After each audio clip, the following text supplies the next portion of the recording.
possible. Our great Nigeria is very possible. For better infrastructure, for better life, yeah, my people. For better roads, yeah, for better hospitals and health, yeah. For lights today, for everything to work for us, for Nigeria.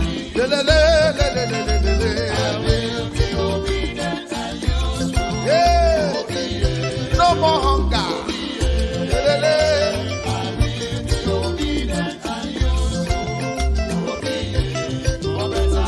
Obi for better Nigeria. Obedient and useful. Obi, yeah. Obi, yeah. Obedient and useful. Obi, yeah. Oh, yeah, Obi, get it.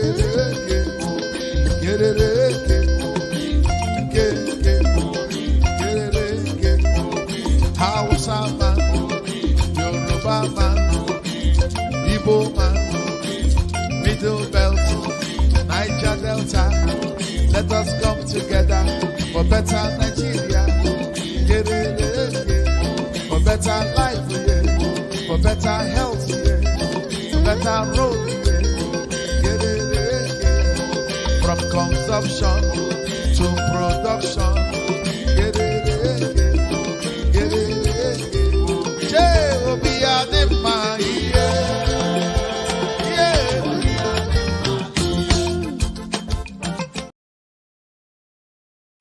All right.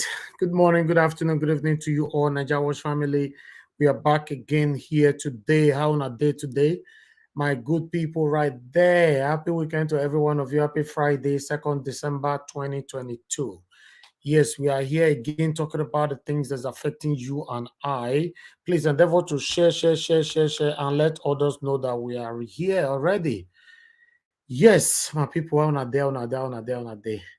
Yes, another wonderful day, Use the link to join us. The link is right there on the comment section. I already have my moderator today, Lefty Zitoya. I'll be adding him in the next 2 minutes. I have Alex in the backstage as well. I'll be adding him in the next 2 minutes. So I appreciate every one of you right there. Let me quickly acknowledge the people right there on the comment section. I can see I don't like Wash is right there with us. Thanks very much for joining us. I can see Mike Akionbare. Good evening to you all. I appreciate you all. Thanks very much for joining us. I can see Henry O. Saga Daddy. Thanks very much for joining us. Mother of all, Mommy Diaspora. Good evening to you, Mommy. Thanks very much for joining us. I don't like Wash. I've done it again. Money why I don't save. I don't like Wash. You will never labor in vain, my brother. I appreciate every one of you that is super chatting us on this platform. Trust me, you guys are baboons. Those of you joining us on the panel, you guys are baboons. Our commenters, those sharers, in fact, callers, every one of you, we are very, very grateful equally. Thank you very much, my people. Now, God bless every one of you. Is a one good. Thank you, my people. I appreciate you all. I see Sagbovo Okwonga is right there with us. Vincent, Omeo Colis, I see you right there. Vincent, I missed you though. Good to have you back again. Thanks for joining us. Doreen, the M1 is there with us. Good evening to you. Highly favored is back again. Highly favored. I normally see you yesterday. How far? Good to see you. Can see Lucky Yamo is right there with us. Mary Daniel TV. Thanks very much for joining us. Good evening to you all. Nolly 77 is right there with us as well. Thank you very much, my people, for joining us. Peter Okonkwo is with us. Ima Johnson is right there as well. Promise. You do say, God bless all of you now. But make una help us share right now, because you all can see right there that the visibility is very, very low. We need to get more other visibility, more people joining us right now, so we can do this together. Yes, I have to send sympathetic, should I call it sympathetic message, or I don't know. I have to, okay, let me put it like that. I have to tell my Ghanaian people that we are very sorry that you are out of the World Cup. Don't be so we'll be planner. To be honest, you see, say we late even come now the match now with the wash. I use my hand hit chest today, say Ghana, go beat Uruguay. Me no know saying so they want you to go they play Nyama beans for them. Anyway, whether we like it or not, they're still better than Nigeria. Nigeria could not even qualify to be there. So we have to move on. The only person that we are hoping on now is Senegal. I don't know if Senegal is still there and Cameroon, right? So I think these are the two countries we are still hoping for. And my own country, UK. I know since Nigeria not there, then UK are the support. But although I wanted Ghana to proceed today, they couldn't. Thank you very much, my people. Let's move on. I can see that David is right there joining us. Good evening to you. Thank you, my people. Please endeavor to share, and like this broadcast. I appreciate you all. Let me bring Lefties in now. Lefties, good evening to you, my brother. How are you doing today? Yes, good evening, everybody. Good evening, Nigeria Watch family, and good evening to people in the comment section. It's another Friday where we talk about issues really affecting us as a people. So I just hope today is going to be a very good day and a good topic for us to really talk about, because this is actually what we need to do. We need to start to talk to people who always talk. Thank you very much. All right, I appreciate every one of you, my people. My software is just moving left and right now. I'm not too sure what is going on here. I guess you guys can see me. Okay. All right. Thank you for joining us. I appreciate every one of you. Now, God bless you. Now, please endeavor to share. I see Iris Finance is just joining us right now. Good evening to you, madam. God bless every one of you right there for joining us. Please, the best that you can do for us right now is to help us to share this broadcast so we can take it from here. Okay, as you all can see, the comments out of the way for now. Okay, I can see Datti Ahmed asked Tinubu to step down on this race. He went as far, country and displeasing his concerns or his disappointment with Bola Ahmed Tinubu's statement towards our candidate, our principal, Mr. Peter Obi.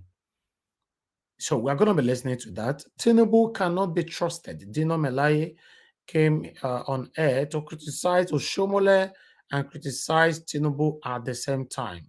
Remember, we played a video where Oshomole came on air. That was yesterday. The before yesterday, double we brought on air yesterday, where he was talking down on Atiku. Now, Dino Melaye came now to reciprocate to that. Okay. And they may concern today, I'm sorry, that one concern me well. I be Buhari don't come out for the first time in 7.5 years that state governors are stealing local government money. State governors are stealing local government money. You know what that means?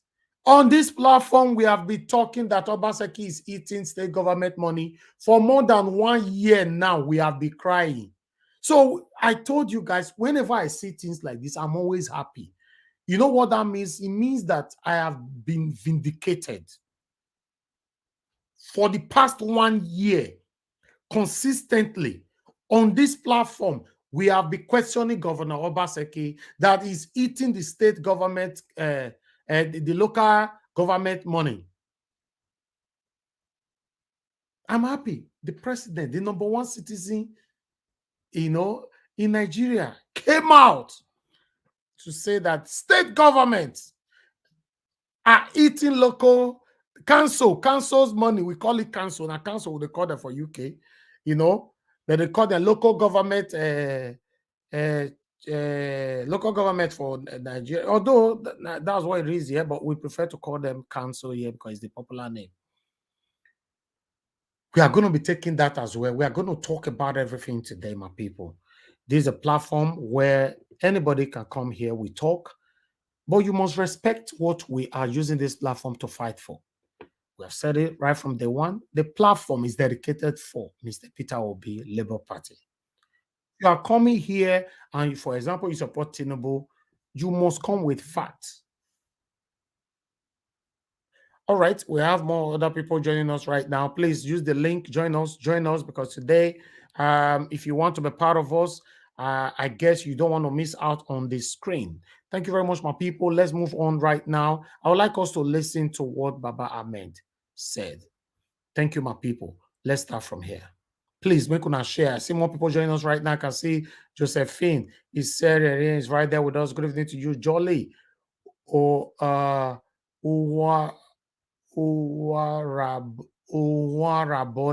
Collins. Good evening to you. Thanks for joining us. Some names not your easy, Sha. But we are getting there. We are getting better, man. Me, as far as I'm concerned, me not say nobody did this platform at this moment now. We speak beneath past me, apart from Mommy Diaspora. Even me, I speak past all of them away there. So, bro, I speak beneath past you. Who speak beneath past me? I speak beneath past you. I beg left. Emata, Mr. Najawa, Emata.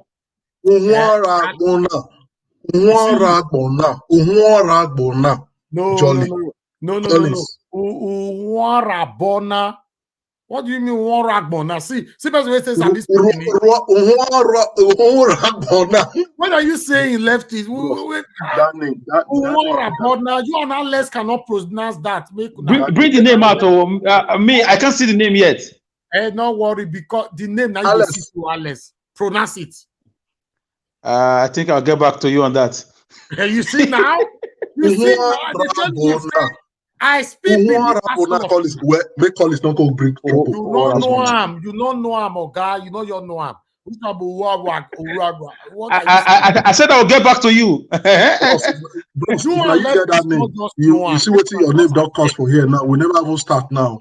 See what your name don't cost. Now Jolly bring this confusion now. Jolly, I'll get back to you. They say my own name, my own surname, my trouble. But I hear what session. The people on the comment section who pronounce this name better, they could have talked through because leftists they say Uwaragbo. The other one say I'll get back to you. Me now I don't pronounce them. I don't fair pronounce them. You should say it. How it is. Mr. Pansa, thank you very much, sir. Good evening to you, and thanks for the super chat already. We appreciate this. You see, for this platform, we know where we good. You dey feel me so? We know where we good. As me be so. I feel hit my share say nobody speak beneath past me. As soon as they look me so. And many people for here, like Henry O, don't fair submit long time ago. You know, say me speak beneath pass him. You don't fair agree. Or let's say you want to change my name. Henry O don't agree. Tell it, go say speak beneath pass him. Now, I speak beneath pass you. I beg. Don't rest. See you. You will say you want to go fair look dictionary. May you come. You think that grammar with the talk for years, so we are talking the reality of our language. I want call palace. Back palace. Many of you know I be. Meanwhile, we'll come back to that. Like, in fact, I know you just want to mention more names. They know now. See comment. Now people they talk saying me right. Now me pronounce them. Even the owner of the name, see him. The owner of the name saying me right. Say leftists not know how to pronounce the name. Leftists, you are not a big. You are from Sokoto. You're not from Benin. People like Alex, that people will grow from Benin, not be Benin boy. You know, so what are you saying? Now me pronounce them. So thank you very much. Emata, me will be Oredo Pataki. All right, my people, I appreciate every one of you for joining us. Thank you. Yeah, we got to move on right now. Frank, oh no, yes, thank you very much. Good evening to you. Now God bless every one of you right there. As you just joining us, please hit on that link. Help us to share this broadcast so we can have more visibility. And also click on the like button. Let us help ourselves for our voices to go far. Thank you very much, my people. Before we start on this video, we are taking another short break again. Thank you.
All right, we're back again, my people. I appreciate every one of you. I can see we already have 9 shares, although I'm not satisfied, when I know this. When it comes to sharing, I'm a bit greedy when it comes to sharing this video. 9 shares now we get. I want us at least let's hit 30 shares today, make una share more hit 30 shares. As you can see on the like is still not very encouraging as well. We already have almost 200 people watching us now, and the like is about 35, so I appreciate every one of you. Please click on it, join us, and let's do this together. And God bless you now. Thank you very much, my people. Let's move on and listen to what Datti Ahmed have to say here. Thank you.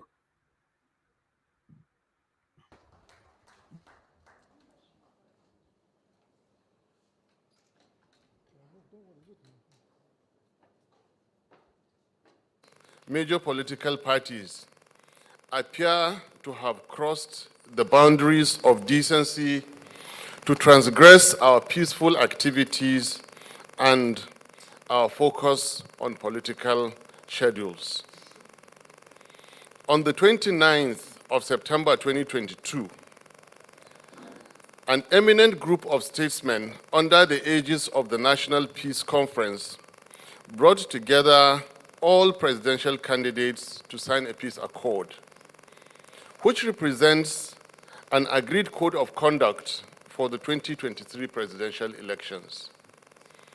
Ladies and gentlemen of the press, it is unfortunate that despite the noble objectives of this initiative, disinformation and misinformation about the Labour Party and its candidate have become fashionable in this election season.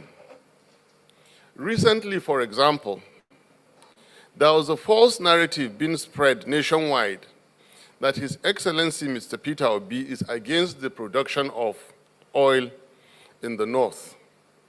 Nothing could be further from the truth. His Excellency Peter Obi repeatedly stated at various local and international fora that the greatest physical asset of Nigeria is the vast, rich land in the north, and declared his commitment as a visionary, transformative leader to exploit same for the overwhelming benefit of the Nigerian people. To the architect of consumption to production, oil in the north means more revenue for development, more jobs and opportunities. Earlier attempts to discredit Obi's candidacy through fabricated allegations of demolitions of mosques, internal deportation of northerners, issuance of ID cards, and ethnic hostilities were all resoundingly, conclusively proven to be false and without basis. As if those were not enough, just a few days ago, the presidential candidate of the APC, speaking in Delta State and referring to our presidential candidate, said it was a disgrace to mention his name. While our candidate is quite comfortable with not being mentioned, it is most unpresidential, indecorous, and disrespectful from the candidate who claims his turn at Nigerian presidency. APC's strategy against Peter Obi now appears very clearly centered on promoting falsehood in addition to empty and derogatory personal attacks. And of course, this is because they can find no contentious point of negativity to push.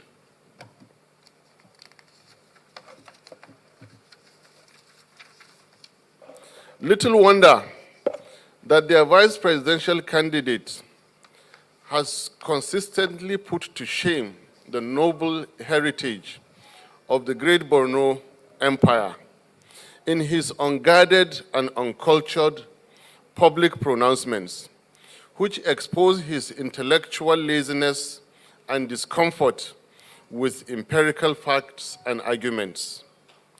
Regular insults, which have now become his trademark, have not spared the current vice president, whom he directed to go and sell ice cream, nor the former vice president, whom he described as a pure water seller, a noble venture which serves the populace better than a certain white substance. It is pertinent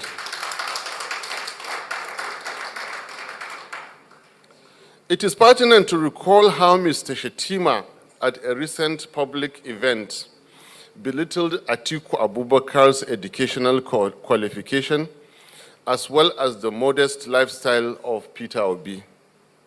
Clearly, Mr. Shettima is out of touch with reality and cannot understand that people like Peter Obi, who have reached the heights in business and material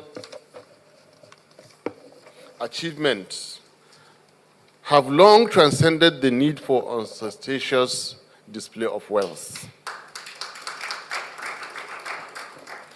We congratulate Mr. Shettima on having improved his dressing.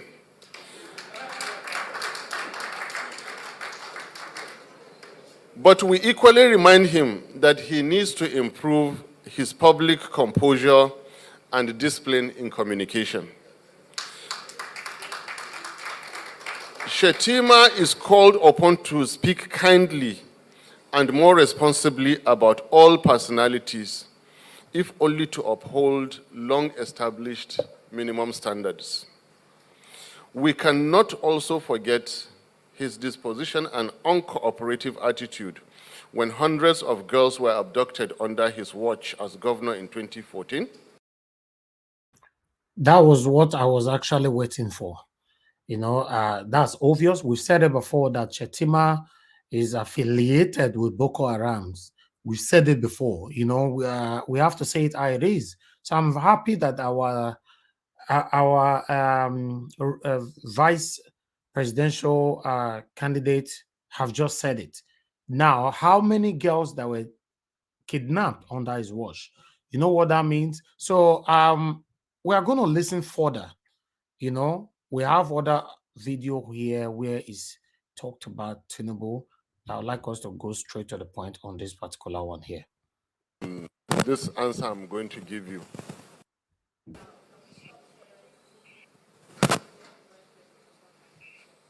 Maybe you switch off your own. Oh, okay. No one has ever heard me speak about the health conditions of Bola Ahmed Tinubu, or for that matter, any other person. No one has ever heard me, and I cannot be quoted. And I can speak for His Excellency Governor Peter Obi.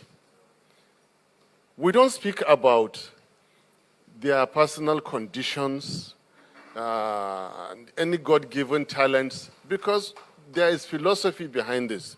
There is morality behind it. I personally believe that the health in you, in anybody, is bestowed by Almighty Allah. Mm-hmm. And Peter Obi made the same comment. When Tinubu could not show up for a variety of events, we spoke and he said, I really hope this gentleman is all right. He expressed that concern. I really, really hope Tinubu is okay. And Peter Obi and myself will not hold it against him that he is not well. The health and the strength in Peter Obi is not his own making. God gave him. The health and the strength in me now and for everybody is not our making. God gave us. We really sympathize with Peter Obi and we will not hold it against him. With Tinubu. We sympathize with Tinubu and will not hold it against him that he's not well. However, Nigeria is too great for any individual's ambition, individual and group. Nigeria is too great. I refer us to President Goodluck Jonathan, who said his personal ambition is not worth the blood of any Nigerian, and handed over the government. A well-respected leader all over Africa, and indeed the world today, Bola Ahmed Tinubu, claims to be a godfather. He can continue to be a godfather if Nigerian presidency is not for him.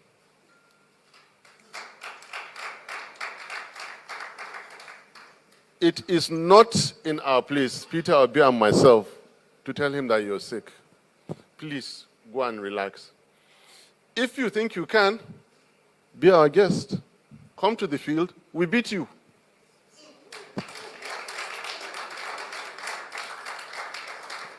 And even in doing that, we will treat you kindly and show respect to you. When we beat you, take you back home, and show you how we will handle Nigeria. Jesus. Una hear people wey want to represent us.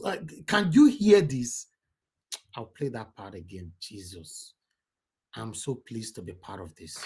And even in doing that, we will treat you kindly and show respect to you. When we beat you, take you back home, and show you how we will handle Nigeria.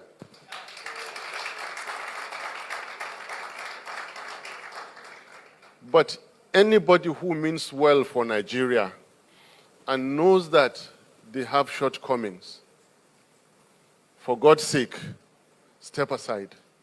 It is not the first time in our history. Step aside, give way. There are others who will do the job better. I thank you very much for coming. Thank you so much. Wow. That one, our vice president. By God's grace, fingers crossed. Now in the talk, so. You see, whenever I hear Peter Obi speak, and I hear that Ahmed speak like this, I'm so happy. And I beg God that God should please give us the opportunity for these people to rule us.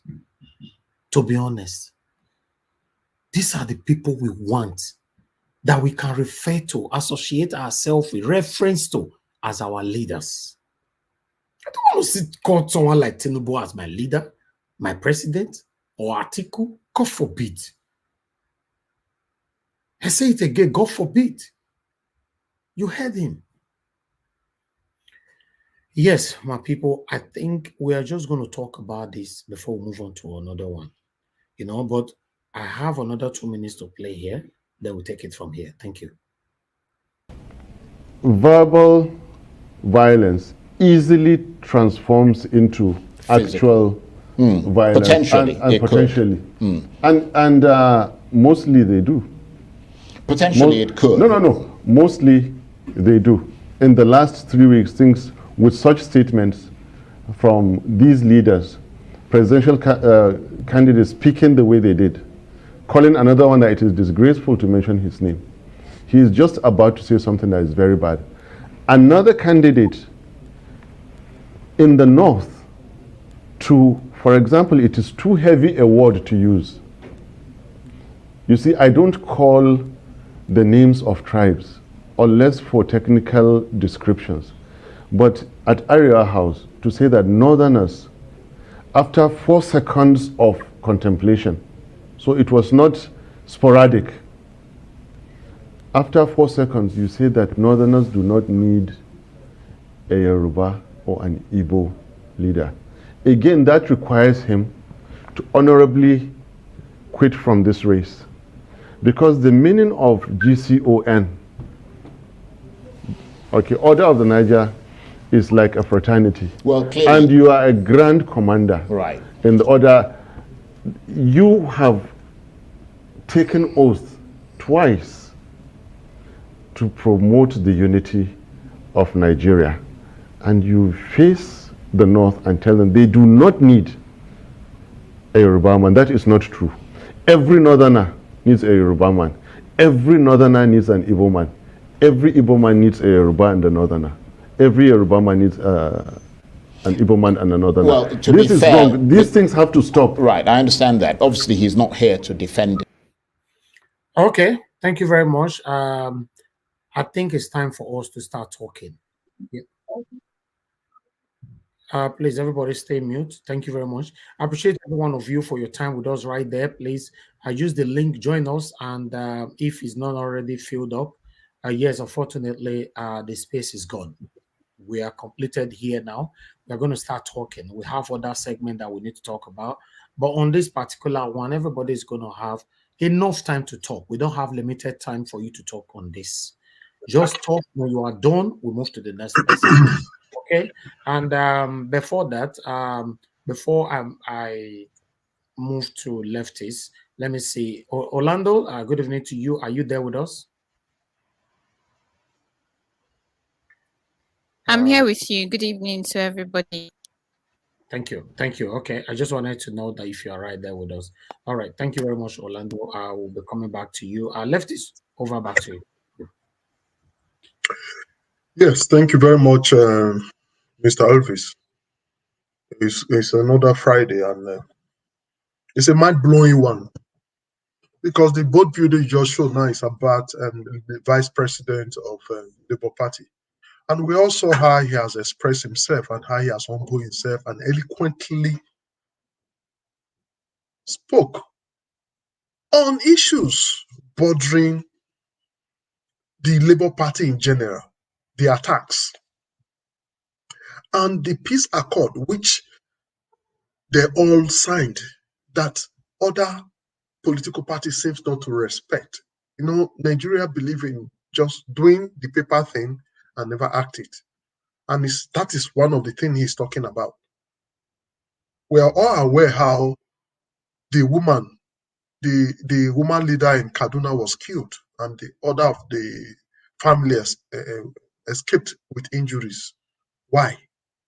We also how these other political parties are just trying to rubbish them by lying, saying things that are not true. If you watch the way Peter Obi-Datti has been going about, just like he said, they've been very careful. They show you love. They talk to matters the way it is. They go into the nitty-gritty of issues. They don't go around like the way we do, try to go around, try to point out. No, they are so matured. I heard him say, I have never used his illness to laugh at him. Assuming it was, let's turn it around. Oh boy, Atiku and his people, like that one, that way they take, I think that one after it all shall finish, you know, they know PDP or APC. What is his name again? That Senate. What will be that in a way that be that senator? When now go get office again. If I don't delay him out. Even Tinubu will not see well. Now we go talk say not well. I not invite for a new position. So I get right as a Nigerian. I dey see with the see. Person where they push go podium. Person where they help. Umbrella, they remind her what to say. Pray not the work again. Assuming now we be like that, the photo is a laugh or style. But you see, Ahmed, Obi-Datti, they be so matured. And I think this press conference is one of the best, because yes, he just spoke the truth. He spoke truth to power. That they should refrain and redress themselves. And they should, if you want to go further, they should apologize. I know they will not do that. They've gone beyond their boundaries. They are using violence because they have seen that there's no way out for them. So all they are doing now is not about what they want to do for Nigerians. It's about Peter Obi and Labour Party. Their problem is not how to solve Nigeria's problem. Right now, the two political parties like APC and PDP, their problem is Labour Party. Unquote, Peter Obi-Datti. That is where their problem is. And they are doing everything illegally, not legally, illegally, to make sure they thwart the movement, but they cannot. It's unfortunate. It's very, very unfortunate. Let's go back to the second video that you just made mention of Order of the Niger. It's like a confraternity, and you are holding a position. And you have to have, respect the position. Now you can see what Atiku said. We don't need Yoruba man, we don't need Igbo man. And you want to rule a Yoruba man, you want to rule an Igbo man. How can you be a president of only just the North? Is it possible? You cannot be the president of the North. You want to be the president of Nigeria. That means you see everybody as same. And this is the tools they've been using to divide us. Religion and tribe, ethnicity. These two major are the major factors they've been using to divide the country Nigeria. And you saw that happening in Atiku's speech. And you've seen it happening also in Bola Tinubu's speech. But you've not seen that happening in Peter Obi's speech. So people, what are we not talking about? We're only just still adding to it. Every reasonable man, even those we not get sense, no say the truth. Peter Obi is the most qualified among all of them. See how they rubbish themselves now. Atiku and Oshomole. See how they are disgracing themselves up and down, like children. And Atiku wants to be the president.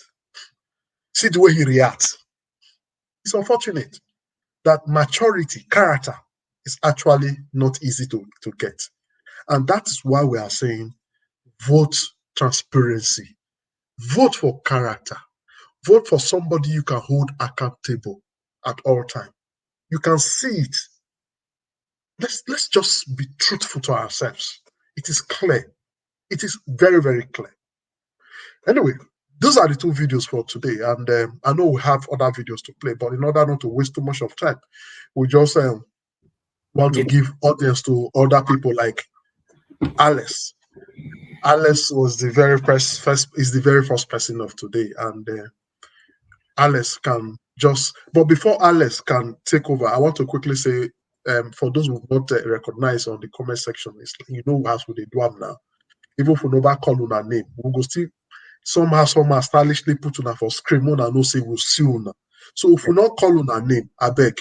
Mona bear with us because suppose go now they call names we will never call, but no problem. I go put them. We go put them for screen. Mona no say we see una. Thank you very much. So Alice, talk to us.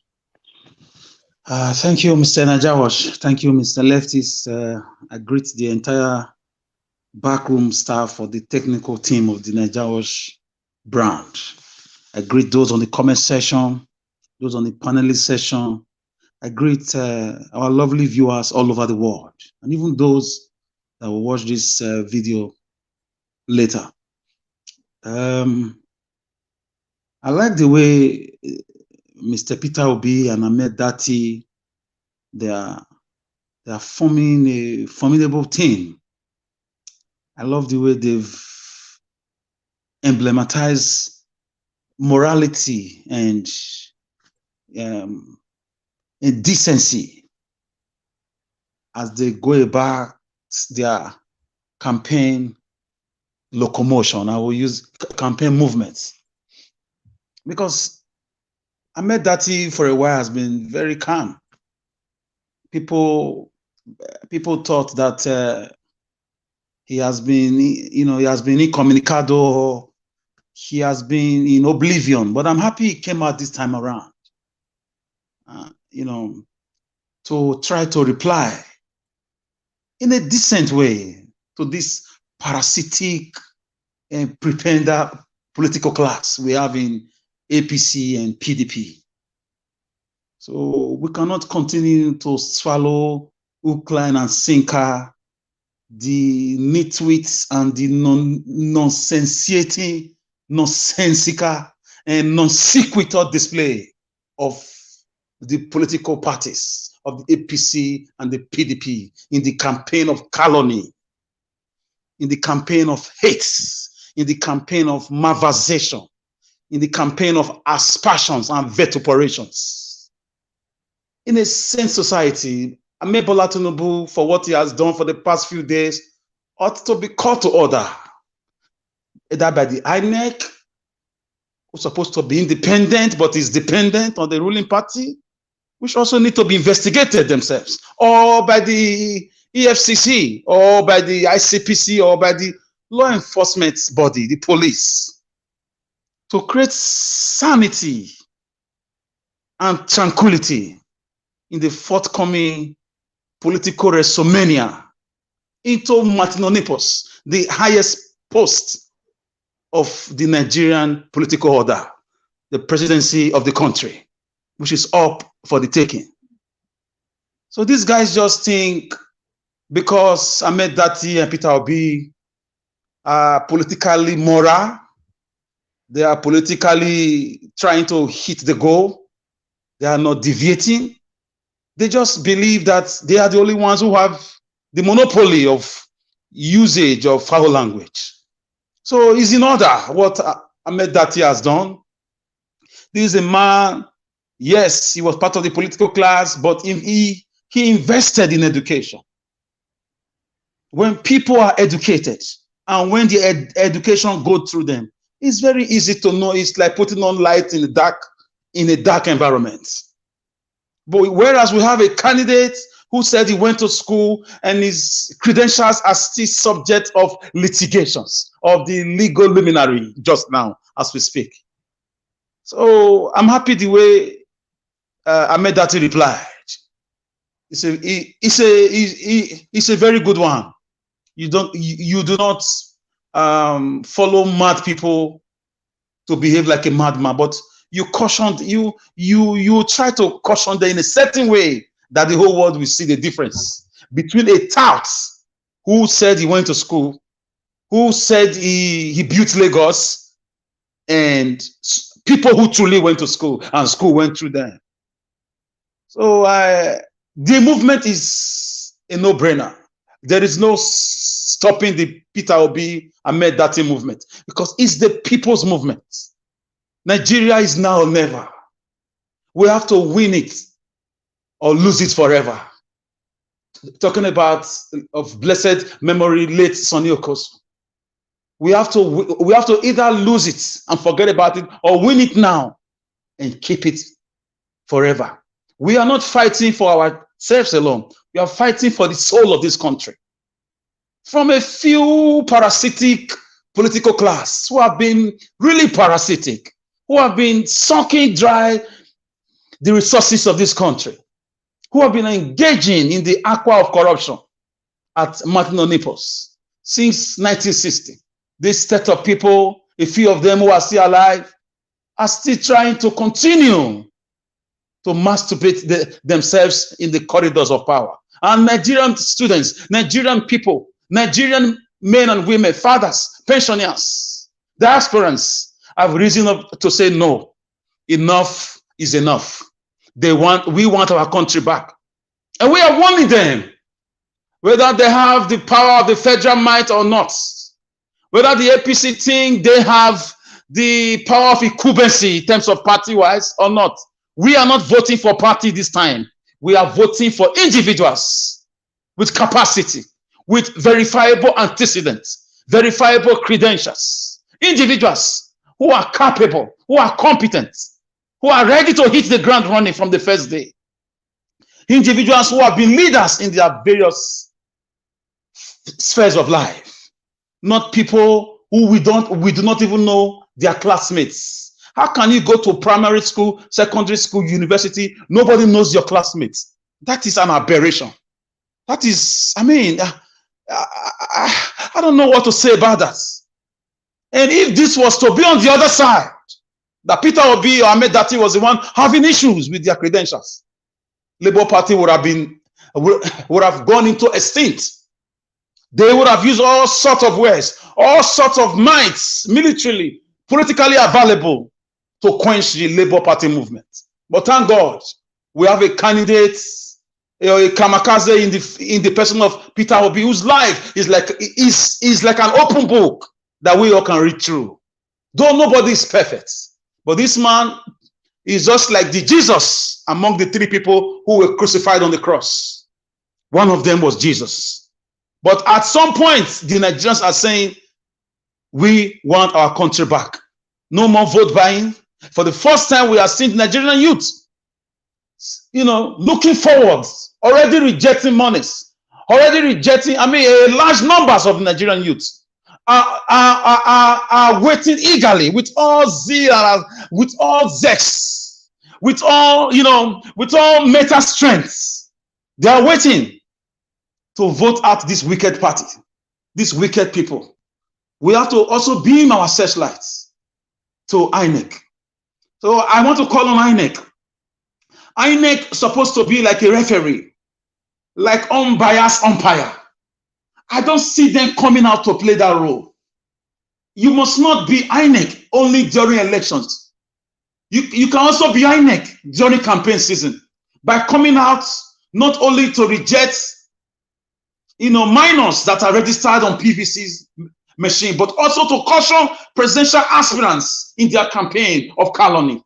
I expected INEC to have been out to caution Bola Tinubu, who for the past few days or more has been castigating people who are running, who are in the same race with him, who is already feeling like he is the president of Nigeria. Let's remind Bola Tinubu that he is not a president. He's just another Nigerian citizen. Yes, a former governor, but he should mind his comments.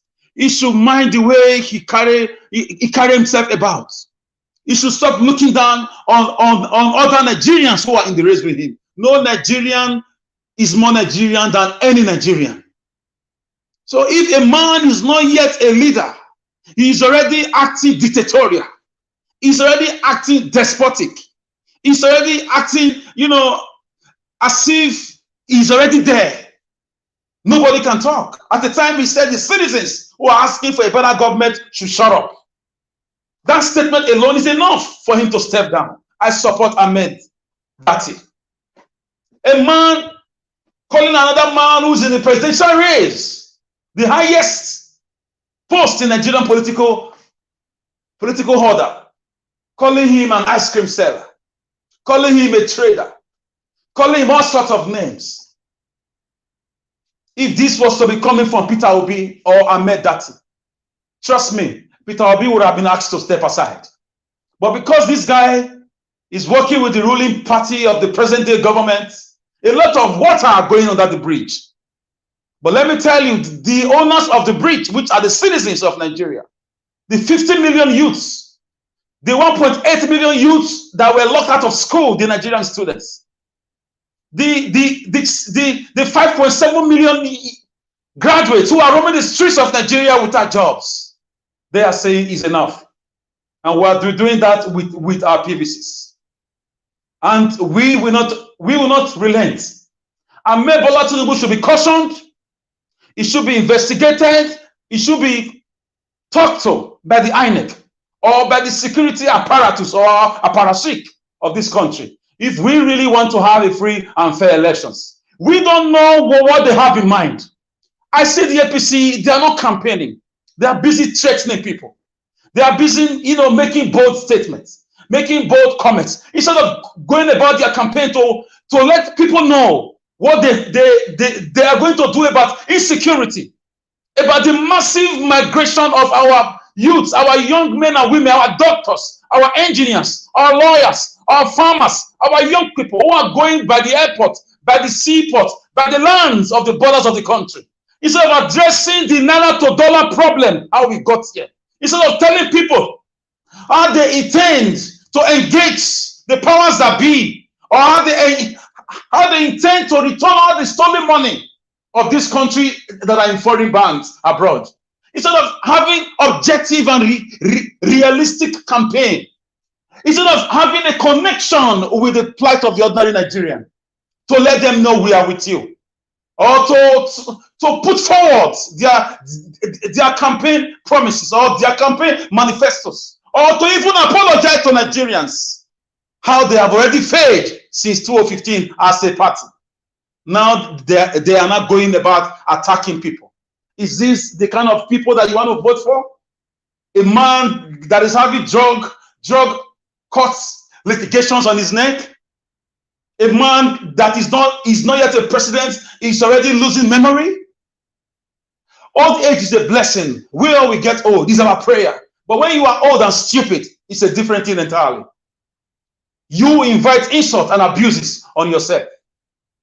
So I want INEC to look at the authenticity, the moral wherewithal on which APC presidential candidates and its vice are standing.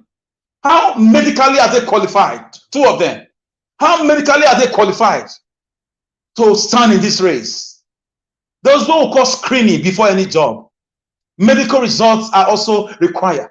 Before you enter a university, before you get a job, you have to do some medical tests. Where are the medical tests of this APC presidential candidate? Obviously, especially the presidential aspirant, he's not feeling fine. The guy looks sick. I'm not mocking him. He should look after his health. I call on his family members. You people are very selfish. May God forgive you, or may God judge you for pushing your father, your grandfather, and your great-grandfather because of greediness into this, into this realm of, stupidity. The guy can't even pronounce words. He can't even stand for 7 or 10 minutes. He's always headed. How can you be calling umbrellada? How can you be saying get your APV instead of PVC? These are comments that are in the social media that are everywhere. How will you stand before the United Nations and address them on the issues about this country? How will you carry the plight of this country to the European Union in Brussels? How will you stand at the Union of African States in Ethiopia, Addis Ababa?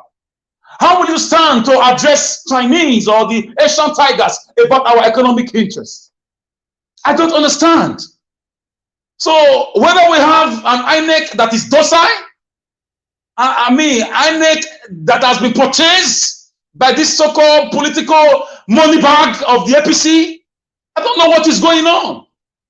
Nigerians must ask questions. I call on civil rights organizations. I call on all religious bodies. I call on all Nigerians in diaspora. I call on the Nigerian Diaspora Commission to stand up and address the issue of the APC presidential aspirant rascality, verbal rascality. The guy is becoming uncontrollable. He's becoming dummy. He's becoming insultive and abusive. And therefore, he's not fit to run for the highest position in the land. Because Nigerian presidency is sacrosanct. The Nigerian presidency is a post held with high regard. The Nigerian president is an excellency. So therefore, we don't need a lunatic. A man who is acting like a lunatic already. Abusing people already. That means if he gets to win by hook or by crook, he's going to abuse the whole nation.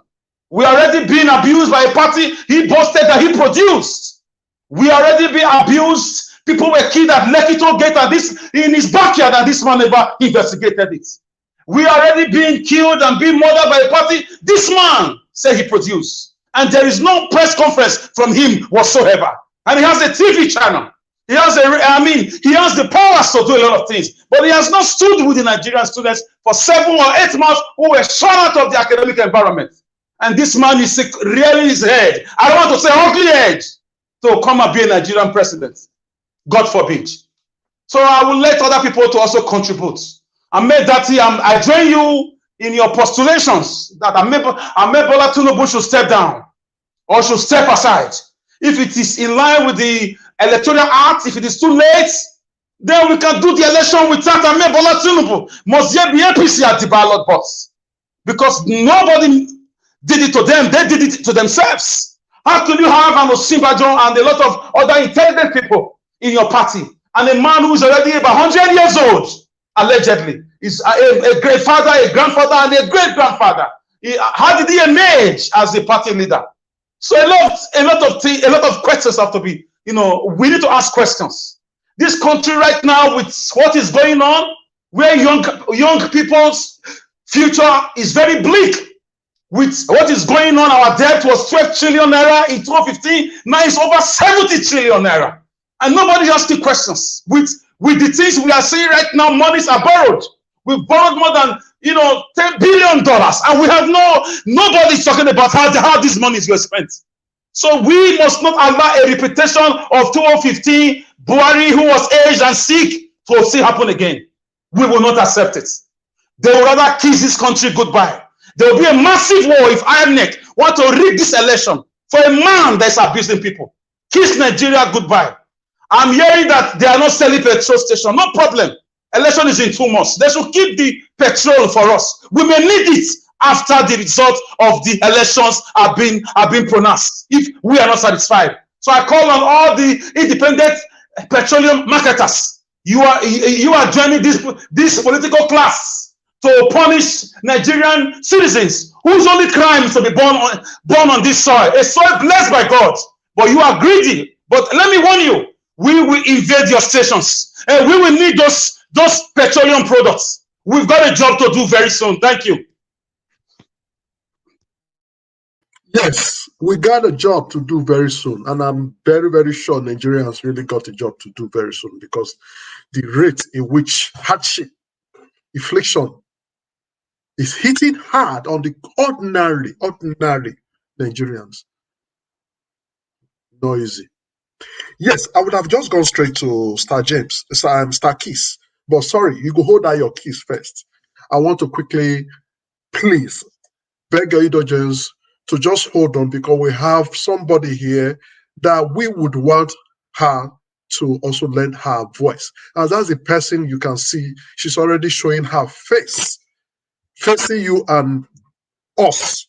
You know, face me on an face. That's the person of Orlando.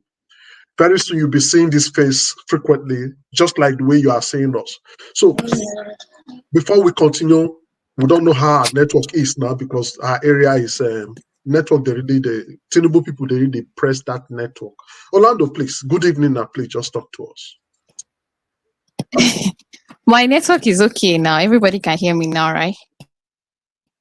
Yes, we can hear you now. We don't know of later. Okay, good evening everybody, and happy weekend already. So let me quickly lend my voice. I won't take more than 2 to 3 minutes of what I want to say concerning Yusuf-Datti's speech during the conference. There's something we are missing about this man, and there's something that is very common that he shares with P2B. These men are prominent businessmen. They own their own business. Let's take our memory back to when he was actively in politics. That's when he was a House of Representatives from 2003 to 2007. He actively spoke against corruption. When I say actively, he actively spoke against corruption. And then after he left office in 2007, he went on to start advocating. He didn't go back to politics. There's something you also need to know about Tinubu and his running mate Shetima. It's like it's either politics or nothing.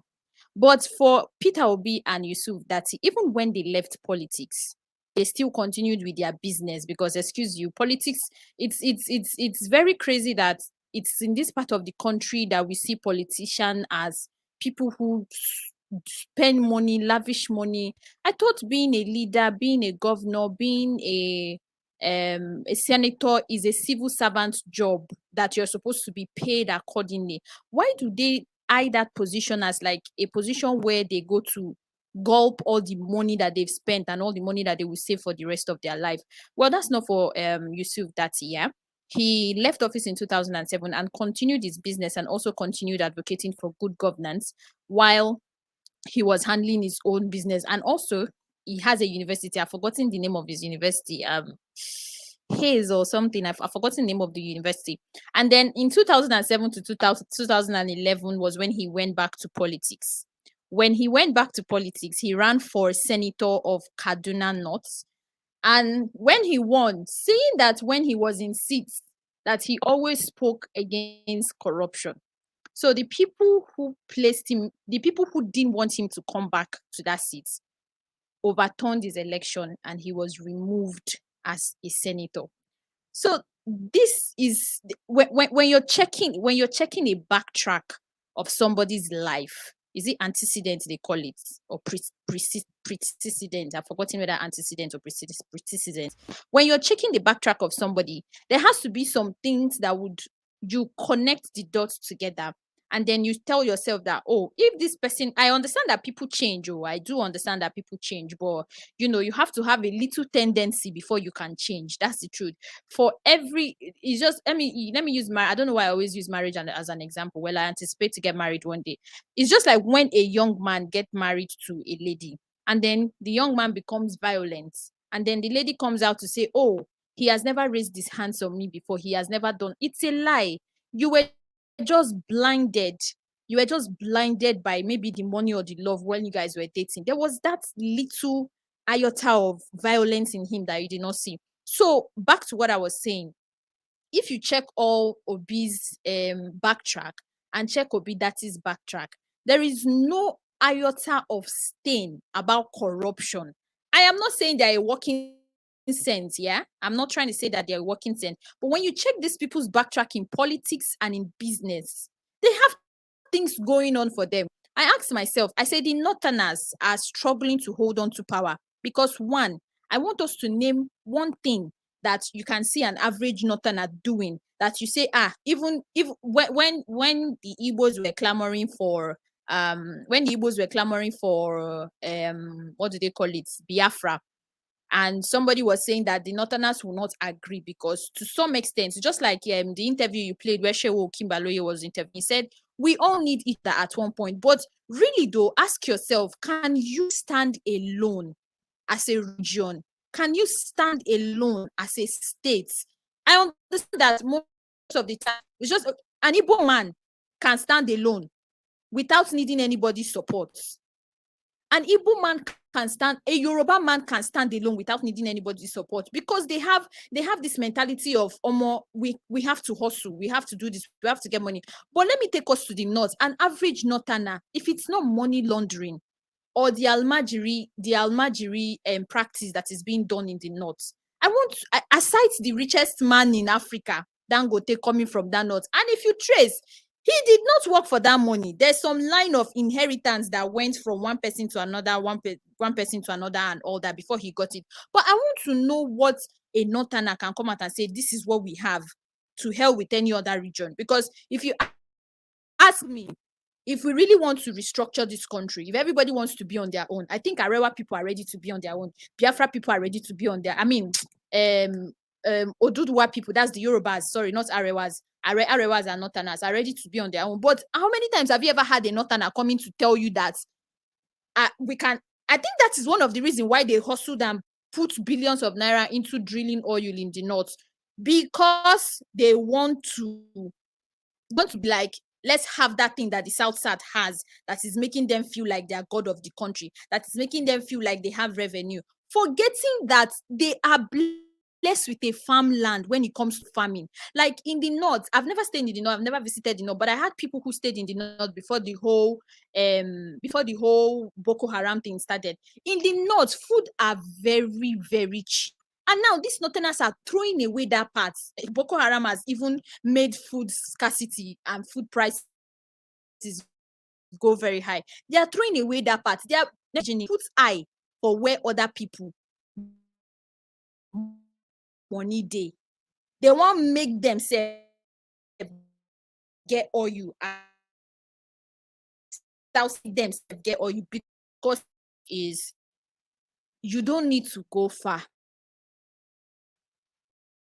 The young man has a line and trace of orderliness, lack of corruption in his speech, even though he's an Hausa man. That's why I say sometimes we need each other to stand. Shebi, if we wanted to do tribalism, just like APC doing the Muslim ticket rather, Shebi Obi would have gone for somebody that is an Igbo man. But these people went beyond the fact that, look, it's not about tribe. It's about getting it's about getting Nigeria back into some form of good shape, because the truth is it will take us more than 8 years to restructure and to get back this country into a very manageable line. Because waiting, they don't spoil it. It's just like when you enter a house that has been demolished, you will spend a lot of money and time to put it back together. So it's about people who are eligible enough to put it in the right. Tinubu, people are always calling Tinubu. We've known that guy doesn't even have a history, doesn't have history of classroom with anybody. Everything that is linked to that man has to do with fraud. And sometimes I ask myself, how do we consciously support crime? Somebody said, if at the end of the day this man comes into the country, what if he pays back all his debt or does this drugging thing with this country before you looking over the country? Well, like I said, I'm not saying exhausted. I would always and Yusuf that tickets don't have a spotless. They don't have any port when it comes to politics and business. Thank you. Yes, thank you. I noticed that even towards your rounding up, the network, they came after you. I knew they will always come after you. Anyway, thank you very much. That was a nice deposition. But before I go to Mr. Starkis, but I'm sure everybody picked up at we least 80% of what I said, right? We picked up. Or We even 99%. overpicked. We picked up. We even overpicked up. Even there's somebody I need to talk to now before I go to Kiss. I want to quickly say thank you to Alexander Gomez for your wonderful support. You've been always there. Thank you. You kept it on all the time. You just let it roll. Thank you very much. Also, same go to Pansat HD. I want to say thank you very much, Mr. Pansat. This is a beautiful one. Yes, thank you. And before I call on Starkis, I'll be calling the introduction of Starkis. You don't do too much. Starkis, it will soon be your turn. But before you get to your turn, guy, what it be that my guy name? See, make I not hear. Make I not hear. I don't want to hear anything. Thank you, it's very beautiful one. Yes, Starkis, you're not star. You go kiss us today. Talk to us.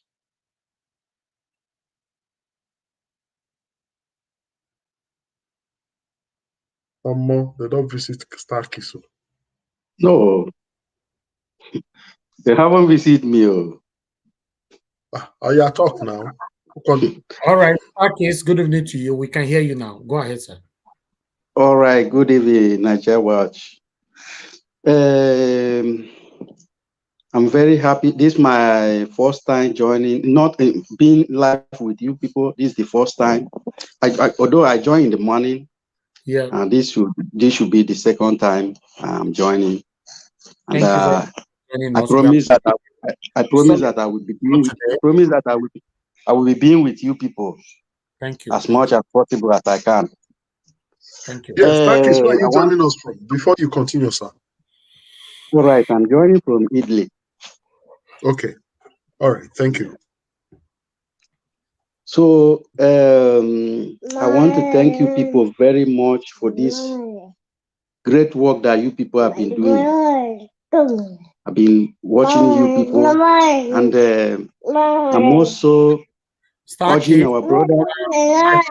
I think the baby is speaking louder than Okay, I say that I'm very happy for the great work you people are doing. I will sincerely appreciate it. Okay, no what will happen, Starkis. Okay, come back to you. Let's come back to you. Maybe by then you're going to be fully ready to speak, okay? Starkis, the issue is not that you are not ready to speak. Your baby is speaking louder than you. Exactly. Your baby wants to take over the program. And most of us does not understand the baby's language. We need another baby to interpret her language, or his language. So we don't have anyone here. Very sorry for that. We don't have anyone here. Okay, if it's not with you, you can continue. But if that baby keeps talking, we will need another baby to do interpretation, and we don't have none. I'm very sorry. I'm saying that I must be sincerely grateful with what you people are doing. I'm so happy to join you people for what you are doing, because it's really impacting us and giving us hope. Okay, all right. Starkis, you know what's going to happen, please. Let us come back to you so that you can sort out the baby, okay? All right, all right.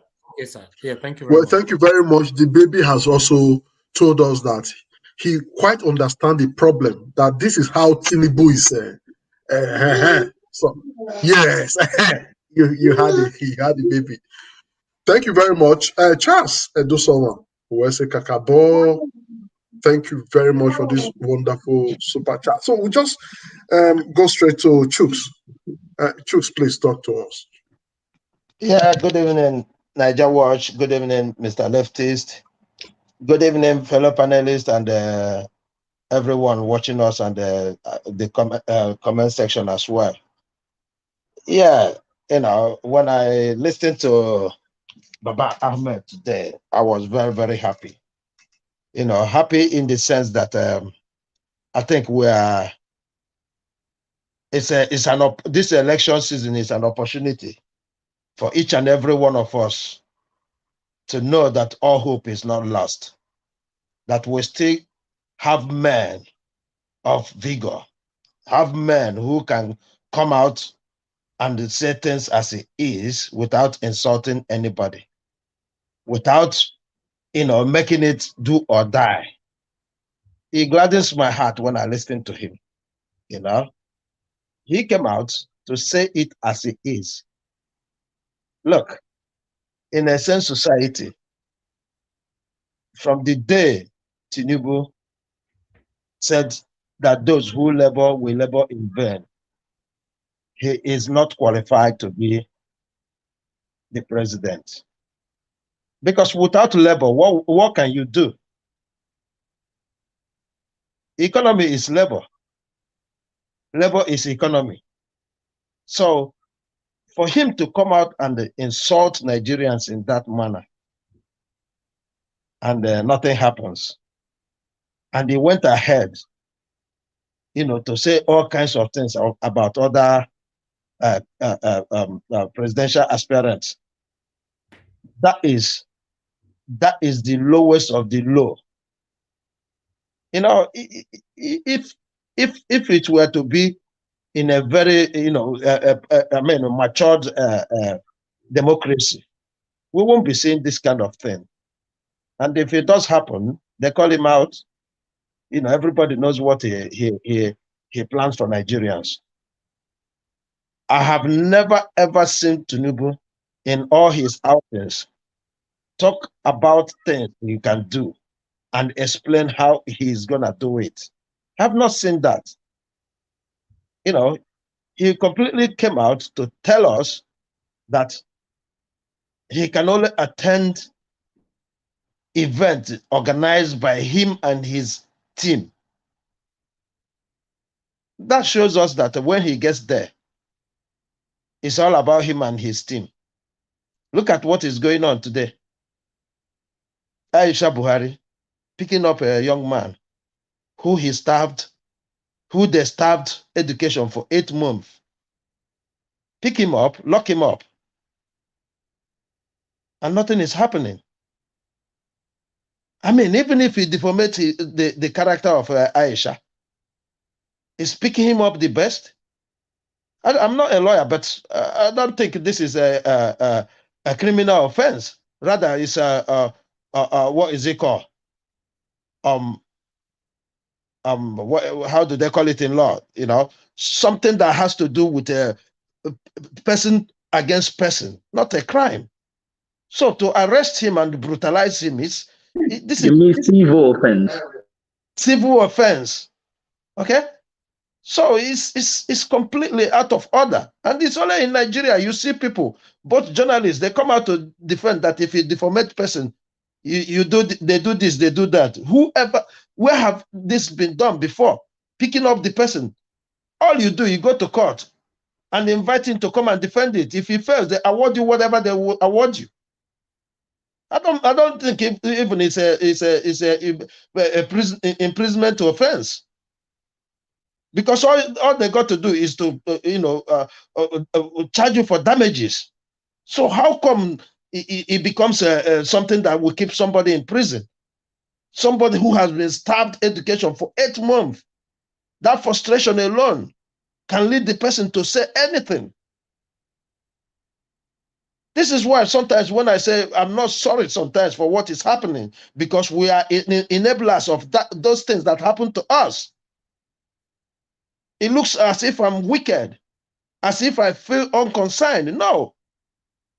That is the only way for me to vent my anger. Because we should be on the street today demanding that that person be released with immediate effect. You know, I watched yesterday on Niger Watch where the comrades went to demand the release of lefties. I watched it, and that is, look, after watching that video, I believe Nigeria will be good. If we all can team up the way those comrades teamed up, Nigeria is just a small thing to put it in shape. Because when we start holding these people accountable, they will be afraid of us. They will. I watched that and it gladdens my heart. And this is what we're saying here. If we cannot do this, we separate. And when we are saying we separate, some people come here to say, oh, the same people is going to go down and do the same thing. No. That video I watched yesterday fully convinced me, because there's never a time I believe that word that they're going to go back and continue to do the same. They are the same politicians. No. Everybody know how to treat their own thieves. But because we are all together, we tend to protect our own thieves. That is exactly what it is.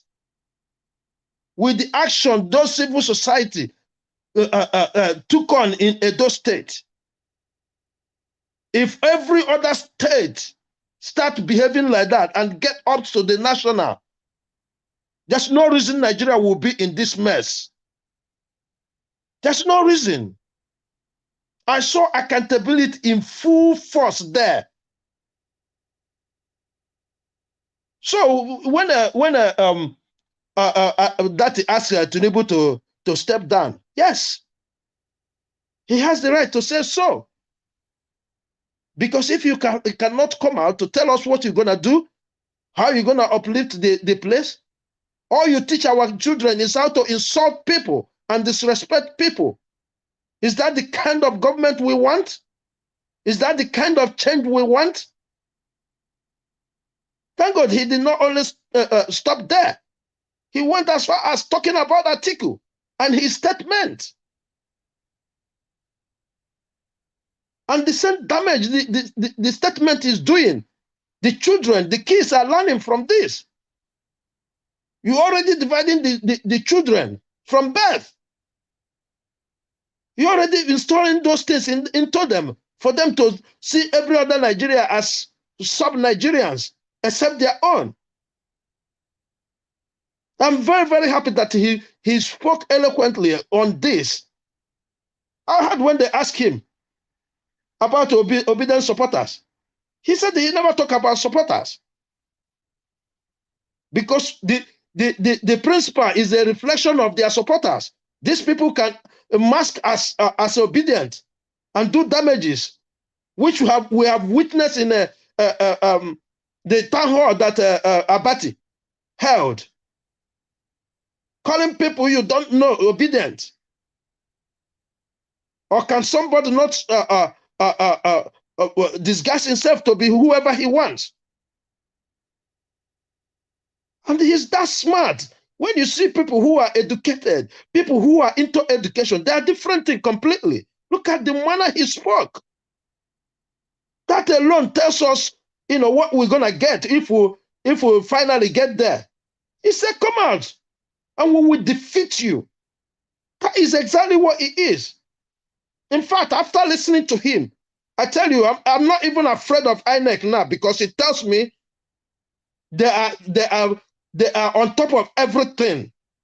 They're not talking. They're not talking. But this thing he said today gives me an idea that they are doing their jobs on the ground. It does. I'm not going to speak about INEC because already I know what they're seeing. They are checkmating them. They are doing everything, documenting them. So let us do our own path by making sure that wherever we can support, to uplift the movement, whoever we can ask or support to go and get their PVC, by even if people can have connections with INEC workers who can give them information on how to collect their PVCs. That would be good. Let us put hands together and pull out anything we can do to help this cause. I yield here. Thank you. Yes, thank you very much, Mr. Chooks. Thank you, Mr. Shoes, for your delivery and also for your recognition on the video we played yesterday, how one of us was released from the police station, by a Civil Society collaboration with Naija Wash. Yes, that's what we do here. So, I think that our ladies and the pray make you know No. Before I can't see another one. Yes, I want to respond to that. Make everything finish. Not be this our leftist. We get many leftists. We have lots of leftists. They are comrades and leftists. Leftist is not actually a name. Is what represents what you stand for. So yes, thank you very much, my people. Unity can help every one of us if we embrace it fairly. Somebody who super chatted us earlier on. Let me quickly acknowledge you right there, Mr. Charles Ezedowe. Thank you very much for the super chat. May God bless you. God bless every one of you that have super chatted us. Please, I want to beg everyone, please share this broadcast, because we noticed that it's still on 11 share till now. We already won our 24 minutes here. It's still 11 share till now. It's not encouraging at all, and the likes, please hit on the like button, encourage us to do more for you. I appreciate every one of you. We are going to take a quick short break, then we'll be back again. God bless you.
All right. Thank you very much, my people. We're back again. I appreciate every one of you.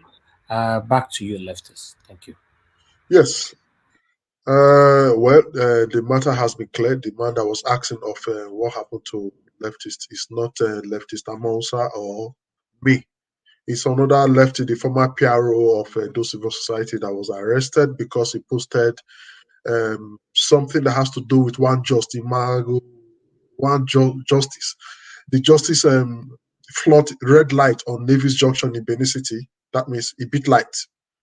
And the people, what would they call them for Edo? Pursue now their duty.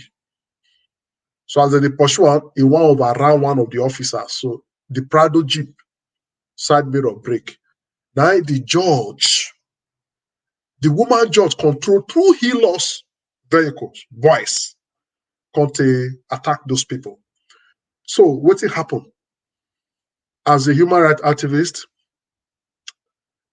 Osaze Edigi wrote about it and asked the chief judge of Edo State to investigate into the matter, because you cannot see a judge who is supposed to be somebody we should be looking up to, the poor, the oppressed, now oppressing people on duty. Now that one he writes. Now one Sant, I will not call him Sam, though I don't know his name, one son. The woman now used one son, a senior advocate, to petition Osaze-Diki, and he was invited. When they invite him, what did they ask him? They said, make he show that video where he post for Facebook. Because there was a video, it was clear with the source of the video. Now he said, making show source of video. Now he said, in enough, you know the source of the video. That's how they detained him. Just like the man that was speaking said, when the people know they are right, there's nothing not possible. We will all come together as one to speak one voice. The people that you think that are your slave, that think they think you make them think they are your boss. They are just your slave, your servant. They would need to listen. Normally, a matter like that, the moment you are invited and you are detained, the following day you take it to court. It's a billable offense. That's a matter for another day. There are a lot of issues that people should know. That people, you have power, you have your right, but because of this fear, and you don't know rich, you won't begin to talk with you don't know. That's why these people they take us for right. More not go further because that's not the topic of today. Otherwise, I get a lot of things to talk on. These things where they happen for Nigeria, way many people don't understand. Whether they give themselves out like slave. Like me, I never give money to police one day. If any policeman, they watch me now. Right from small, they burn me. Bribe, I know they give. This is who I am. Bribe, I never give one day. You should know your rights. Before I became an activist, I'd already practice doing the right thing. So the right thing was done. Demand for his bail. And they're not fit take out to court because he go float. No oppression. That is, we just answer you, we say what it happened, just make you for not be me, not be the other leftist where you know, of course, not be Niger Watch. Now those ones where you don't know. So that is for that. And coming again for, you said something, sorry, I just need to respond to that. That by now people are supposed to be on the street demanding for the release of Aminu, the guy that was arrested by Aisha Buhari. Well, for your information, on Monday, NARS are hitting the street. They are going to come out on Monday to demand for the release of Aminu, because actually, and leftists, another thing that I can see or hearing or reading, yes, why most Nigerians are not paying or putting more effort to this Aminu's release is because there are a lot of evidence currently flying on social media that Aminu celebrated the killing of Deborah during the time Deborah was stoned to death. So that's why you see that a lot of people are laying back and say, okay, maybe this is karma on him. Are you aware of that? No, I have not heard anything about him celebrating but however, that shouldn't be a deterrent. What has happened now, Deborah's issue has passed, if you ask me. He's not a politician for now, though that's a religious bigotry. But we must also know that it could be yours someday. So people shouldn't use that to judge him for now. He's a young man. He has the right to express himself. This is expressing himself. Not be true, say, Aisha Buhari don't fat with Nigeria money. Now, so if I be. He don't fat now. Aisha don't answer her. May go arrest her. We go arrest many people, Taya. Is she not actually fat? Even first lady, we will know they see with her husband. First lady, we go they see Dubai, being and the husband are contract marriage. We they talk. Many of us they talk for that places. So maybe they can arrest us. No, for now when they say one another if you talk the fear. And lie you, nothing they happen. Nothing they happen. Yes. Not just Aisha that responded to her. We have a lot of people, who have responded to her, actually waiting for her to come arrest them. The former, and she's supposed. Can she go to the court? Because the court asked him to come bear witness. The court is demanding that he must come and bear witness. And in a simple case like that, a simple matter, expressing yourself, is she not fat? Is it enough for a woman that call herself a mother, the first lady? Me, I know they recognize first lady anyway. She's just the wife of the president. The former Minister of Youth and Sport, Solomon Dalung, has blasted the same Aisha again, saying that In Aisha fact, Buhari APC is finished. Aisha has helped APC. She's helping APC. She's burying APC back. See, I don't even want to scatter my glass, but the best. Aisha, what you just said is what I was actually celebrated about, because what she did, it's finished. They're finished. She's helping us to promote Obi right now. Everything is happening for a reason. You know, how come she have not arrested the former Minister of Youth now? You know, because former Minister of Youth just said that Aisha Buhari is wearing three people's dresses. So how come? You see, these people, they oppress you, especially when they know that you cannot fight for yourself. So I would like us to move on anyway. Yes, we'll move on. It's going to be a topic for another day because we have lots to talk about. There are things people need to know that they are not aware of. That's what I get angry. It's not like you just need to get this knowledge. I swear to God, you'll be a free man on the street. You cannot do what I'm doing because you've already defeated yourself with fear. You've already shown yourself that I cannot. You're already afraid. Face death with wisdom. Death go waka pass you, go meet another person. We don't face death. So thank you very much. Let's go straight to the next person, which is the person of Midwest. It's Midwest people. After Midwest. I thought it was me. No, because after Midwest was me. After Midwest, Madarita, I saw how you came. All right. The way you came, that's as you are coming, whether network remove you, you come back, you go consign me. As you come, I will mark you down. It's all right. Midwest Domosa. Hey, Madam Obota. Good evening, ladies and gentlemen. Of that Midwest, wait before you talk. We never see you here. Where you come there? Where I said ask Governor Baseke about 30%. You have been very scarce in that discussion because we actually need your inputs. Who be that? I never see you now. I never see you now. That day when they do this thing that day. Like I'm not the panel. I'm not the. Wait now, are you talking about Israel? Yes, Israel has been very scarce. And I'm not deliberate. You see there? Una know say anything that does not when the people don't like. I miss you, Machiavelli. My sister, I miss you too now. Midwest, I see Midwest. Madarita and Israel, you are using your time. I beg. Midwest, I beg. I you, Baba. I don't forget our bread, I beg. Now, Midwest people, time when I the Jews, so it time don't No, their own time. Midwest. If Midwest don't finish, we'll go back again. No verse, no. Good evening, ladies and gentlemen, and everybody, worldwide listeners and viewers. We greet you all. We are back again to this channel. It's very unfortunate I'm not frequent. I've not been chance to be frequent all the time, but with the little time I have, I always try to make my own impact.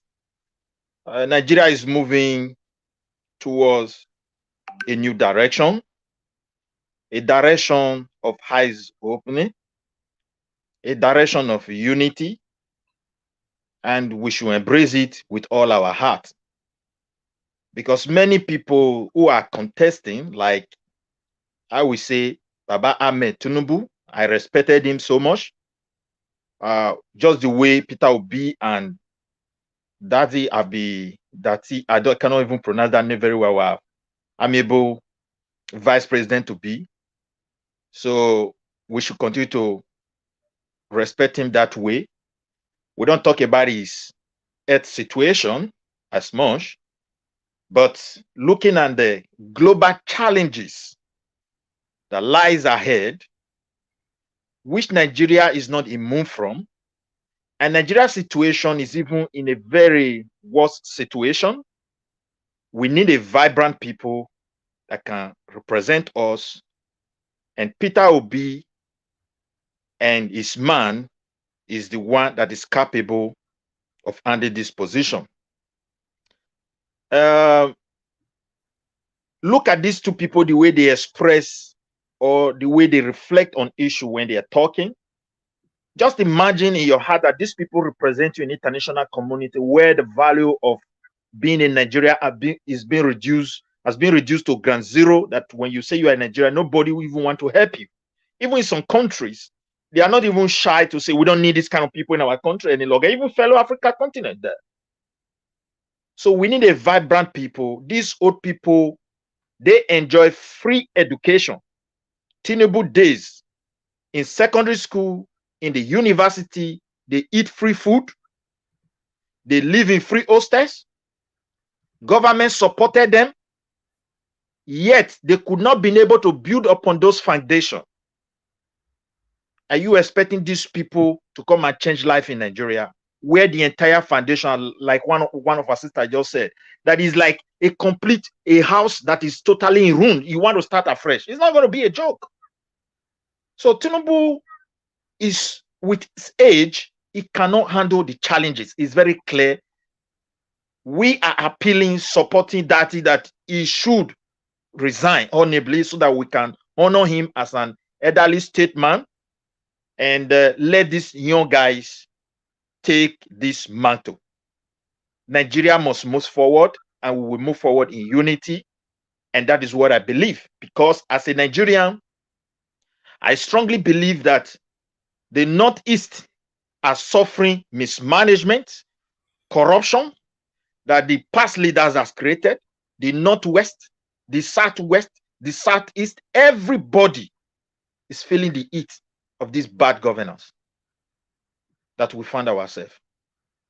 The killing in Nigeria doesn't respect tribe, it doesn't respect religion. We have seen mosques erased and people inside killed. We see marketplace full of any type of people being just bombarded just like that for nothing. They throw bomb into any place without even looking at the nature of people that are there, whether they are religion affiliated to them, whether they are of the same tribe, whether they are of the same, they don't care. So, my dear ladies and gentlemen, we need to unite, support these people, put our tribal feeling aside. If we have the rightful people, Nigeria will be proud again to be Nigerian. And we need viable people that can do it for us. And by the mercies of God Almighty, and I strongly believe that Peter Obi is in that position. And God has raised him in a miraculous way. The two-party or giant party that see themselves like an elephant, it's surprising to see a hand that is more than whale in thousands standing in their midst now from nowhere. That is to tell you how God normally does his miracle. So I strongly believe, and I'm encouraging every Nigerian to stand up for the truth and embrace the change that is before them. And that change will come through Peter Obi. So again, I would like to thank the Edo State Civil Society Organization for what they have done. Trying to join our voices, that those who believe in, using power without any question should understand that when the people are united, they become powerless. When the people are united for truth, so they will become so powerless. And I will thank them. I use this media to send a warm greeting to every one of them. And again, I would also like to talk about one thing, that we shouldn't see ourselves like we are from this region, or the other one is from North, the other one is from South. We should go beyond that. Because as I said before, the suffering in the North is not different from the suffering in the South. You have a governor. They are raping women in his own village. But the federal is giving them money. They call it security vote. Just ask yourself, some of these governors, what have they done with this money? Nothing. These are your people. With the allocation given to them, what impact has they been able to make in their own state of origin? If that man that has no connection to the state where they are from, or village they are from, town where they are from, is mismanaging the resources, but the little one given to you to help your people from your place of origin, what are you doing with this money? Sometimes the money given to a state like mine from Edo State, we normally hear it from outsiders. So the leaders don't even care to prepare any book to say, we have gotten social allocation, we have been able to make so kilometers of road, These are the name of the streets that we have successfully in the Edo South. We have successfully constructed or repaired in Edo Central, in Edo North. Nothing. All they will tell you is we should keep on clapping for them. So they don't know the reality of what is changing since this COVID-19. Before COVID-19, we don't normally have time for this social media of a thing the way it is today. It's a kind of a revolution, a change that is moving. And we need someone that will type into this change and turn it around for the good of our people. And that is what Peter Obi stands for. And that is what he said, Vice President to be also stand for. So his running mate stand for. And I strongly believe that we can do better and Nigeria should embrace this opportunity. And may God bless everybody. Thank you, my brother. Thank you very much, Madam Midwest people.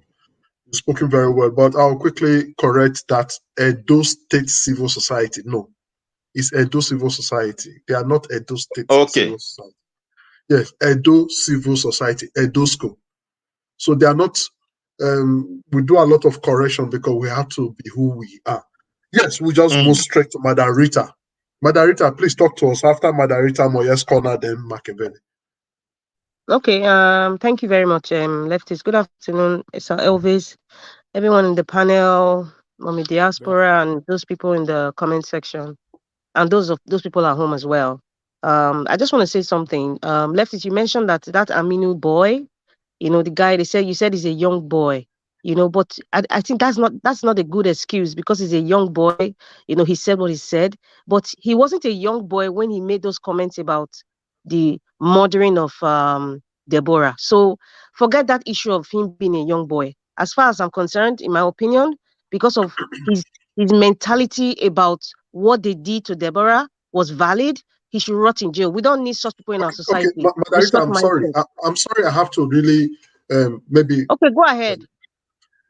What I mean by he's a young man, whatever he has done during Deborah's time is because of the religion, what they are put into his head. And he believes it's that religion. That's not my problem. That's not our problem. Let me quickly let you know something. They didn't arrest him then. Because the powers that be support it. They support the killing of Deborah. That's why the power that be could not arrest him then when he was celebrating. The power that be have that same, when he was celebrating the death of somebody killed by somebody through religion. Now he also said something about against the power that be.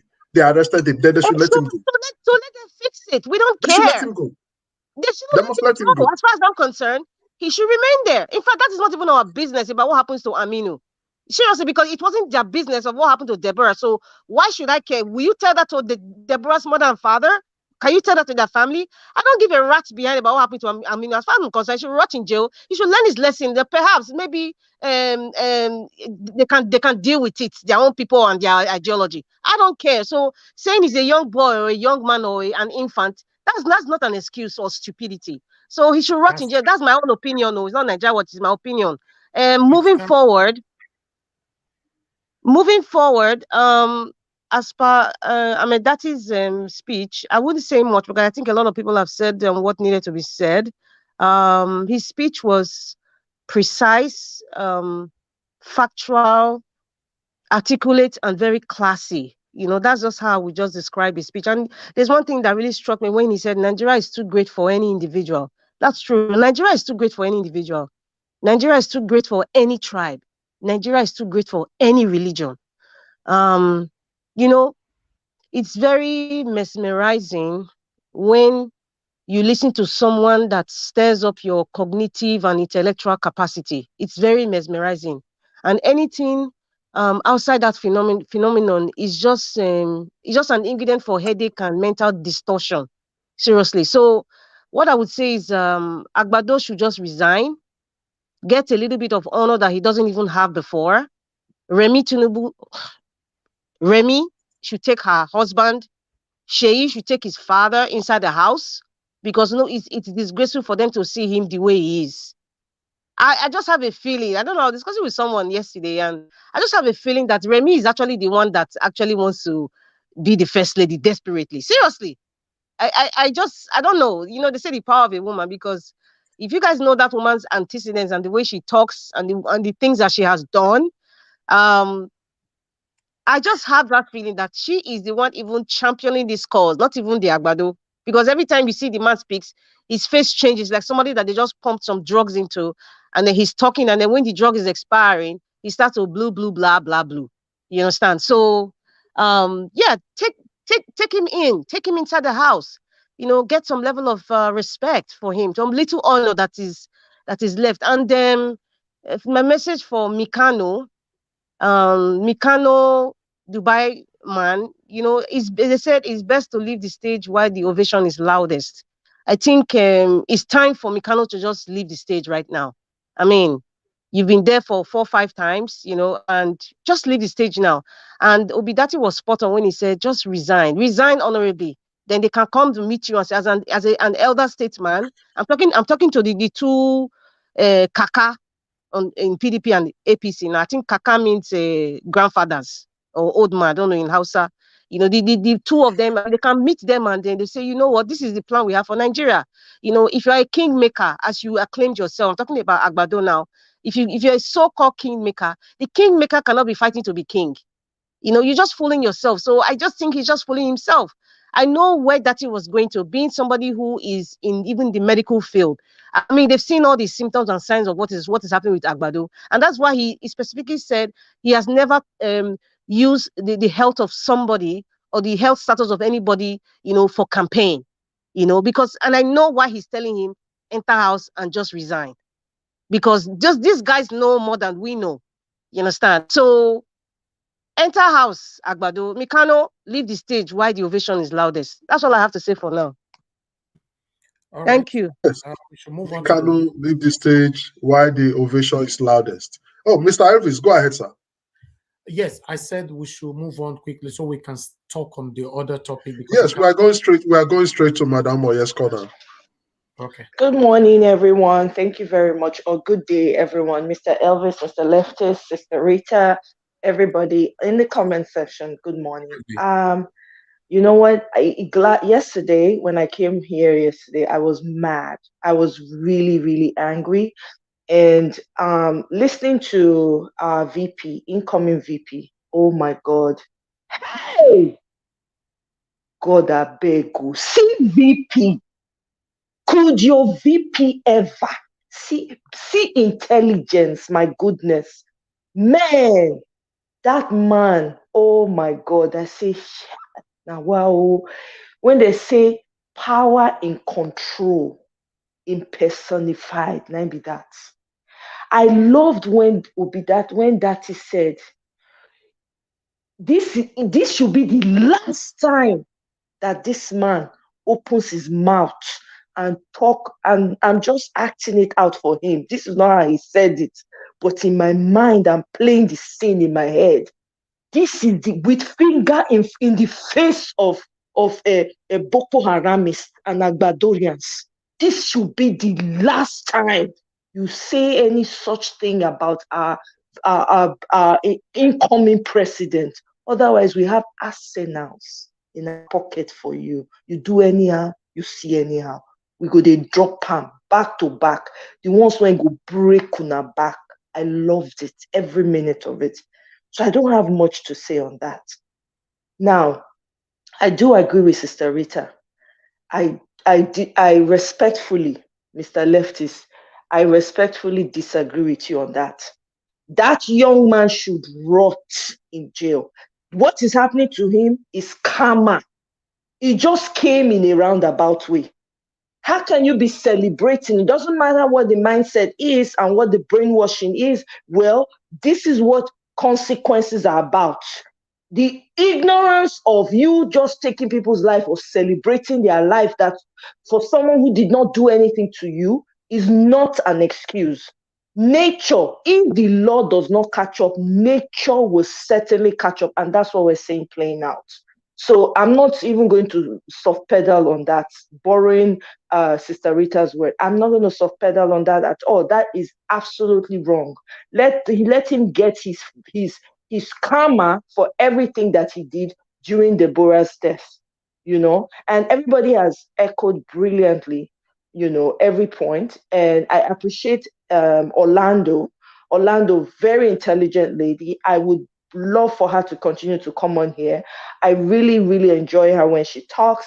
Now, what I'm going to say is, you see, when we're talking again, not be only Igbo and Yoruba Day Nigeria, I beg, we need to be very cautious. We need to be aware of that. We need to tell ourselves, so not be only us day here.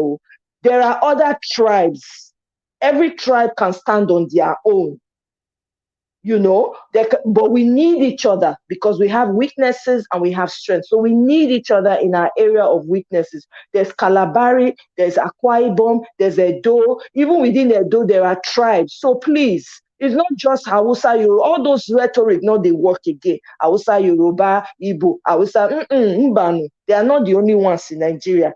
Let's learn now to be carrying all of us along as opposed to a few. And did you guys hear about the news that they want to be using a mother tongue to teach kids? I love that. I heard that news recently. I don't know if anybody else has, but I'm going to yield for now because I don't have anything else to say about this. Thank you very much. Yes, thank you. Yes, Connor. We go straight to Machiavelli. Machiavelli, please talk to us. Before we go straight to Machiavelli, let's quickly acknowledge Pansat HD again. Thank you very much for this your super chat. That just make me really happy today. Thank you. God bless you. So, Machiavelli, go ahead. Thank you very much, my lovely brother. Good evening to all of you. Good evening to those in the panel and to my concerned citizen, my brothers and sisters. I greet you all today. First of all, thank you, Ahmed-Datti. We speak here because based on we want to be educating these people and educating ourselves. We'll start like this. Today, more than ever, we need political leaders who can see the big picture, who understand the relationship between the economy and environment, environmental support, that's environmental and it supports for, the system. That's what we want. And that's now brings us to the word leadership. What is a leader? To us, as a leader, your action inspires others to dream more, learn more, do more, becoming more, then you are a true leader. If you can put that in the people, then you are a true leader. And what Ahmed-Datti is trying to define to Nigeria is what we call good leadership. The ability to lead a group of people, being factual, truthfulness, using the reality for people to understand what we are about to face. Being eloquent, transparency, that is what we want. Now, what this person is saying to you is because before the accord, the whole party came to sign a peace accord, there was the issue, there was a statement from INEC. I don't know if you guys can take your mind back. That election is not a do or die. We will not tolerate whereby people start using rhetoric other than they should be using the, what they're about to do to sensitize the people. Is that not what they say? But the reality is, what the Labour Party is demonstrating is what I quoted to you. And two, who are the people giving you the disinformation? Are the people who has been in power? Now, let's take our mind back to when I came here. I also tell you that when the foundation is wrong, if you like, push mates on top, it will never stand. And I also tell you that for them to be giving you indoctrination, you give them education. Now, what is Ahmed telling you? It's not abusing them. It's not telling them to go away. It's not even using rhetoric the way they use. It's giving them the best way of governance, using a very straight word, like the way it's supposed to be in terms of politics, or what we call the Constitution can say. That is what it is. Because we as Nigerians, You don't know what you have now. They've indoctrinated you to believe that it is only them. You cannot change the status quo. That is what they tell you. Because it has been right from day one. Anytime you bring up an issue with them, they always tell you that you are the problem of Nigeria. They've been telling us here. Some of them who came here, they're no longer here. They told us that these diasporans are the problem. Yes, because you now understand that we are tapping on what you have immersed or you have placed on ground to confuse the people for them not to see what the future lies, how the future lies ahead. But though you are sitting in your comfort zone, telling the people you are enjoying the dividends of democracy that you have never suffered for, you sit down in your house when the poll card is being sent to you to go and vote. All of them. But they decide to use this disinformation to change the way we think, not to understand what the rule of law is, what our constitution spells. And what that is telling you is that a leader must have to cultivate this kind of skills for you to be able to govern. They have never used rhetoric than what the two political parties are doing. If you want to look at the likes of your progressive flag bearer, he told Nigerians to shut up. This is somebody who is you are seeking an employment from, right? So will you go and tell somebody who you want to get, you are getting a job from them, and tell the person to shut up? You won't get that job. So that one is there. And he also told Nigerians that they should not ask him anything that he wants to become the president. And the Nigerians were like, why? He said, I single-handedly brought you the president that you have there. Okay. Which means you, as a Nigerian, you don't have right to your own franchise. But the constitution says otherwise. But these are the people who are championing democracy. That is another one. He said, it's a Milokon. It's my turn. And that is why he was shouting the name. Buhari, Buhari. He's telling you that Oga Buhari, remember, and said, let me put you there. And the same commander-in-chief was actually looking at him. Because that one has now realized, but you have to swallow the spit too. Because he cannot speak, because otherwise he will contradict what he got when he went to the United Nations to tell you that he was going to give a free and fair election. So he will not talk. So Nigerians, open your eyes. And you have the same on the other side of the eye, the PDP. He went straight to the White House and told them very plain that a Northerner does not want a Yoruba man, neither an Igbo man. What is he saying? That a Northerner only need a Northerner. You are now trying to bring in a lot of calamity to a secular country like this, like Nigeria. Are you seeing it? So in the side of the constitution, article should be out. But they will not interpret that to you. That's what Datti is trying to give you. If you go back to what exactly the constitution says, you are going to understand that what this guy is telling you is actually giving you the reality of what these people who call themselves leader has given you as what you call constitution for you to follow. Now, let's go back to the issue of Aisha Buhari, the way they abuse power, abuse system. A lot of my brothers and sisters here disagree. Oh no, this guy needs to go to jail. This guy needs to go to jail. But let's be factual here. The case that allegedly he was involved in this Deborah thing, I don't know, but allegedly, let's say it was, that is a different case. But when we're talking about the fundamental right of every citizen in a given political system, then I have to stand. This is where I come in. As a president, the wife of a president, I want to quote the reason why.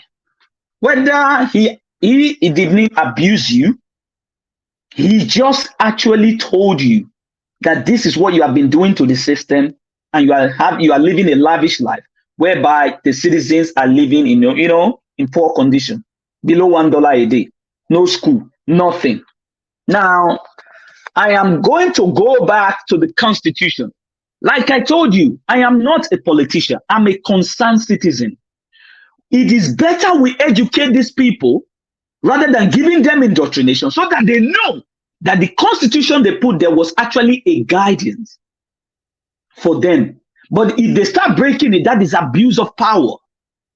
And they should know they are not only violating the rule of law, they are violating the rule of law, and they should know it. This time is not this their teke mene mene yufasu. I'll quote the section 39 of the Nigerian Constitution. Section 39 of the Nigerian Constitution is about the rights of freedom of expression and the press. Under the chapter 4, the Constitution, subsection 3, every person shall be entitled to freedom of expression, including free to hold opinions and to receive and impart ideas and information without interference. Underline that word. Number 2, without prejudice to the generality of subsection 1 of this section, every person shall be entitled to its own established and operate any medium for dissemination of information and ideas and opinion. Bagam. Do you hear that now?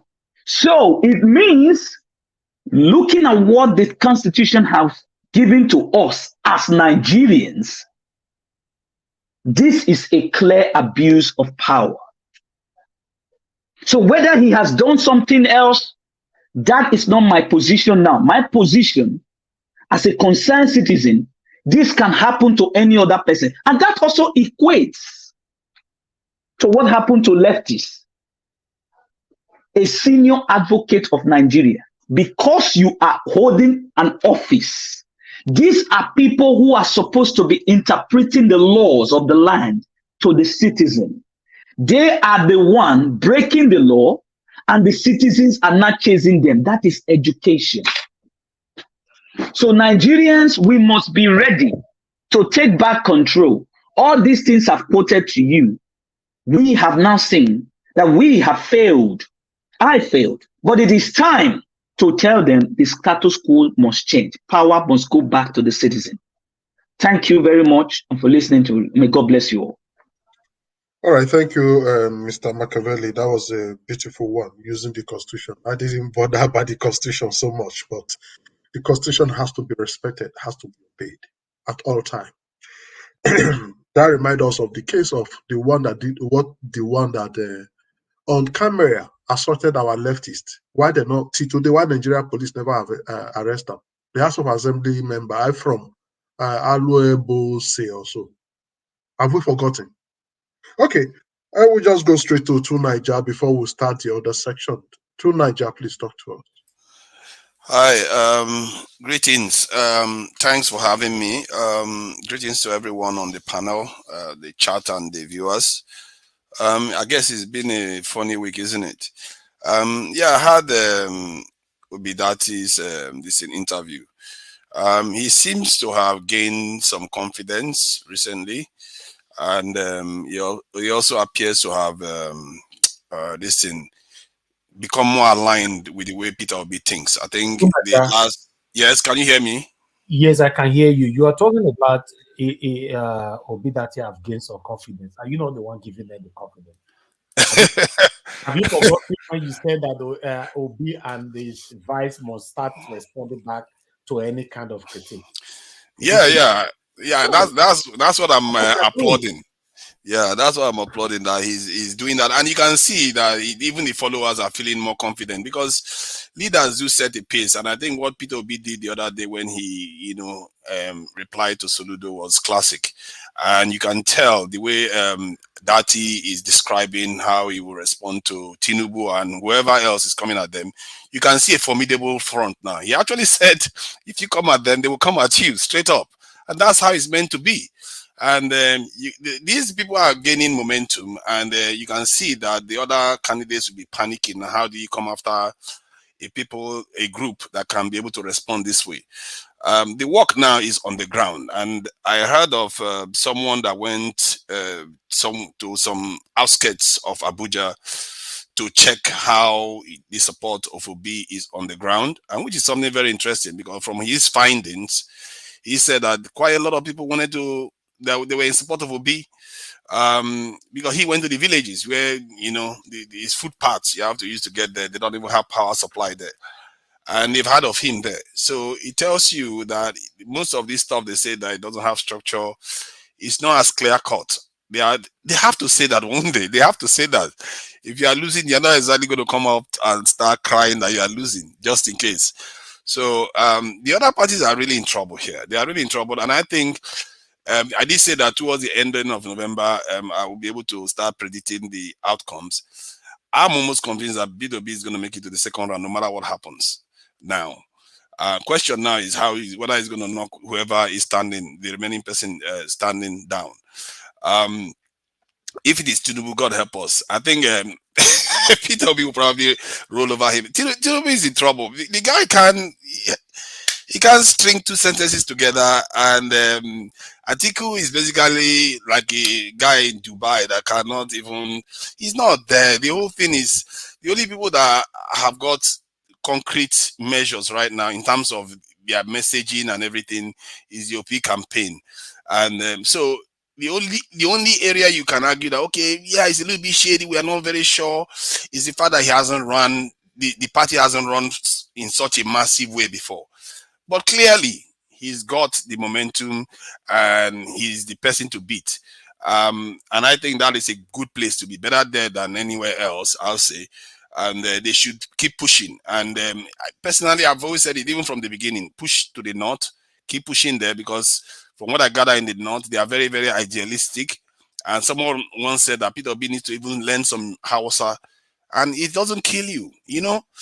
30 minutes a day, learning a bit of Hausa, and going there to exchange, even if they see you are making an effort, it makes a big difference. You know, an Igbo man speaking Hausa to in the presidential campaign is a big one. They may not vote for you, but they may not be motivated to vote against you. And that matters a lot. And and you also want to win. When you win, people feel like, every part of the country feel like you looked out for them. You went to them, try to, you know, win their support. You are not against them in any way. And I think that that's something Peter Obi's campaign needs to push forward. And I think they are doing quite well. In the last 2 weeks, they have really been on the front foot. So I will leave that. I will leave it at that in terms of the Peter Obi's this campaign.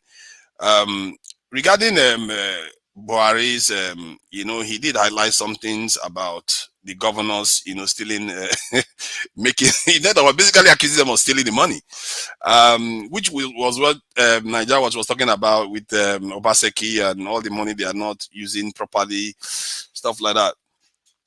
I noticed that Wike, Autumn, and a few others were complaining that why didn't they specify the people that are stealing the money? Because they are all claiming that they are not part of it, or they didn't take it, they didn't even touch the money of local governments at all. And I know there are governors that are doing that. We have not talked about that yet. That's going to be the next segment. Okay. Let me leave that for this. Aisha, isn't it? Yeah. Yes. Yeah, man, this Aisha stuff. The first time I heard about it, I thought, maybe it was just some overzealous security agents that just went and did what they did. If it is true that she ordered them, from there, condemnation follows. The fact that she's not, law enforcement have not even started taking her on right now is an indictment of our legal system. You can't order law enforcement to go and arrest somebody for insulting you. Period. And the fact, not even the president, nobody is coming, like ministers are just quiet as if none of them are aware of what is happening, and people are talking about it. It's like I'm having an out of body experience where some news agencies are talking about this, but ministers will come on and talk about other things as if they don't know what is going on. Nobody's holding the first lady accountable for her behavior. You can't act like this. That's total abuse of power, and it was completely unnecessary. What kind of, just because somebody accuses you of being fat, so what? They can call you devil. You are a public official. You can't order law enforcement to go and arrest the person. You can take them to court. Take them to court and take them to the cleaners if you want to. But don't send law enforcement to go and abuse the law. And those officials that went and did that too, they have a lot to answer for now. This is the thing. This is where our country, in a way, they are lacking. I've seen a lot of cases where they condemn or convict, higher people that are higher up. But what we lack is law enforcement. They don't enforce the laws. I think in the last 2 weeks, they've actually ordered, or 3 weeks, they've ordered the arrest of EFCC head. They've ordered the arrest of the IGP. Also, none of them are in jail right now. They should be in jail. Although the IGP one, they did say that, pending his compliance with the court order, if he complies, then they will let him go. I don't know whether he will comply, because that case has been going on since 1993 or so, which is crazy. You refuse to comply with court order that has been resolved since 2000 and I think it was resolved earlier, then it finally resolved again in 2011. They refuse to obey the law. You can't, and you are supposed to be enforcing the champions of the law itself. The police is supposed to be championing it, and the head of the police is not complying with it. This kind of situation can't carry on, and this is why Nigerians are often frustrated with the way the system works, and this is where I tend to see it too. It wasn't that clear to me earlier on. When I look at it, I will say, okay, they convict the governor, they convict this, they do that, but in all these simple cases, nothing is happening. Why is Buhari's wife still free, doing what she's doing? Why is that boy still in jail? Why are those police officers not suspended for doing what they did, or whatever, DSS agents? Those things, these type of things are not meant to happen. And this is where, if people allow it to happen, that is when it kind of sends the message that you don't value law and order. Law has to be upheld at all times, even when it's not in your favor. Believe me, even in the context of Nigeria, law has not been in my favor all the time. I've suffered a lot of nonsense from the funny laws that they pass. Yeah, I may not like it, but I always think that, okay, it's for the greater good. This is what should have happened with this in Aisha. I don't care who she is. She doesn't have a right to go and just order arrest of a young man. Jesus Christ. What kind of... I didn't see that one coming. I didn't see it coming. And until now, I'm still puzzled that nothing is happening. Till now, and the guy is being taken to court because he insulted somebody and he's still in jail. Where is he? Where are the judges? Where is the Inspector General of Police? Where is Buhari? That boy, does he not have a governor? Where is the local government? Where is this local government chairman? Where are all these people? Why are they allowing the boy to remain there? This is madness. And it's very, very revealing of the system that we live in. Because if you don't see these sort of cases, it sounds simple, isn't it? Very, very simple. But yet it's very, very revealing. Because we talk about people being corrupt and they are being thrown in prison. But yet somebody will get upset that a boy called her names and she will be able to use the law to go and arrest the boy. I think the other day I also heard of a lady smacking a police officer because she's a wife of one of these politicians. These type of things, we shouldn't be letting that happen. If they can get away with this one, they will demand to get away with others. This is why they get away with everything else. I don't know how we can physically go and change these people's this behavior. I cannot say that, because if you say that anything else is just getting on the street and attacking the police station to get this boy out. But there has to be a way of putting pressure on them. And this is why we have all these big organizations. Where is the Nigerian Bar Association? Where are they? All these people that they will come and talk to politicians. This is when we need to be calling them out. Where are you? Where are you when a law is being violated here? You didn't come out and say, you know what, you can't be doing this.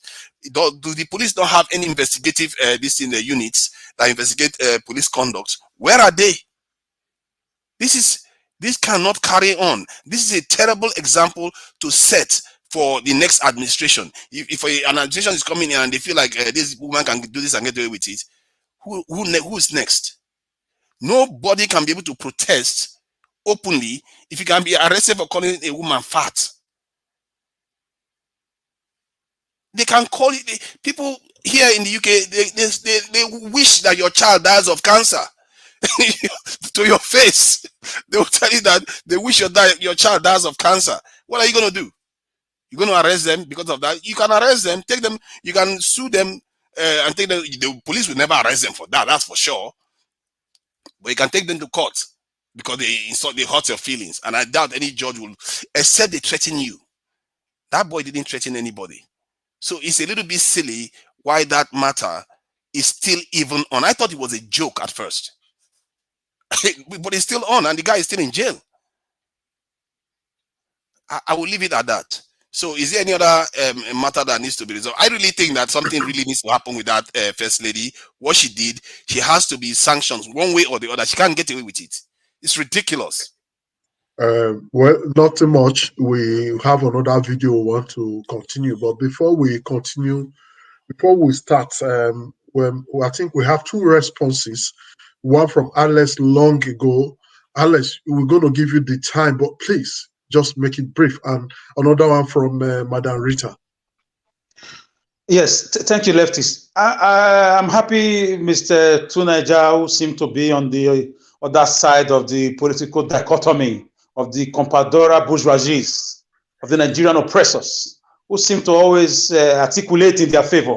The guy is overgasted and flabberwent at the abuse of power by the First Lady. I'm not surprised.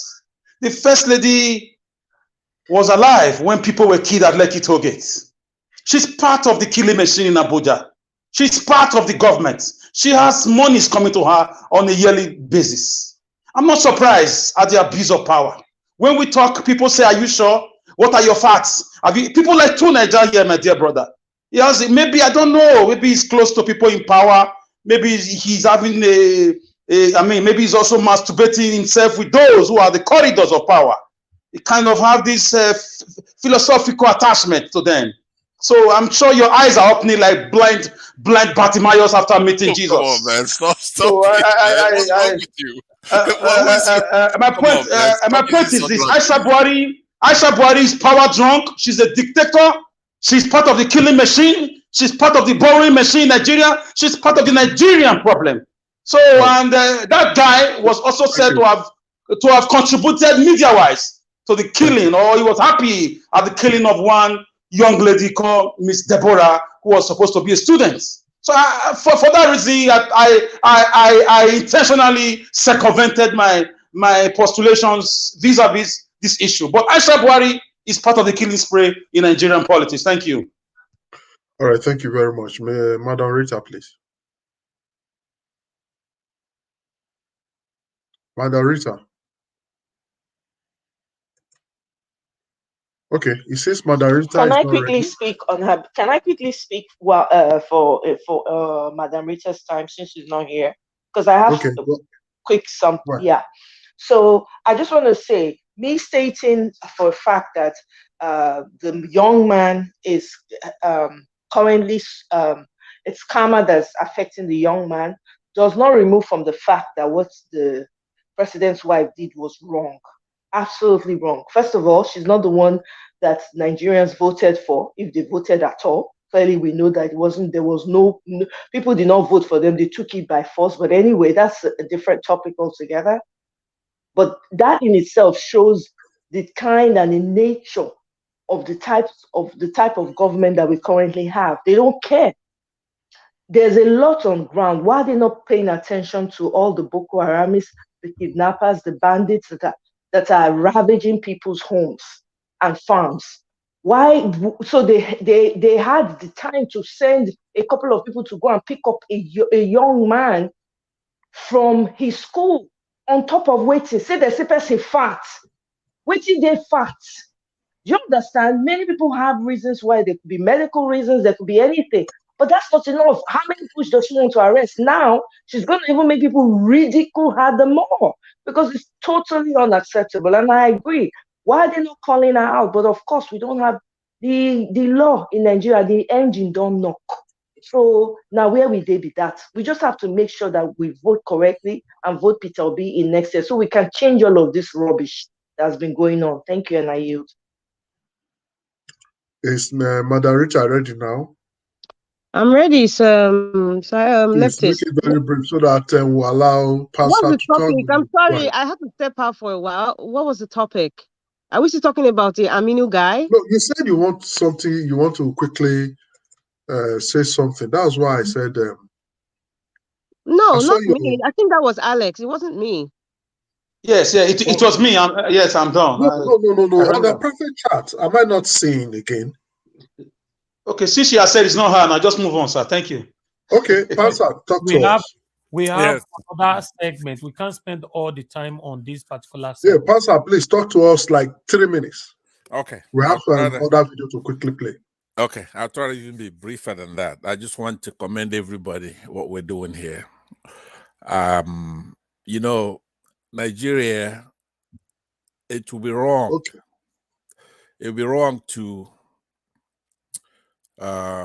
forget about things that should make us feel outraged. We cannot be disproportionate.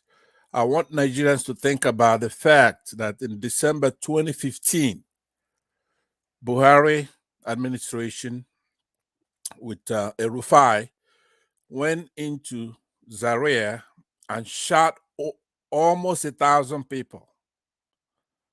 All right, killed our fellow citizens, and they were buried in mass graves. So we can be outraged about this event with the First Lady. I don't want us to say everything is after P2 be selected. We have to start showing some outrage. Today, she can't have a student, albeit a wayward student, an Islamist, somebody who's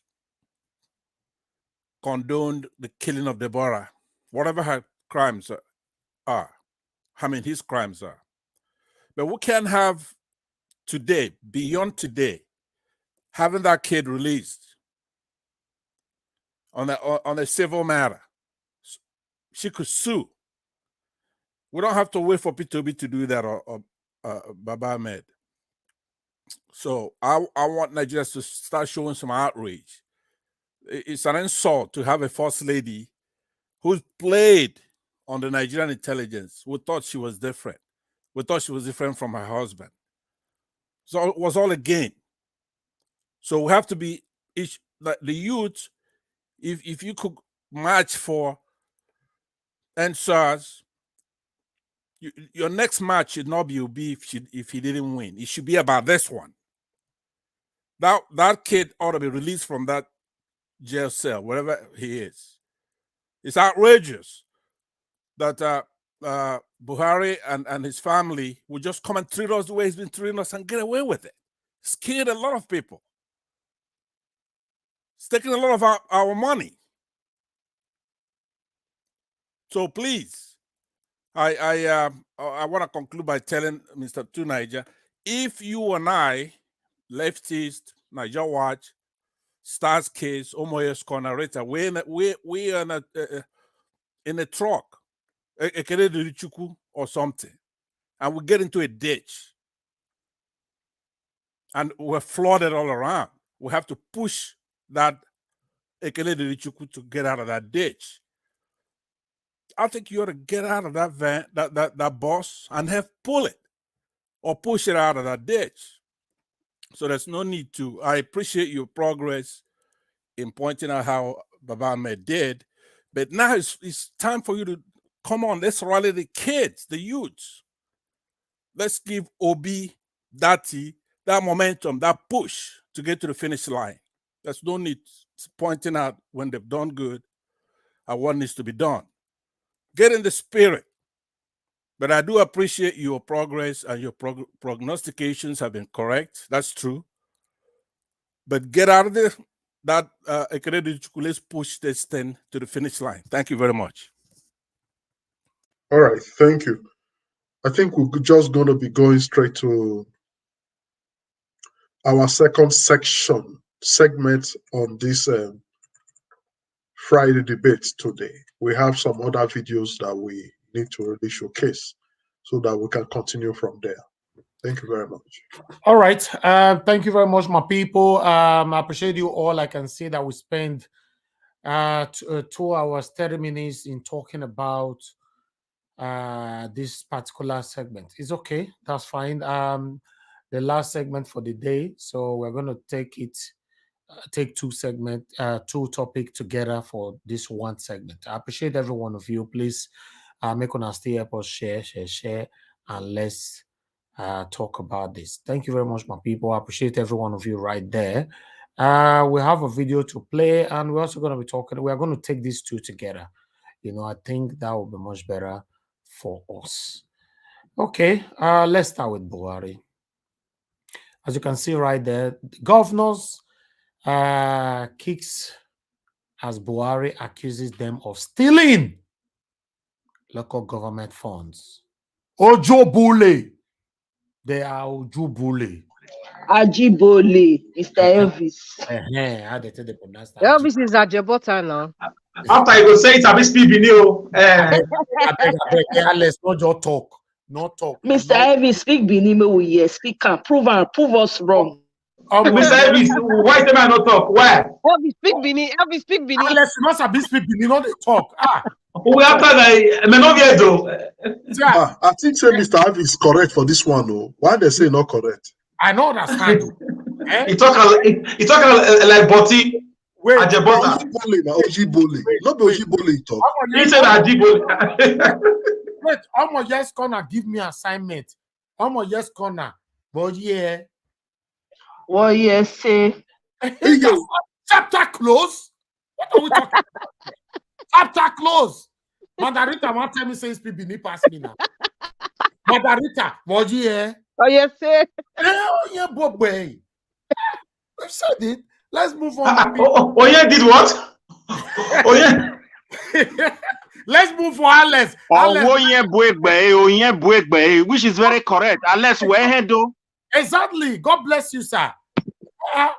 You see, you don't even know what it means, safe. You don't know what that word when we talk to me. Okay? You know the year, Alex know the year Benin. You know, you never reached 2 years when you start to live for Benin. All right, let's move on, my people. Right. All these tiffy governors, so we want to talk about them. They could not forget, say, for the past 1 year, that's why Naija Watch is unique. Yes, we say it how it is. 1 year, now it be where we don't complain now. You know, we don't know say this thing will come up, except say one of us for a year, when I go talk, when I go. And Naija Watch, it's been 2 years that the government of those states refused to allow these elections. 2 years. Okay, what I can remember, you know, I know within a year or so, we've been. Yes. We started agitating about a year plus ago. Yes. Okay. You're right. You understand? We'll be talking about it. That what is happening.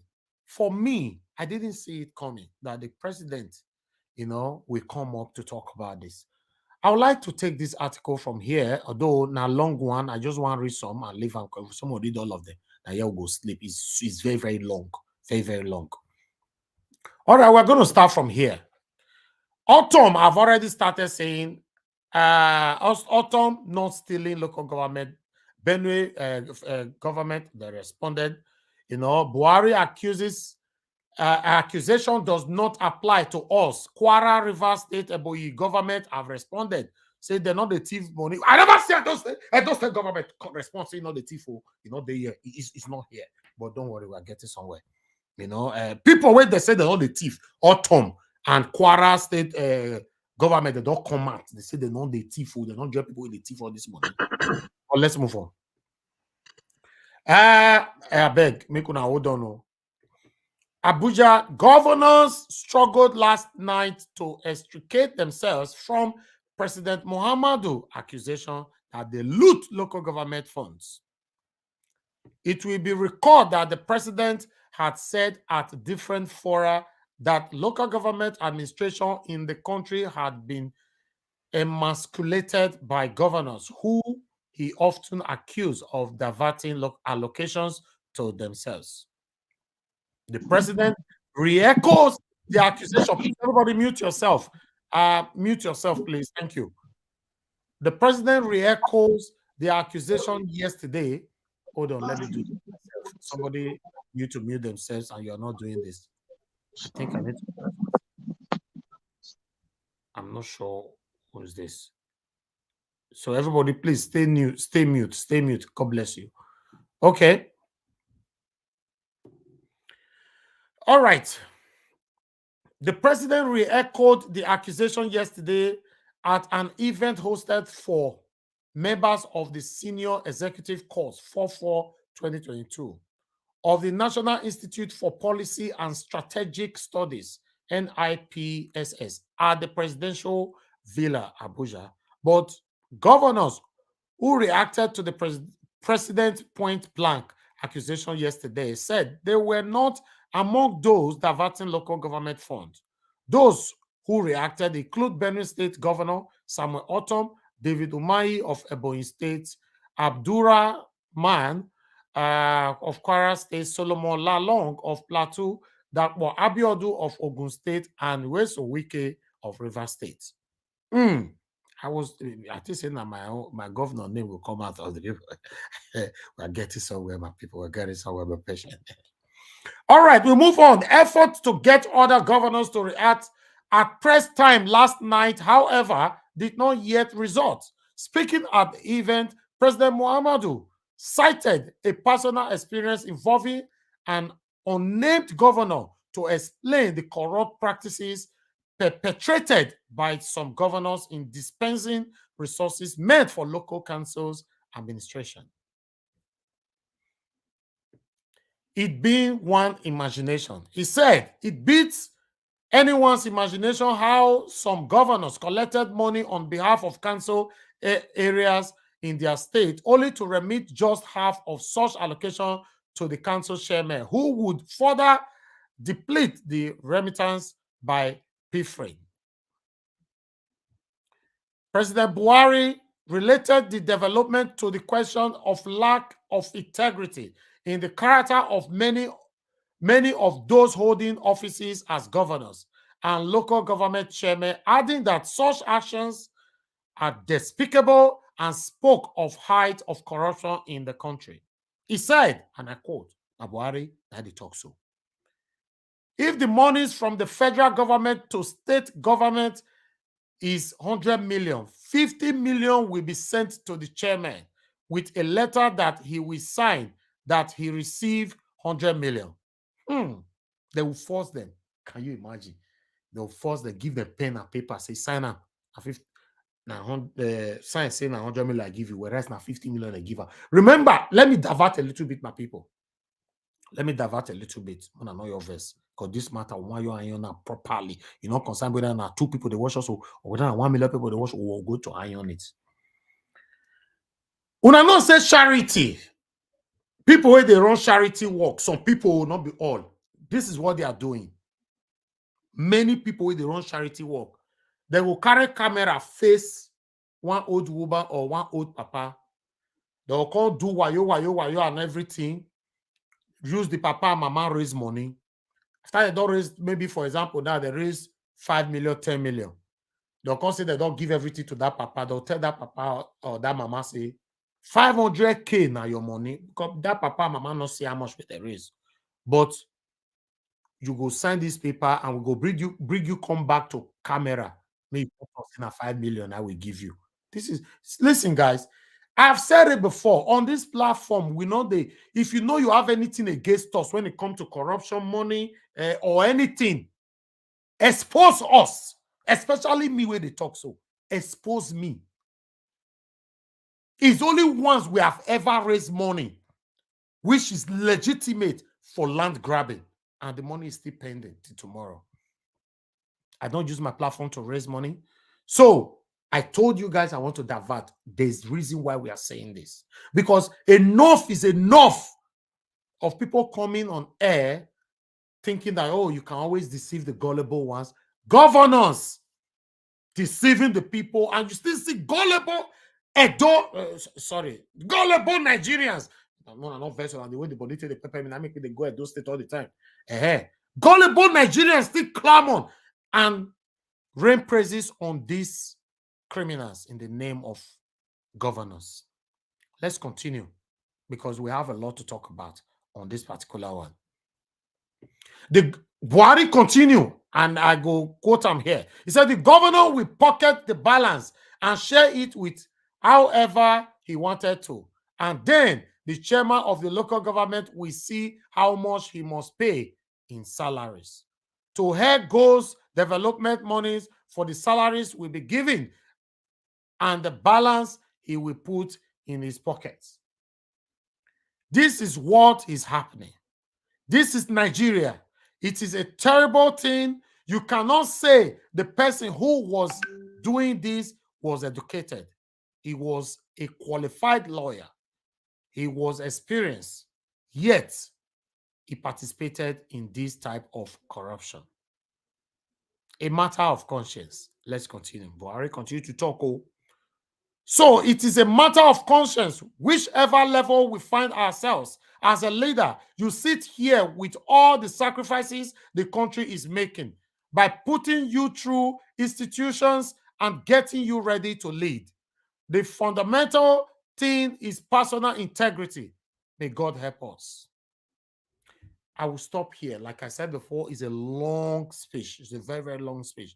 Buhari is disappointed, but we are going to start talking now.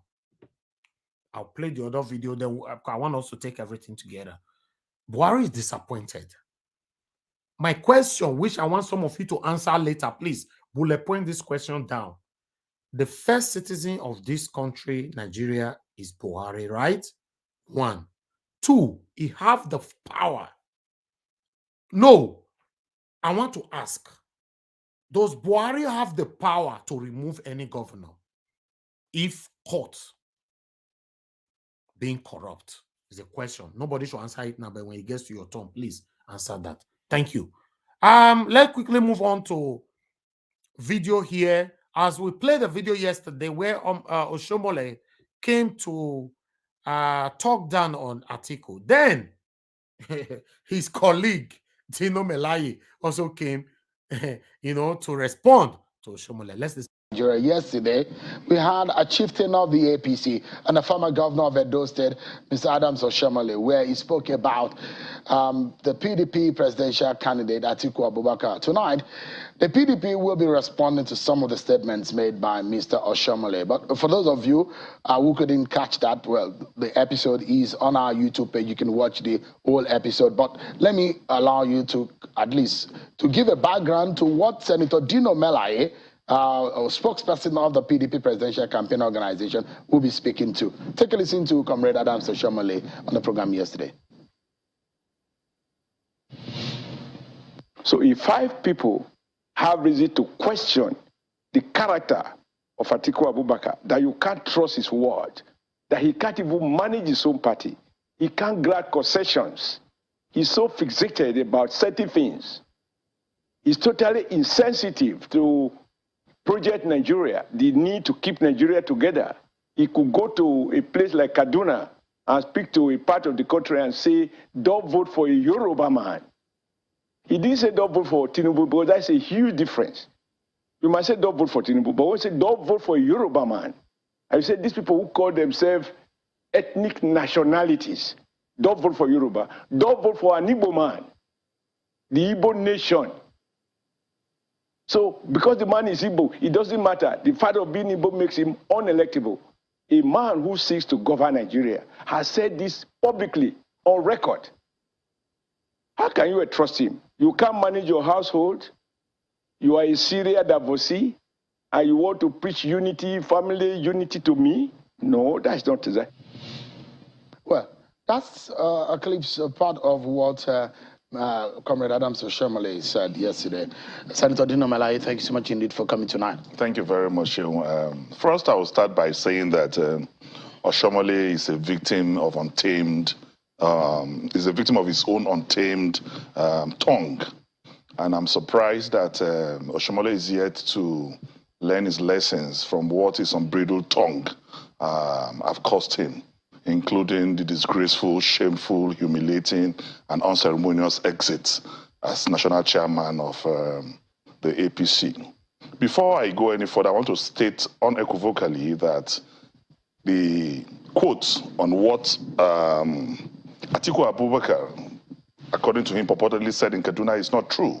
Atiku Abubakar didn't make that statement, and there was no where Atiku Abubakar was talking about ethnic nationalities. Those are just beer parlor street talks that he has catapulted into political relevance. To start with. So what did Atiku Abubakar say? Atiku Abubakar said that there should be no ethnic or religious coloration to politics. He started by saying, I am a pan-Nigerian. A man who started his statement by saying I'm a pan-Nigerian cannot, in the middle of his statement, now begin to segregate or show some colorations. I will not want to dwell on that. Rather, I want to say that the issue, the very unprintable statement by Adams Oshimole on Atiku Abubakar is actually very disappointing. Not too disappointing coming from him, because even on popular prostitutes in Edo State, know Adams Oshimole to be one of their popular customers. Because what I'm saying in essence is that Adams Oshimole is suffering from what I call CGR. CGR means chronic genital recklessness, and his own is garnished with matrimonial rascality. Because if you go to the social media today, there is a video of his genital organ sent all over the social media. So a man, he attacked Atiku personally.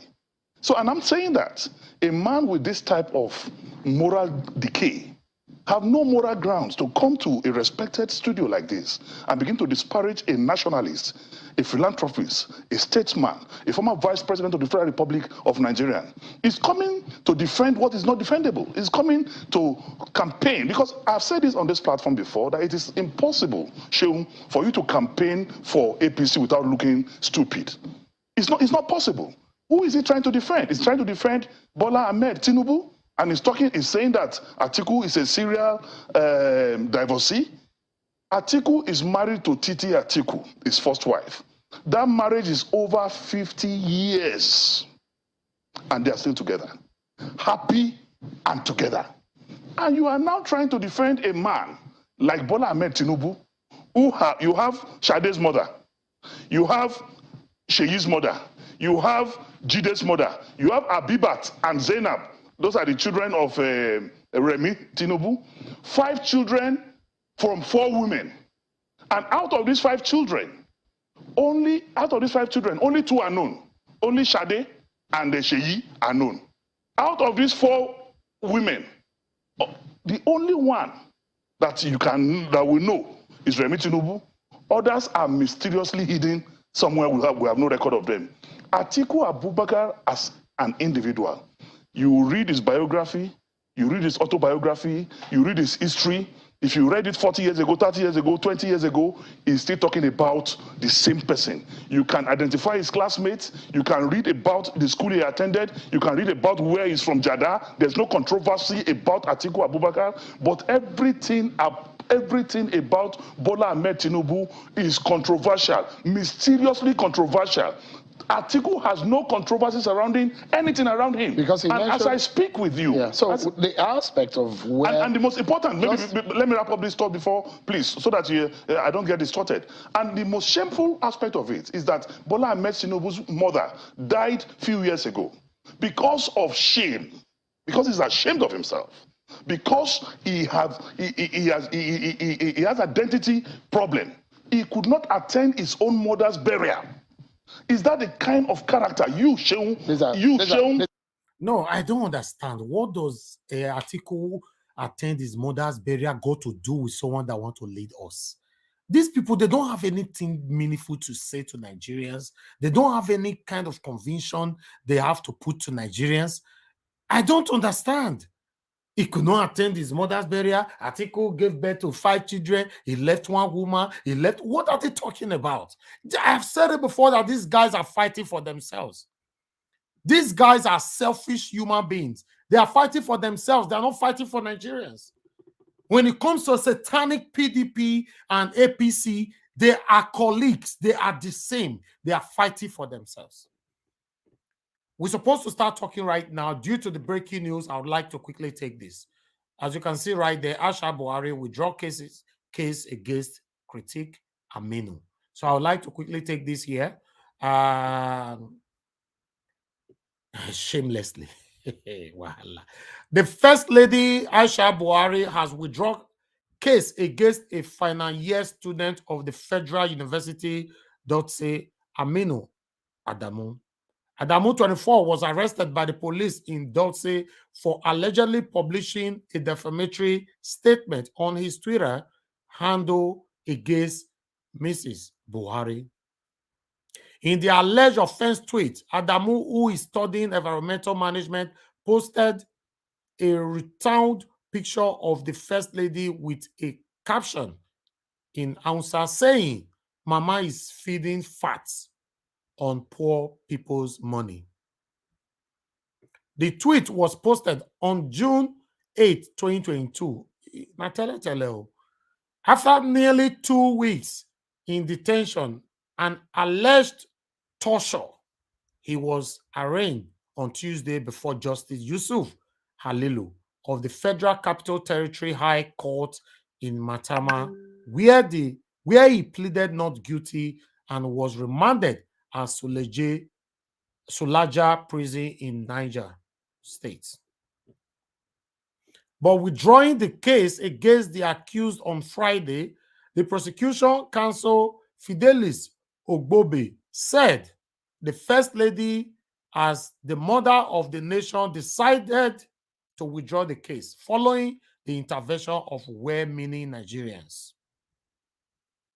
He relied on Section 108, subsection 2A of the Administration of Criminal Justice Act to move the application for the withdrawal of the case. Ruling on the matter, Justice Yusuf Alilu of the FCT High Court commended Mrs. Buhari for taking the bold steps to forgive the accused. He called on parents to always monitor their children to avoid reoccurrence. That's what we see among our people. So let's start talking. We have 3 topics to talk about. Let's take anybody that is your turn today. Please take all the 3 topics together. Just manage your time, but we're not going to give you any time since it's the last topic for today. So let's take the time. Lefties, back to you. Thank you. Yes, thank you very much, Mr. Alvis. Let me first of all, before we talk, say thank you to Alexander Gomez that is just using the, how will I say it? This is just much. Consecutively doing what he's good at. Thank you, sir. This is very good. You consecutively give us 3 super chats on the go as we are talking on the go. 3 super chat. Thank you very much, sir. This is a great one. Having said that, well, Comrade Oshomole, I don't take his word serious. I don't want to really dwell on what Oshomole is saying about Atiku, because he himself, Oshomole, should keep quiet. No, some people, lefties, sorry. Some people, they indicate that they say they don't know who be Oshomole. Me, I'm surprised. I think saying everybody know. I'm more introduce them properly, I beg. Okay. For those who say they don't know who Oshomole be, I just believe say they know.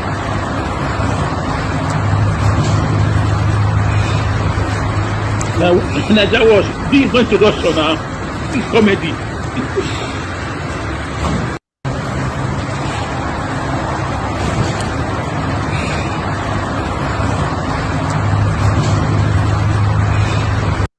All right, make una not first. I believe that introduction it go well. I believe so many people don't know her now. Lefties, go ahead. Thank you. At least for those who pretend not to know him, now Oshomole be that too. Yes. He still do what Tinubu do. After Tinubu don't ride bicycle, now he said conscious, he said fit. He said APC man. Then they show themselves.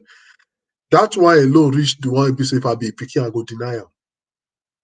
It be like rabbit where they hang. They won't die. Which can what if all these ones now? That are the Oshomole who they talk about. So I don't take his words very serious. Even if he's trying to accuse Atiku Abubakar, Atiku Tinubu, three of them are the same persons. They are not different. So whatever is happening between them, they should just be romancing themselves with insult and disgracing themselves. they are to me they are disgraceful. What Oshomole is saying about Atiku, that is a divorcee. And Atiku don't take him out talk and say, oh, Dino Melaye said Atiku has married all over the nation. He can unify through marriage. The same Dino now is coming again to see that guy they take wee. He's coming again to tell us that Atiku only has one wife for 50 years. At the same time, they confess Tinubu four children, 4 mothers. That will not be our problem. If you like, he has 10 children, 10 mothers. That is not our problem. That is Tinubu's personal problem. If he's having 10 wives, 10 children, no problem. Our problem is be a good leader, rule, be accountable, be transparent. That is Nigeria's problem. What is their personal problem? Don't be our problem. In fact, everybody for a body gets your personal problem. So I don't want to look into whether he has 4 children from 10 women. It's not our business. The problem we have with Tinubu is 1, he's not accountable. 2, he has bad names, international and locally. 3, he look like 419. He has been 419 Lagos State. Chikina, anything short of that. 4 is old. His brain memory don't go. Then they remind him. Then they push him into podium. We don't need such a man. That is our problem. So whatever, I'm just doing 2 together. Whatever Dino has said, it doesn't make sense because Dino self doesn't know what he's saying. He's going forward and backward. And he forgot that social media, whatever goes into social media, does not leave the social space. It's there. It's there. So I think it's good for us. Let them be fighting themselves. Let them be disgracing themselves. The most important one here is just that one that Buhari has said, that our governors are the people causing most of the problem because the power they have, they've used it to oppress both the local government and every resident in their states. Everything comes to them. That's why they refuse to give autonomy to local government. Though we see also local government still get their own for body. But the truth is what Buhari had just said. But now, let's take it again. Let's rewind. If every governor is giving some part of the certain amount of money and they are stealing, and you, the president, knows that they are stealing, Mr. President, sir, what have you done? And before they could steal, they also know that people in your cabinet, if you are not stealing, they will not steal. Yes. If you also know that they are doing it and the institution, you did not do anything, then why are you talking? We all know that you both, all of them, are thieves. Why are you not talking now to rubbish them? Is it not your administration that animals in Nigeria started eating money? What is that? Is money food? Oh, Mr. President. I don't expect this from you now. This is not, you are not supposed to even talk. Is it not you that came, that rodent in your office did not allow you to enter your office in Aso Rock? You told the world that rodents, after coming from UK, spending a long time, whether they change you as they talk. You could not get entrance to your office. And you say you'll be working from home. And the rumor came to us that there are changes fingerprints in your office. Which rodent will be in Aso Rock? Rodent, DSS, not say a key. Rodent drove you away from the office. So, Mr. President, I'm sorry. You are the chief thief, followed by the governors and followed by the local government. Because if the head is really rotting, every part of the body is dead. And this is why we need a sound head so that the body will be working very good. So I don't want to dwell on what Buhari has said. Buhari should get out of that office and allow somebody else that is worthy take over the office. Since Buhari came, what has he done? He said he wants to fight with integrity, and he's even more corrupt. They have finished Nigeria. He's not talking, he's pointing accusing finger to governors. He's using the EFCC now to put some of his enemies into cell. He should be the one to go to cell first. They are handpicking. We know the story. Well, for that of Aisha Buhari, he has disgraced himself personally. There's nothing Aisha Buhari will do or is going to do now that will salvage his name. He should go and forgive himself, not he has forgiven the boy. No. The boy has not done anything. The boy did what he has to do constitutionally as a human being to say that he's fat with Nigeria's money, and it is true. Is it not Nigeria money that made her fat, or is she sick? If it is not Nigeria money, if she's sick, it means the Nigeria money has made her sick. Look at her now. I can see, I don't know if Madarita has problem with the word fat. He said I shouldn't be using the word fat. Madarita, I'm sorry. Fat is fat. It's fat. She's fat. So for her to say she has forgiven the boy, I don't believe in that. She should continue with the case. It's a dead on arrival case. The boy has no case. She would have wasted her time in court, and the judge would have disgraced themselves because there's no case there. Yes, she's fat. I said it because she's fat, and she's the wife of the president. She was not like that before, and it's my right to say she's fat. It's a dead on arrival case. She just disgraced herself to show to us that this is how they are. All of them.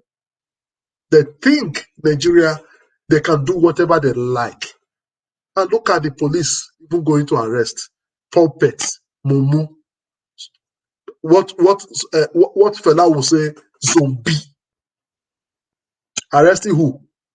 For saying that somebody is fat. Now that one they see DSS. They want to be boy because the country is corrupt.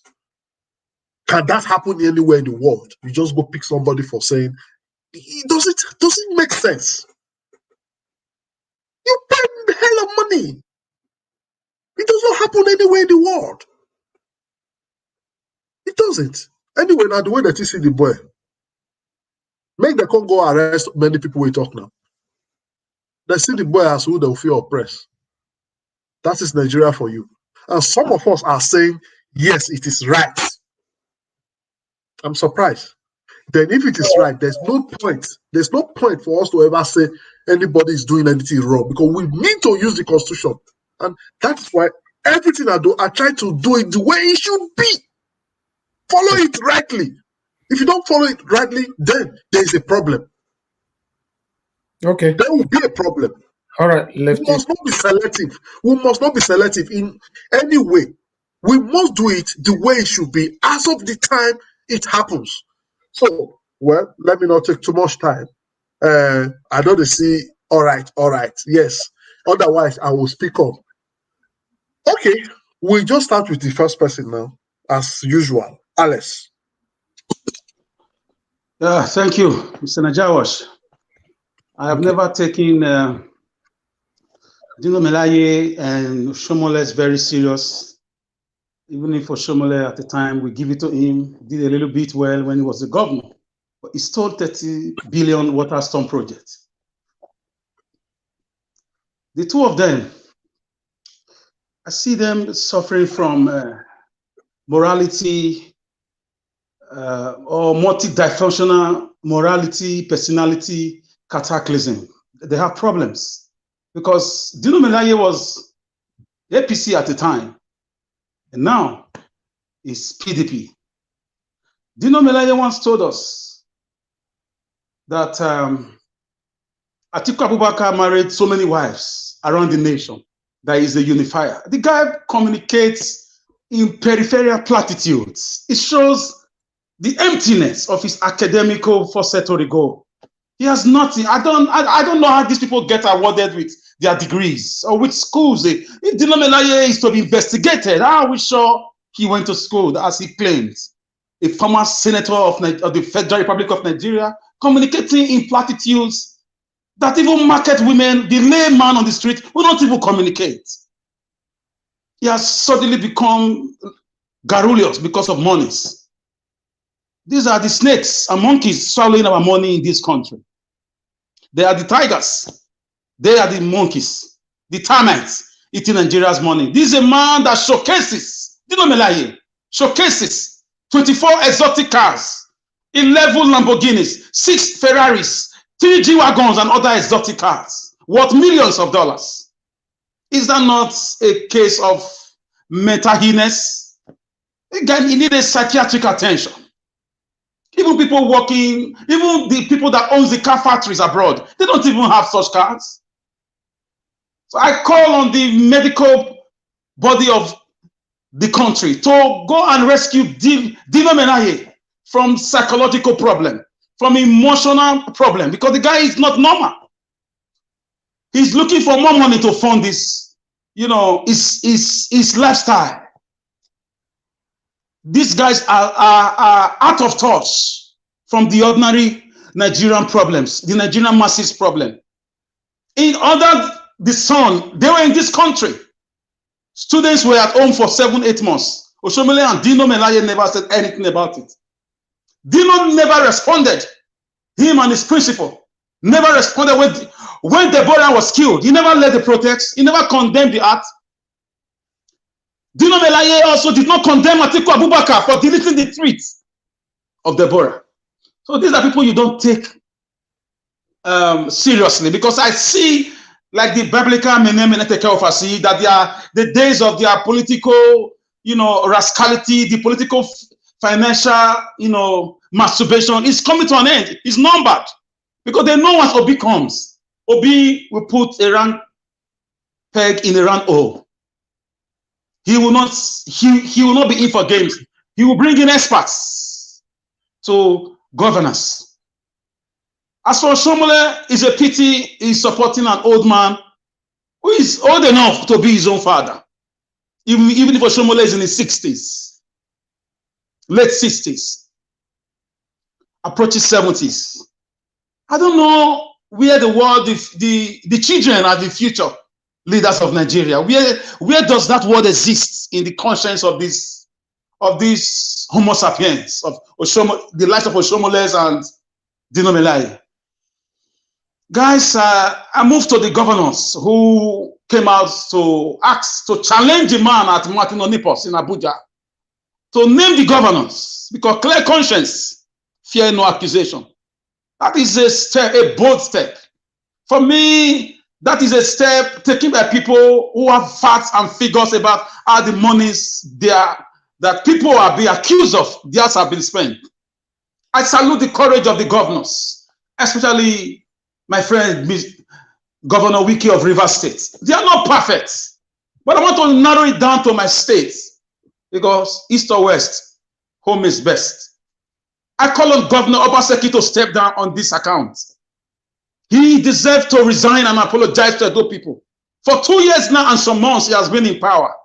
Local government elections, he has put it on hold. That is despotic, against the tenets and the principles of democratic display, against the system of government that we are practicing. Where in the country have you heard that local government elections are put on hold by one general, Field Marshal, totalitarian Governor Obaseki? That's to tell you the guy has no political morality. So where are the monies coming from the federal government into the coffers of the imaginary of the ghost local government workers? I call on every well-meaning Edo people to ask Governor Obaseki what he has been doing with these allocations for the local government. Why can't he beat his chest and join this governor? Maybe if you don't want to join them, organize a social media, because he ruled Edo State from social media. We have a social media governor. You should also send his puppets, his rats and rabbits and foxes, the likes of Crusoe Osage and the commissioner for whatever. You should send them to come and talk to Edo State. He has now outgrown Edo State people that he came cap in hand begging for votes just less than 3 years ago. How time flies. You don't know a man until you give him money and power. So this guy has never been one of us. When you come from a place, you do not destroy the place. As we speak, we don't have roads in Edo State. Cities have not, they've not resorted to self-help. You see them using granites and sand and cement to patch road instead of Julius Berger doing our roads as we used to have those days growing up.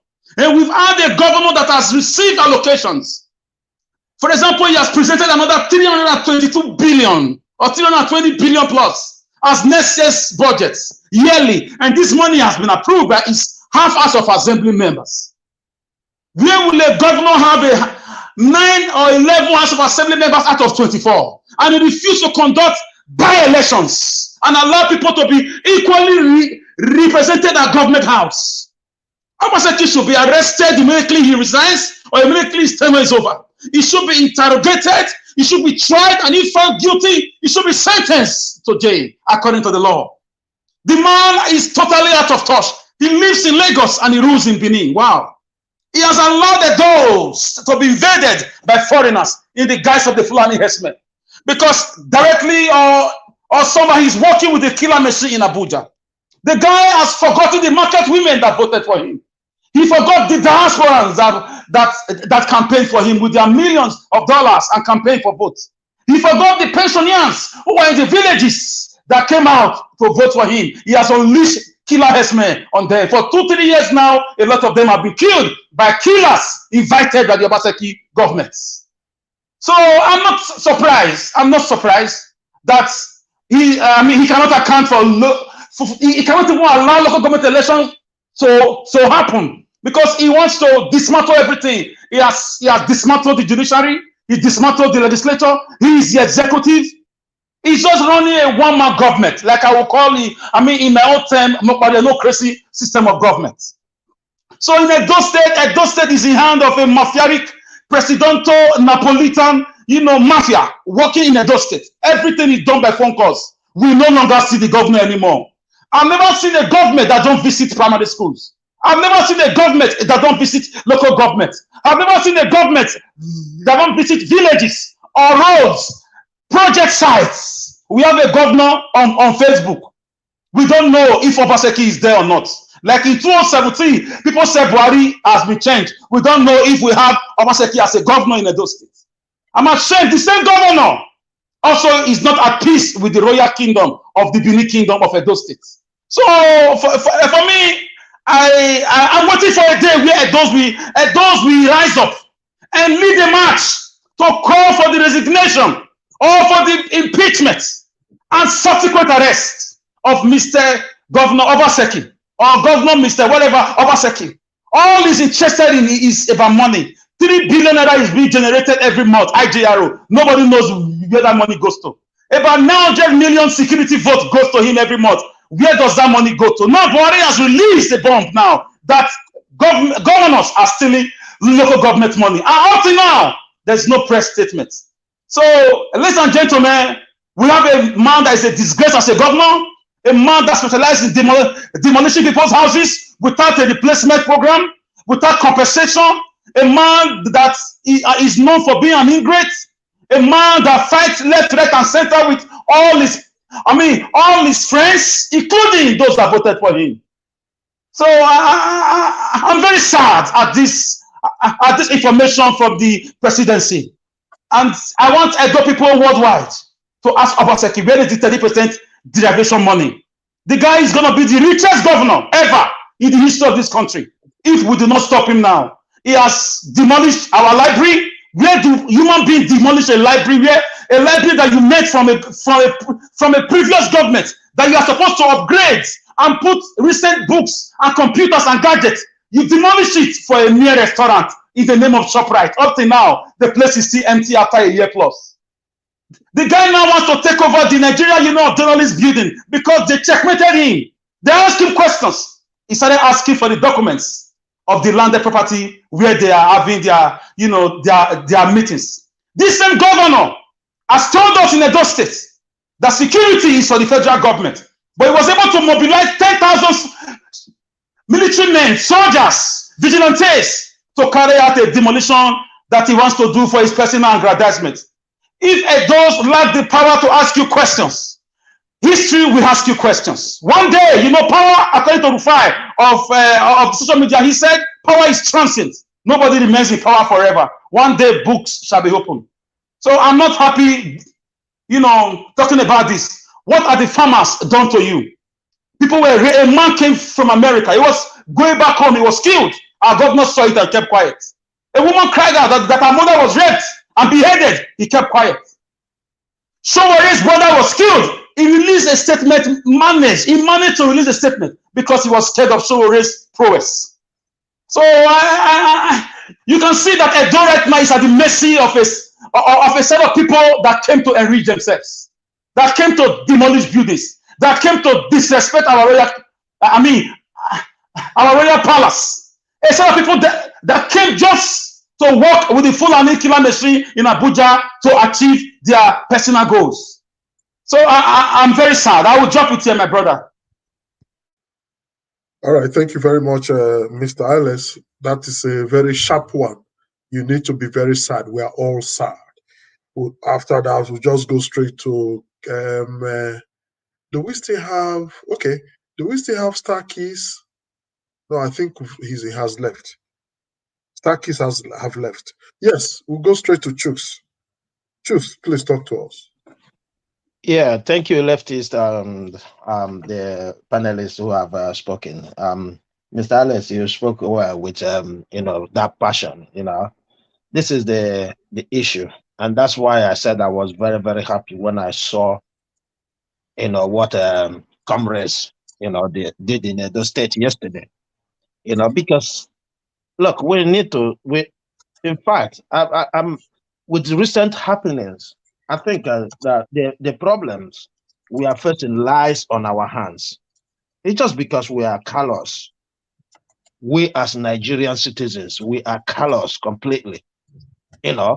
Because you see, if they went yesterday and make the police understand that they know their rights, and make the police understand that they have to and they have nothing to do. What stops us from going even further? This is why I appeal to all Nigerians to emulate what happened in Edo yesterday. I was so happy, because by so doing, you will see these people will become heavily afraid of us, knowing fully well that we now understand that we are the one who put them there. We now understand that we have to hold them accountable. So they will be scared to do something. Like Mr. Alex said, they're not going to be there forever. Yes, the governors, they are protected by the law. They have immunity. But that immunity will end one day. And when it ends, we will not stop there. We will make sure, protest, see that they bring them to account.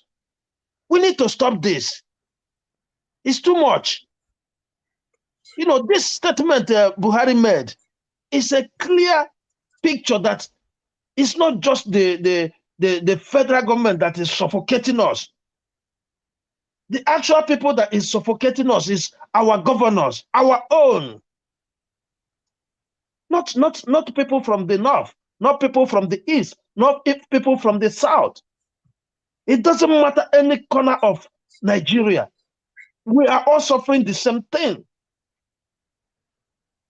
The way they are doing it is different, but we are all suffering the same thing. If you go to the north, they have their own way of doing it, that their people will be, eating the crumbs without complaint. You go to the south, the same thing. So let us ask questions. It's like he's giving us what is it called? An expo. Let us demand. We need to organize now. It doesn't matter if it is even if we do it now, we will get results quicker than after election. That's the pure fact. Because they will come out to defend themselves, to show us. Look, the hunger. Yes, I know the federal government, they have their own part to play. And because, like Mr. Lefty said, because they are corrupt themselves, they don't have that temerity to question anybody. Because if you question them, they've got something in your cupboard that they will let everybody know what is in. So that is the problem we are facing. We need to start asking these questions right now. It's very important that we start holding them accountable. You see the amount of money in trillions, not billions anymore, because billions don't scare them anymore. Billions don't scare them anymore. They are in trillions now. If one person what is it called? Is it the accountant general, right? Can squander 109 billion by himself. It shows that they're not scared of billions anymore. They are targeting trillions. And they imagine if they start stealing in trillions, like the way they are doing in billions now, where is Nigeria going to be in the next 10 years? That is the question we need to start asking us. We behave as if it doesn't concern us. We are in the middle of everything happening, whether it is from the federal government, whether it's from our states, we are in the middle. So we need to start asking them questions. And until we do that, all these things we are saying, we're going to do this, we are looking for a better life, it's not going to come. Let us tell ourselves the truth. It's not going to come. How can it come? Because once they come there, they know there's nothing you can do. Nobody questions them. Even if they are not corrupt before, they will become corrupt. It's as simple as that. Yeah, I talk about Dilo Melai and Oshomole. Well, these are people back in the days, most of us would want to be like, but not anymore. They lack relevance right now. So this is the campaign that they think they will use it, to put themselves forward again, that people will still know that they are still around. Imagine I've forgotten about Oshomole until this election season. Since he left what is it called, APC chairman, I hardly hear from him until this election matter starts. So this is exactly what they're trying to do, because they know they've lost on this one. So they're trying to build something different. See if they're gonna use that to start climbing the ladders again. You see how they talk. Going personal, talking about people's family. Both him and Dino Melai showing that they have nothing to say. This is the case of somebody having nothing to say. You know, when you are employed in a job, you know nothing about it. All you do is go around. All you do is go around looking for somebody to blame. This is exactly what they're doing. The two people, their principals cannot stand and tell people what they can do. The people they hired too, they cannot. So that is the case. That is the case. Yeah, I want to talk about the breaking news. Yeah, it is a good one. it is a good one, because we have said it before. It's a very disgraceful act by even the DSS that picked up that boy. It tells us that if they want to do the job, they can do the job. Because there's nothing they can use in tracking him down other than his IP address, his phone. Okay, if they can do that, what happens to bandits that are kidnapping people and calling families to bring money to them? They can't do the same. They can't do the same. Shame to even that judge that granted whatever the warrant they use in keeping him in prison. Shame to him, because I don't think he understands what he did. This is a complete civil matter. How can you pick without judgment? You put somebody in a civil matter to prison? Deformation of character. When did they become I'm not a lawyer, but I don't see that to be what is it called? Because I see big men suing big men.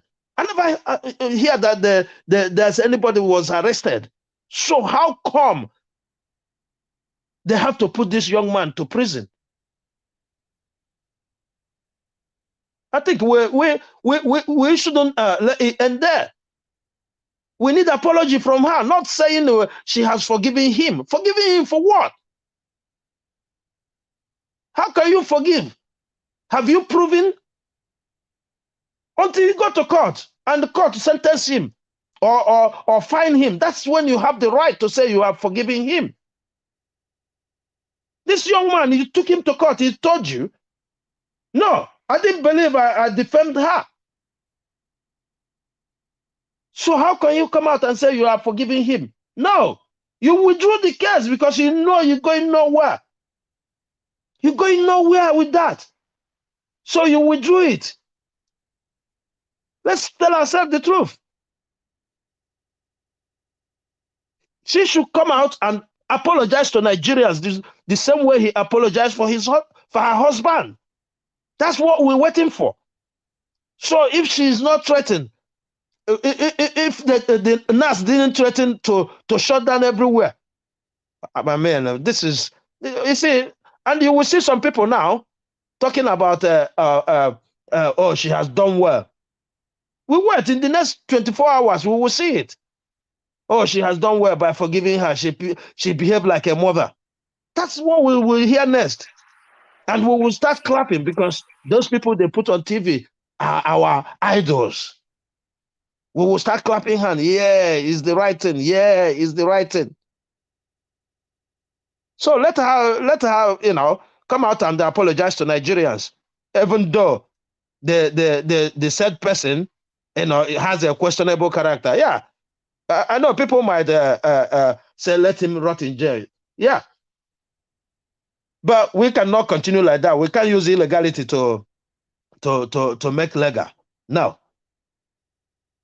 Because if we allow these people to pick this guy, they will pick another person who said the same. That's why we're fighting for him, not because he is innocent of other things. If actually he said anything negative about the young lady that was murdered, he shouldn't deserve our mercy. But we have to do what we have to do because we are working for all Nigerians, not him.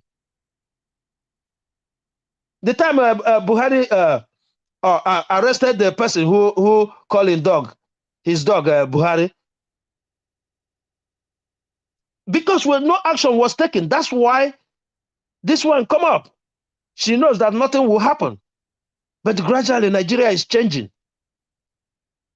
So let us do our own bit by holding these people accountable. Let us not as well forget why we are here. We are here to make sure that Obi-Datti movement is final. Thank you. Yeah, thank you very much. That was Aisha Buhari She just like I said, she just disgraced herself. She has nothing to hold. The young man, wait, the case is dead on arrival. She has to cover her shame by withdrawing it. Otherwise, it's just ordinary punishment, which she will also receive. It's a simple matter. She's a fat woman. I'll continue to say it. She's fat. May she go die. Aha! We go straight to the next person. Okay.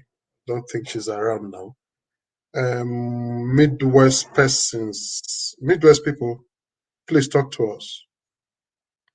Good evening. You know, the video or the statement, I will go straight to what Buhari just said, first of all, because for me, I have my own personal opinion. As I said last time when I was here, I said, from the statement Wike has made so far, we started this current democracy, I think 1998. I rate Buhari as the best president that God has ever used to bless Nigerians. Only he may have made a lot of mistakes when it comes to the way he handled insecurity, though he never created that insecurity. It has been there before he came into power, but he did not manage it well.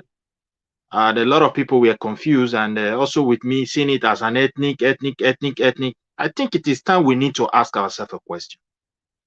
If someone is really bad and is living far away, he doesn't have anything good about you far away, and you are being faced with a challenge, and that challenge is insecurity.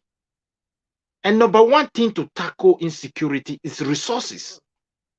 You need to employ people. You need to give them modern gadgets. All these things will cost money. But the same man that we are accusing released some millions as security votes to state governors. He has never failed since he came to power. And the governors themselves are the ones that are so close to the people. In some states, the governor has never created a time, just one day, to pay a visit to one single family that has been a victim of this killing.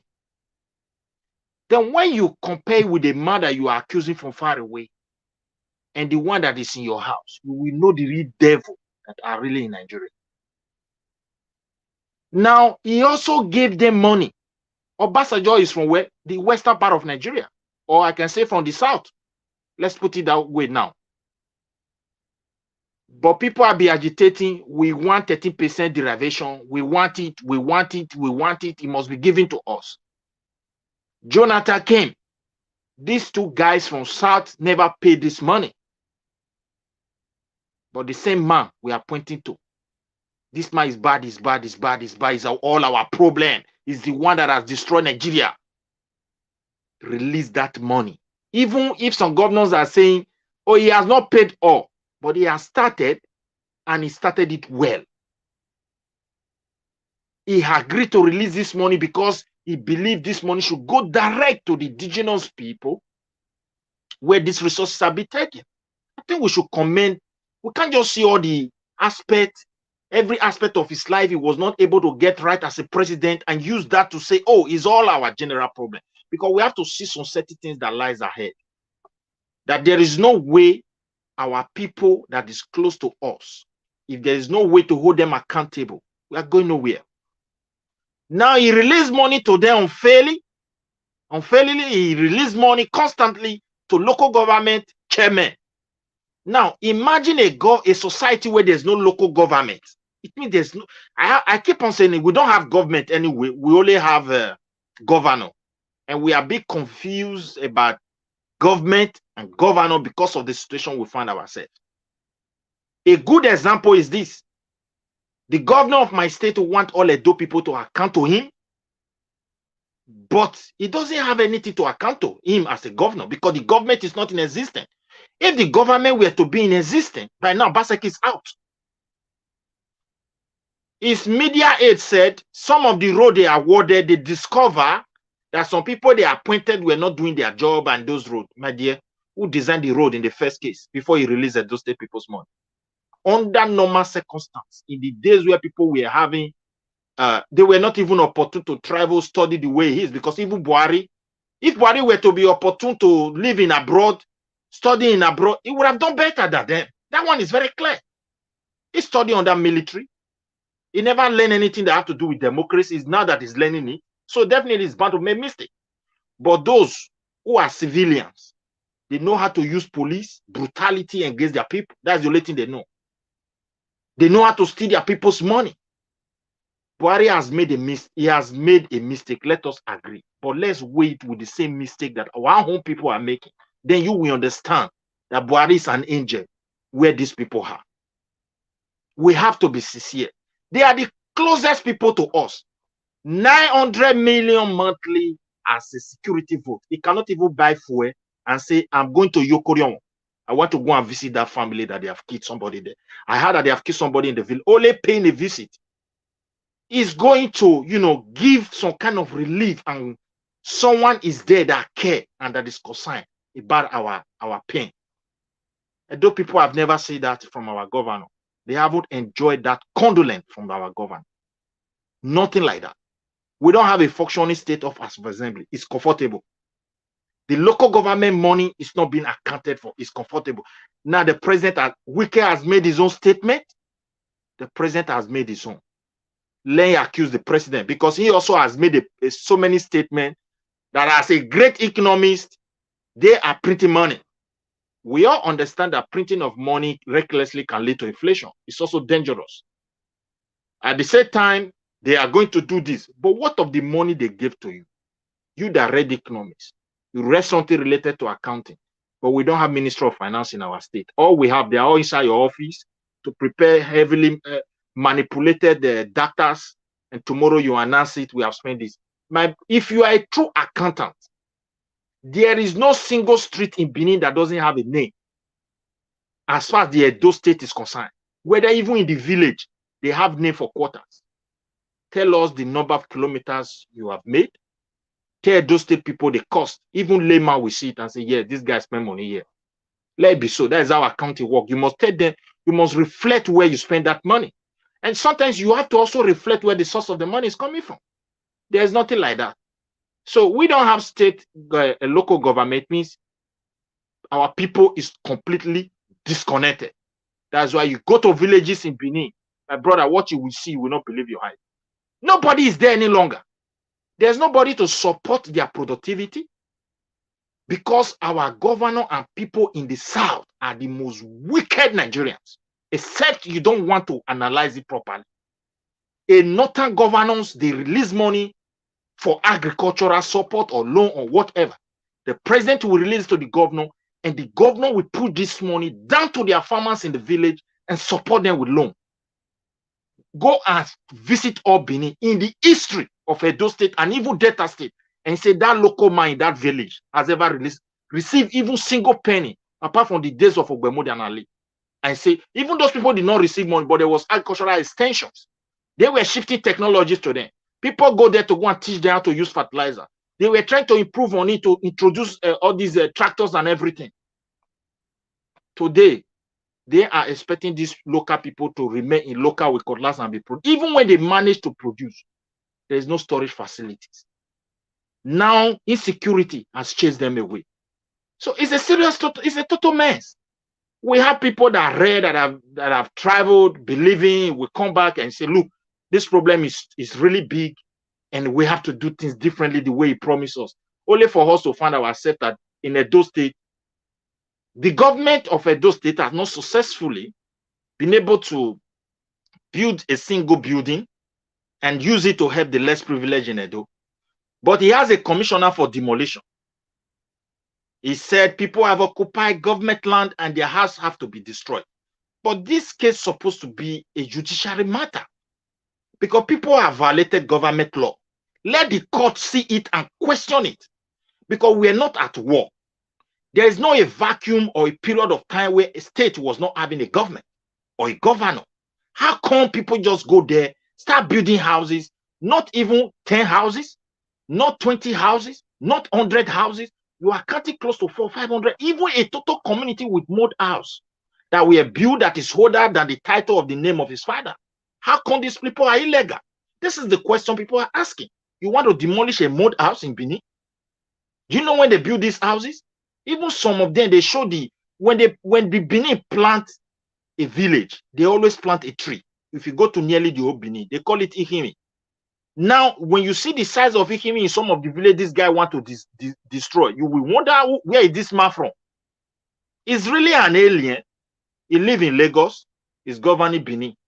So it's to say that he doesn't have the people in his mind. If actually he has the Benin people in his mind, there's nothing that will stop him to pay a visit to those innocent families that that have paid a terrible price to this insecurity in our land.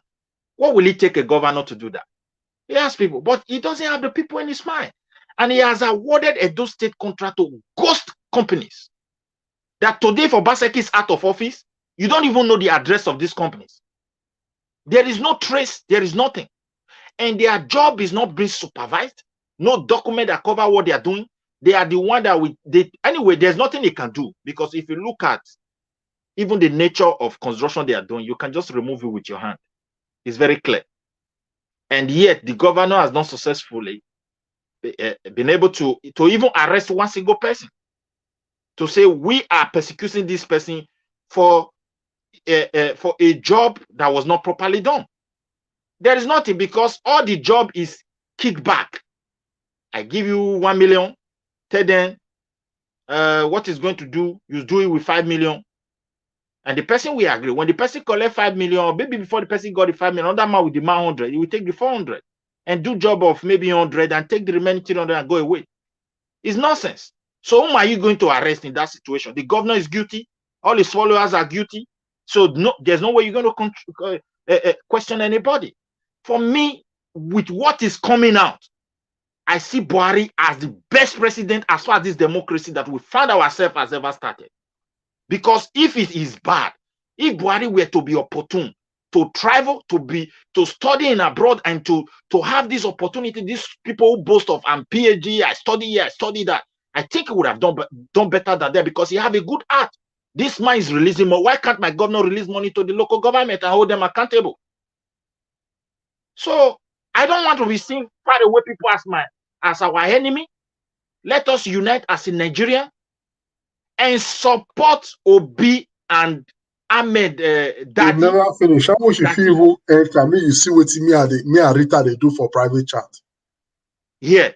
May Ahmed and Datti figure this so that they can have this opportunity to take this mantle, so that we can see government that is so close to us, a government that will be, transparent about accountability, so that we will know exactly our real enemy. I see no reason why somebody in your own house, enemy is there. They want to kill your mother, your father, your sisters, raping your sisters. And that's a person you are accusing is releasing resources for you to protect your house. You cannot protect yourself. And you always want me to accuse that innocent person. That person is an innocent person. He may have made a mistake on how he tackled that insecurity, but intentionally, he has a good mind. That is why he's releasing that money to them for security vote. The real Satans in our land, as particularly these certain people that claim that we are better than not. My brother, they share that country, they will see our nakedness. They are the most wicked people. How can somebody from not release money and say, go and help your people? Edo State, when I was growing up, all these people that said Northerners are feeding Nigeria, not Bende people in the east of Nigeria, it is now. When it comes to October till maybe June, can you come and sell Nyam from northern part in the part of Bende? People can testify if not for now. Or you come and sell plantain. You official plantain where they come from Ugele finish for the whole of southern Nigeria. Or maybe Gari where they come from Orion, Ekboma. Just name any part where they call that Bende area. You can't.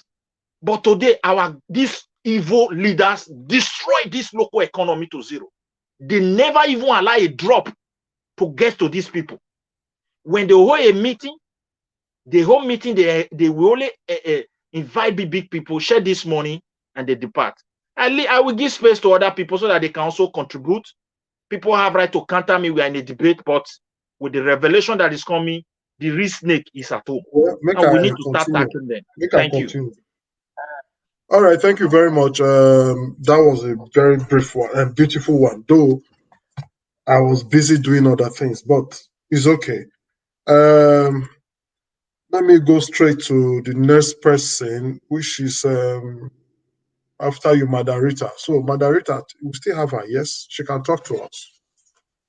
Thank you, Leftist. I don't even know what. Okay, I'm going to start with Elvis' question. He said, "Does Buhari have the power to remove any governor if they are found corrupt?" We are practicing democracy, right? So I believe everything that we're doing, we always want to refer to what the Constitution says and what the law says. First of all, um, we have the immunity clause. Immunity clause, applies to governors, House of Rep members, Federal House of Rep members, and even the president, and vice president. So, Buhari can't even do anything. I don't think Buhari can do anything. I don't think he can even veto or use his executive powers in removing an elected person from office. I mean, these governors were elected. They were not political appointment where you hire and you fire at will. So anybody in an elected position, I don't know, somebody can correct me, some Pansat or those who are very vast in constitutional matters. You can educate me and correct me when I say that anybody who is being elected, you can only remove that person or impeach that person by due process according to the law. So to answer your question, Sir Elvis, President Buhari doesn't have any right to expel or remove any governor from his elected seat, no matter what happens. We Okay. can talk about prosecution after he has left the seat, because at that time he will be an ordinary citizen. There's no constitutional value on him anymore, as per se. No immunity clause on that person. So that's just Okay. the way it is. So the That's only thing he can do is just talk. He just talk and tell us that I have given these people money. I have done this, I have done that. That's the only thing Buhari can talk, just to give us information that we are not opportune to know, like talking about the 13% derivation, talking about the money that's been disbursed. And another question I want to say is, what is the law about local government autonomy? I haven't read that part. I don't know if that law has been passed or if it's on hold, or whether that bill has been passed, or if it's on hold, or if it has actually been signed into law. I don't know about the local government autonomy. Although I remember, I think it's last year or early this year, I know someone like Governor Akeredolu of Ondo State.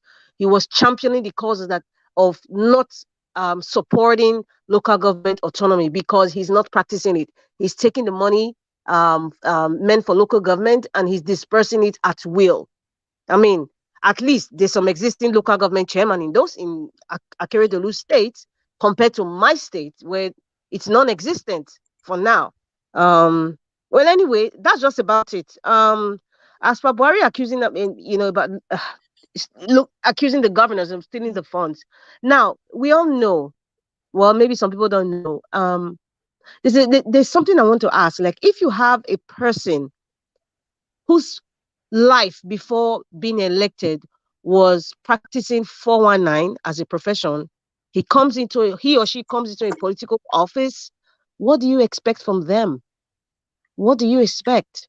Governor Wike made a comment the other day when he said some of these people are ex-convict, some of them are 419, some of them are criminals. And so when you give a criminal constituted authority, what do you expect? His administration would be criminal. It would be criminal. And so that's what we are experiencing now. Thank you, Midwest Republic, sir. Almost, sir. Thank you very much for your exposition. It was really on point, and I totally agree. Buhari is one of the best things that's ever happened to us because it's kind of opened our eyes, made some of us wake up to smell the coffee. Some of us are actually abreast now with what the Islamic agenda is. He has shown us what nepotism is, impunity is. Maybe we didn't know how it was defined. Buhari is showing us the practical. Maybe we've read it in books, but what we're seeing is the practical. So we must, give him kudos for that. So that aside, it is what it is. We have, for example, like the governor of Edo State. I mean, Midwest Republic, you said everything. I mean, the other speaker has said it as well. It's not just Governor Baseki. I mean, other states. Look at Hopeless Uzodima. Just take a look at. You see what's going on, right in your face. So what else can Buhari say? He will tell you. I know his past interview with Channel TV, he said, have I not done what the Constitution says? The answer is yes. Although, when it comes to disbursement of funds, he has done that. In the other part, we all know that they don't follow the law because Nnamdi Kanu is still there. Even if the law says, take the man out, he's free, but he's still there. But in terms of disbursements of funds, Buhari has done well according to the law. He has done very well. The question now, trickle down the totem pole now, the governors. I keep saying it, the powers the governors have is more than what a senator in the United States has, the powers of governors. And a lot of them try to downplay their powers when they are not executing the right they're executing the right process of governance when the tide is not in their side. But when they want to go through their executive powers, just like what Governor Obaseki did, and he wanted to demolish over 100 houses in 72 hours, he knew the security agencies to call. So when it comes to security, he backslide. He just goes to the door and closes the door. So it's selective. So these governors have so much power. And, we can't just start blaming Buhari, the center, all the time. The State House of Assemblies, the senators, the Federal House of Representatives, those people, those are the engine room of, I would say, apart from, they're the engine room of what the people would need that the governors would give. If you have a working House of Assembly, not the half-baked errand boys, for example, that we have in Edo State, you should be able to question the governor about the funds. I know that there's a law where the governor has a certain amount of money to be spent. If he crosses that line, he needs the approval of the State House of Assembly. In Edo State, I know that doesn't happen. I'm not going to talk about any other state because I am from Edo State. That's why I'm just pinpointing on Edo State. We know in Edo State, that doesn't happen. The governor can spend 10 billion naira. The House of Assembly, they know the laws. It's written there in black and white in simple English. They don't need any approval. In fact, it is not said. He will just tell them, this is what I'm spending. They will say, yes, sir. So they are errand boys. So what are we saying here? Really, let's take Buhari out of the equation. What are we really saying here? What are we really saying here in terms of governance, in terms of security? Even if it's come from federal, but what are you doing in your state? What is the expenditure of every budget that you have read to us? What is the expenditure? We're not talking about Paris Fund. We're not talking about IGR. We're not talking about even the COVID-19 money that was disbursed to every state. Do any of you know how much was disbursed? Do you know? We all saw what happened with the palliatives. Apart from that, Governor Obaseki said there was the primary health care center in every local government. But I remember very well that what I saw was Keke Napep with a sticker, like it was like an ambulance. That was what they were used to conveying people. And you cannot now tell me that money was not dispersed. I am desperately waiting, for Obaseki naysayers and apologists to come to this panel and challenge me or people who have their heads screwed in the right direction to say, this is what it was spent. This is how it was spent. 9 members of the State House of Assembly is a good precedent for governance. I am desperately waiting. I use the word desperately. I choose my words carefully. I'm desperately waiting. Where are they? I'm desperately waiting for them to come. Maybe it's a Saturday or a Sunday show that we need to really break down this Edo State issue. But I know that Peter the Rock Obi is most paramount in where we are directing our energy to right now. Because that's all I see. I see Peter Obi being the president. I see Race-Datti being my vice president. So nothing really matters now. Nothing matters now. But I still have to talk about my state. I still have to talk about home because anything that I'm doing now, most of my family is from Edo State. And all the extra work that I'm doing, or those of you are doing, is geared towards money is going to the family that resides in your state. Even if they don't reside there, at least you have some connection with your state. So I cannot expunge Edo State matters out of Peter the Rock Obi issue. Although Peter the Rock Obi issue is most paramount for me. As for Channels TV bringing the recalcitrant Dino Melaye, I'm sick and tired, I said it before, of the media downplaying and bringing jokers to the show. It's like they enjoy this back and forth game, these unproductive games that APC and PDP are doing. So Channels TV, they bring them and this one says this and they bring another one and they say that. It's just nonsense, and I don't personally ascribe to anyone using personal home front issues, it was just to score a political point. I mean, that's it just shows that how the kind of politicians we have. We don't really have politicians. We have what do they call them? Gang members fighting. We don't, not politicians, because politicians talk about the real issues.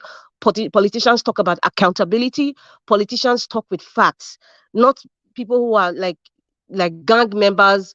You marry my wife, I marry your wife. You divorce my wife, you change my wife's name from Jennifer to Jamila. You marry Igbo, Hausa, Yoruba, or whatever, and know who's divorcee or who is not, who has 7 children from 200 women or whatever, vice versa. We're not interested in that.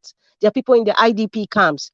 There are people who are dying every day. There are students who are just struggling. ASU is still struggling. Food and prices are high. Is high. There's fuel scarcity. Although we know the first scarcity is deliberately designed. There's a whole lot of things wrong. There's even some people are actually still facing the effects of flood right now as we speak. That flood issue hasn't gone away. It's still there. They're not talking about it. So I'm sick and tired. I will not entertain it. And I expected show of the Channels TV, to show the video and repeat that video of when Mikano was saying, do not, vote somebody who is Hausa or somebody who is a Yoruba or Igbo, because vote somebody from the north, because the northern person understands the north. Something of that. I expected him to replay that video and make the man explain. So that is trying to go back to the main issue. Journalism, when you look at it, it's like somebody is deflecting. You have to bring that person back. Channels TV don't do that. Shehu don't do that. They just listen to those rhetorics and those childish games. And that's why I love Rufai, or rather I respect Rufai. I respect Husseini Rufai, because no matter how it's being deflected, he brings you back to the main issue, because the main issue is what Nigerians want to hear. We're not here for games. We're not here for any childish, infantile talk, or personal vendetta about what happens in somebody's bedroom. We're not interested. So that's the kind of point, because APC and PDP have nothing to offer. They have nothing to really talk about. Adams Oshiomhole come and talk about personal things and BS. There's nothing else to talk, because they have unsellable candidates. There's nothing to sell to the Nigerian person to say, convince me. I want to convince you to vote for my candidate. This is what my candidate can do. This is how they can do it. Even the so-called candidates, they're not even talking. Peter the Rock Obi is talking. So what they are doing is talking at us. They're not talking to us. That's what's going on. I'm sick and tired of it. I'm really sick. So people like Dino, like I said in my previous chat, they're all empty. Dino, Festus Keyamo, Reno Mokri, Adam Shoshomole, they're all empty. Empty. Femi Fani Kayode, they're all empty.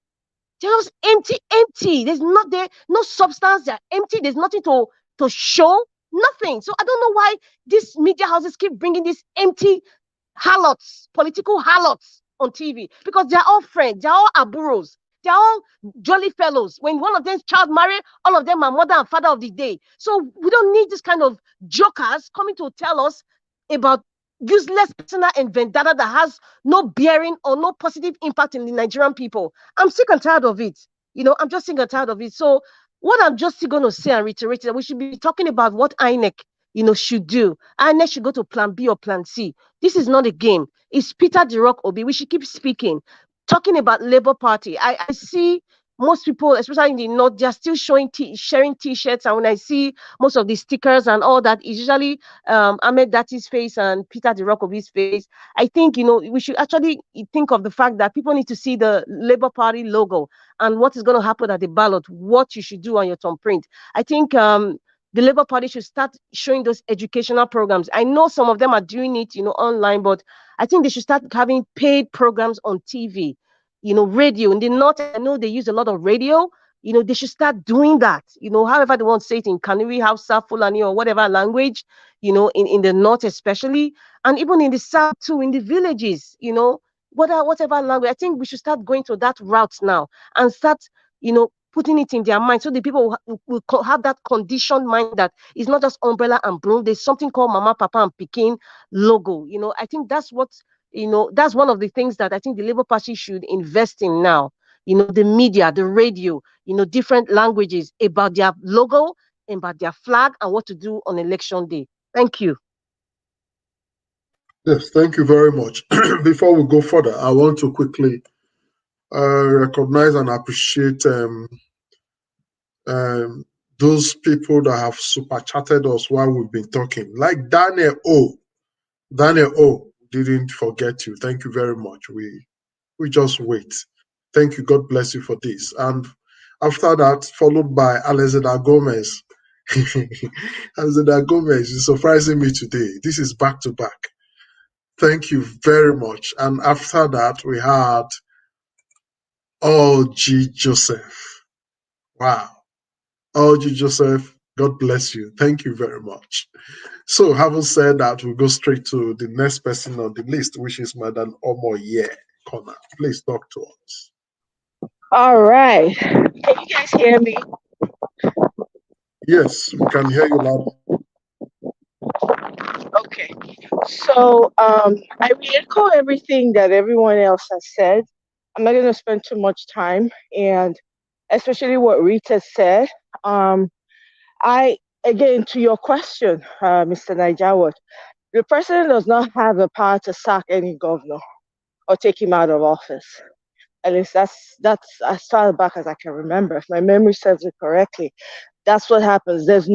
We don't have any constitutional provisions for it in the Nigerian constitution, so he doesn't have any rights based on that. But anyways, having said that, I'm going to let the experts in the law go further into it. Thank you. But having said that, though, the day when person wake up 9 in the morning, it's a tad bit too late. I mean, why is he waiting a couple of months to the end of his own regime to start calling out governors? Where was he 7 years ago? I mean, what was he doing? As he was doling out money, why wasn't he holding them accountable? So now, what we're seeing really is that Peter Obi has clearly set the pace. You see what's happening? You guys notice it? Everybody seems to be trying to act right now. It seems like he's calling on the better. He's looking within with what he's doing. People are now reaching into their inner God to do what they're supposed to do. That's what's going on. This is what real change is about. The man has not even taken office. He hasn't even gotten into office, and people are already changing their mindset and wanting to do better. That's exactly what we're seeing right now. So I'm not surprised that he says it, even though it's a bit late. I'm glad that he even mentioned it, because it's also re-emphasizing what Wike has been telling us. He's further re-emphasizing it that, yes, I do give these people, even if you have a terrible president or whatever, what about you that is the state governor that's supposed to protect your people? What are you doing? What have you put in place? It just shows that it just shows how horrible these people have dealt with Nigerians from top to bottom. And he said it during his election that he will bring Nigeria from top to bottom. Hey, hello, where are we now? We're at the very bottom. Where in fact, we don't crack through the bottom, we are going lower. That's exactly where they've gotten us to. So in as much as I don't want to give him kudos, because there's nothing to give the man kudos for. I'm sorry. I'm not going to give kudos to a man that he knew the right thing to do. He didn't do it. He's now waiting a couple of months until the end of his own regime to now say, oh, by the way, I give governors money. Please save me the rhetoric. Just save it. We already know what's been going on. We don't need you to come out and tell us. Wike has already told us, Again, this is telling us that most of the people who occupy positions of leadership in Nigeria, guess what? They don't know anything about politics. They don't know anything about serving the people. They are appointed people. So if that's why you can have Agberos as governors. They will just pick somebody from the street that has been good running errands for them and just give him position. Otherwise, what would a person like Dino Melaye, for Christ's sake, doing? Talking as a politician. Look at what he even came to say. There was nothing in it. It's like gossip talk. This is something that, you should go and have with maybe your colleague and be saying, don't mind him. Don't mind him. Look at what he said. Can you imagine? Frying pan calling pot black. That's the kind of talk. You now come on national TV instead of you to tell us what your principal wants to do for the people that are suffering right now. You are so that you can win some people over if you can, because I know it's not going to be possible. We know it's not going to happen, but at least try. Instead, you're focusing on, I'm not saying don't call out your opposition or whatever, but you can do it respectfully. You can do respect. These people, even if they went to school, it's almost like they didn't even go to school. They just walked through it like the wind. Nothing changed them. For the few ones that even had a semblance of education. But you don't even need education to have common sense. Let me even rephrase. You don't even need the education to have common sense and to have wisdom. These people they lack wisdom in every area. They cannot even speak to the facts. They don't speak to the issues. They don't speak to the concerns of the people. They waste their time gossiping. This is what it's about. What concerns Nigerians with how many wives one person or the other has had? That's their personal problem. Why bring it to the forefront? We ought to be talking about people that are being slaughtered on the daily. Every day, people are dying in Nigeria. Every single day, I'm telling you. Every single day, people are dying in Nigeria. The ones that they are kidnapping, the ones Boko Haramists are kidnapping and taking and having babies with them up and down. That's another problem on its own. This is for them to deal with those issues. No, they would rather come and start sharing and talking about gossip for crying out loud. It is so clear. The difference is so clear. They can't even polish the shoes that Peter Obi and Peter the Rock Obi and Ahmed Dati walks. They cannot polish their shoe. I'm telling you, it's ridiculous. It's when you watch these people, sometimes you wonder to yourself, like, are you seriously kidding me? When we need experts, they won't give the experts the position. They would rather choose their boy or their girlfriends and plunk them into that position that they have no knowledge about. Imagine what the secretary to the presidency or whatever his name was, Mr. Adesina, came to say, that when he was given the position, he didn't even know what was expected of him. Can you guys believe that? This is what we're dealing with. If this doesn't open the eyes of Nigerians, I don't know what else will. Because you need to start taking this thing seriously. And I'm glad that in as much as I don't give this Buhari man kudos, but I'm glad that at least he alluded to it so that people will buck up. The citizens will realize that, look, don't just be shouting presidency all the time. Federal government all the time. Hold your local government. Hold your governor. Let him come and account for the monies that was given. Imagine what's his name, Agbado, went to Bayelsa or wherever he went.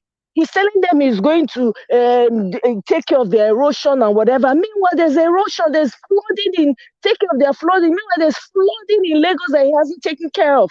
And people are still coming out and saying, yeah. The man is saying he's going to take over our issues. Are you people dreaming? Are you in La La Land? They had 7 years, they couldn't give you anything. You think they're going to give it to you in the last minute? Come on, guys, wake up. We're done with this. Should be completely killed and buried. We cannot go back to where we're coming from. We need to move forward. So for me, as it's always been, it's Peter the Rock Obi or nothing else. People should really, and I'm glad that they've come out and they've condemned and they've what's her name? Aisha Buhari has come out and he has let the silly guy go. For what it's worth. For me, I think he's still a silly person, and I think that it was karma that dealt him that hand. But that being said, it still doesn't justify Aisha Buhari's actions. I don't see any reason why. You're not the president. You're just a wife of the president. Don't you have something to do? I'm sure it's not the first time that she's been insulted like that. How many people are you going to arrest? It's just ridiculous. So I'm glad that the people put a lot of pressure and the guy came out. That's fine. I'm good with that. But that doesn't take away from the fact that that guy was also responsible for being so excited for the fact that somebody else's life was taken. At least he has his own life, you know. So, I mean, if we're going to dish out blame, let's dish it out balanced, not one-sided, you know. So for me, I hope, I should take that word back. I see a new Nigeria, and I see Peter the Rock Obi, and I see Ahmed Dati. We're going to fix that country.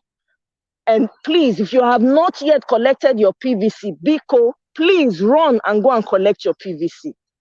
Let's get these people out of office and let's know what we're doing. Because you have children, you have children's children that are waiting. They're going to ask you. I saw a video, a TikTok video of a young girl. That girl must be like 19 or 20.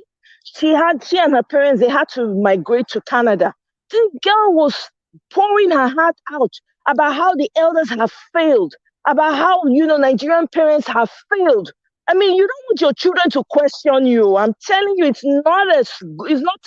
not a good pill to swallow. That girl's video is going viral as I speak right now.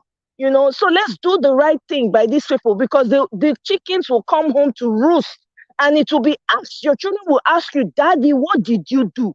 Mommy, what did you do? It will no longer be, oh, the government did not do this, or the local government did not do this. And I have to say this, as Nigerians, when somebody is suffering, can we make it a general suffering? It doesn't have to be a member of your own household or your family. If somebody is suffering, put your voice and cry out against the injustice. Because one day you never know who's going to be in that position. We should stop this attitude of being selfish about, oh, me and my family alone. That one, no, they fly again. Me and my family no carry anybody go anywhere. You know, so I'm going to yield. Thank you guys for the platform. I appreciate it. And we'll see you again on the battlefront tomorrow. Thank you. Yes, thank you very much. Me, I don't get battle tomorrow. I don't know which battlefront they go. I'm talking about here now. We're talking about, are we not here every day? Madam Malalaya, I don't do battle. I enjoy myself. Whether you like them or not, now battlefield we take back our country. We don't already take them now. When I enjoy myself, sure. Now today, I will not battle. Now I call the battle. When Nigerians youth don't wake up, now I call the battle. Now the time they enjoy dividend of democracy now. So yes, we go straight to Machiavelli is not here, and we just go straight to Niger also has gone. So we go straight to Pansat HD. I'm here. I'm not sure. Did you say I was gone? Oh, to Niger, I not see you. The thing hide you, no vex. Okay, to Niger, talk to us. Sorry, my brother. Yeah, thanks for having me. Yeah, this stuff that has been going around regarding the local governments. I think you see, this is the thing about censors, isn't it? They don't have to censor you using direct method. They use what they call forgetting method, where people just forget. The truth is, the federal government has been at the federal government's throat for the governor's throat for a long time. And I'm just looking at the document, the newspaper, this thing that went back 2019. The federal government were looking. They took them to court, even the local the governors, because of this, because they have a joint account. And one of the first stuff when I started covering, checking Nigeria out, was when Buhari. I saw Buhari complaining about how the governors were holding on to money that wasn't meant for them. That the constitution clearly states that they need to hand it to the local governor, chairman or something, and they were not doing it. And I was like, how are Nigerians allowing this to happen? This is violation of even the constitution itself. And the governors are getting away with it. And Buhari it's like singing to the wind. Nobody's paying attention. They've been at it. I can read some of this. Look at what the guy was saying. He said, he said states have starved local governments of needed funds to discharge their statutory responsibilities as an independent tier of government.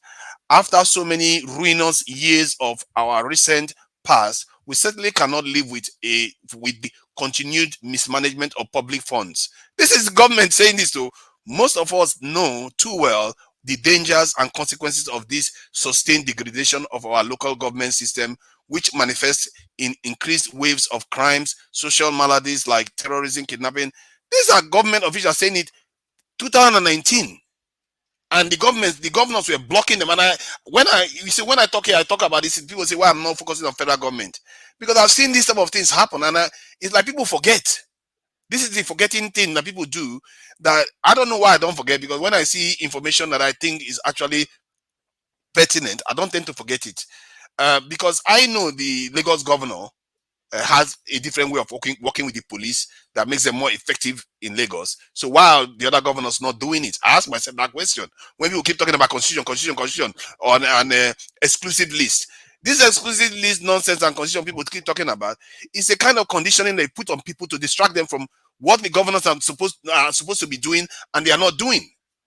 They keep telling them, oh, they cannot take off security. The federal government, I said, no, you can do something.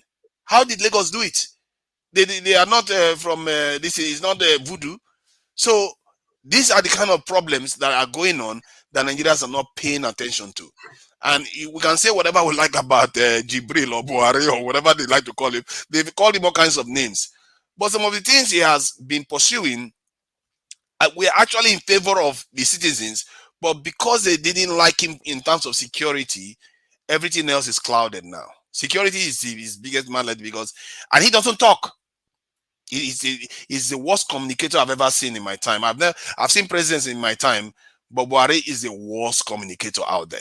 He doesn't even bother talking to the people. How can they possibly know that he was fighting the governors? They literally took him to court because of it. He's been doing it all this while. Nobody's paying attention to it. Is it not under his government they are revealing that they are stealing oil, all these problems? He should have done it a long time ago. I don't know why he didn't do it, because some of all this he's doing it now that he knows he's leaving office. They're not going to be able to get to him as much as they can. He's old. What are they going to do to kill him? He's already on his way. So maybe that's why he feels free to be doing all these things now. But if people were paying attention, close attention, they will hear that he's been talking about these things. And I ask myself, why are people not calling their governors out? Because Buhari has been saying these things. Why are they not calling their governors out? They are blaming the center all the time when the governors that have the money are not spending it. Look at NDDC money. What are they doing with all that money that are given to them? All this is I saw is the reason why I said, you know what? Let's just open the accounts, so that they are not hiding the money anymore, because they are just hiding the money. When they hide money, that's when they will spend it in a way that you don't understand. And then nobody's none the wiser. Calling out governors would be a good thing if he was going to do that, but he's not going to do that. Buhari, even terrorist people, he doesn't do that. I don't know why he keeps keeping secrets. Maybe the day he's leaving office, he's going to name the terrorist sponsors. Maybe that's what the one he's waiting for. I don't know. Because that's where I fault Buhari. Some of the things he's supposed to have done, like our security. So there are some aggressive moves he could have made. He didn't make them. But it doesn't mean some of the things he's doing are not right. Like in terms of trying to make Nigerians grow their own food. It was a good strategy to go. Trying to create infrastructure. It was a good strategy. The area he failed fully is security. And the second area is him not being as aggressive against corruption as he should have. So by the time this whole thing is done, I was surprised that to be hearing speakers here actually giving Buhari credit. I've never heard that before. People giving Buhari credit for what? That is like unbelievable. But this is something I've been saying before. People are saying I'm supporting the federal government. No, it's because I've heard him and I've seen what the governors are doing. And I'm not just taking from what they are saying. I'm seeing what Lagos government has done. I've seen what Wike is doing. And you see other states, they are not doing those things. Even this Autumn guy that is acting as if he's all this thing, I still hold him accountable. Because how can you have IGPs inside Nigeria? That is your state. How did that happen? We have to be holding all these leaders. What they do is they come and start blaming the center. This one didn't do this, Buhari didn't do this for me. That's why. No. That is not Buhari that didn't do that for you. You allowed that to happen in your city, in your state. If you're in charge of your state, you can call your youths up and say, you know what? We are not going to let this happen. Nobody can come into our territory and destitute our villages, our women and our children to go and live in IGP camp. Lagos will not let that happen. Port Harcourt didn't let that happen. Enugu didn't let that happen. So why is Otto making excuses? We can't keep making excuses for governors. They have power, and they exert it when it comes to their people. They exert it when it comes to opposition members, and even against the president. They exert it. Yet when it comes to fixing this, this is the exclusive list. Is the reason why we couldn't do anything. And yet the other day I had that Obeseki built this mobile power plant.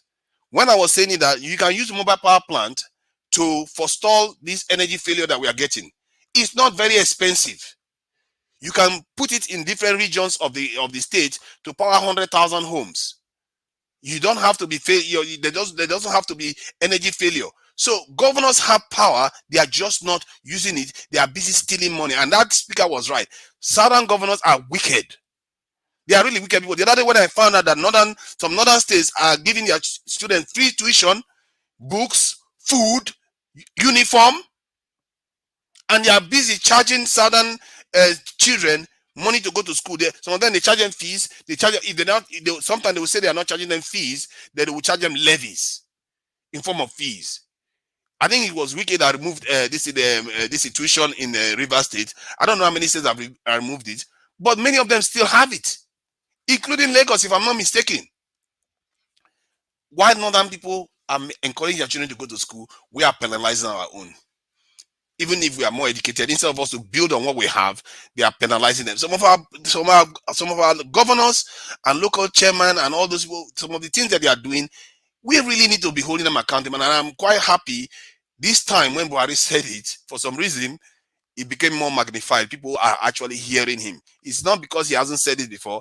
And this page I'm reading right now, they said that is not the first time he said it. That was 2019. They said on that page that this is not the first time he has actually addressed the issue.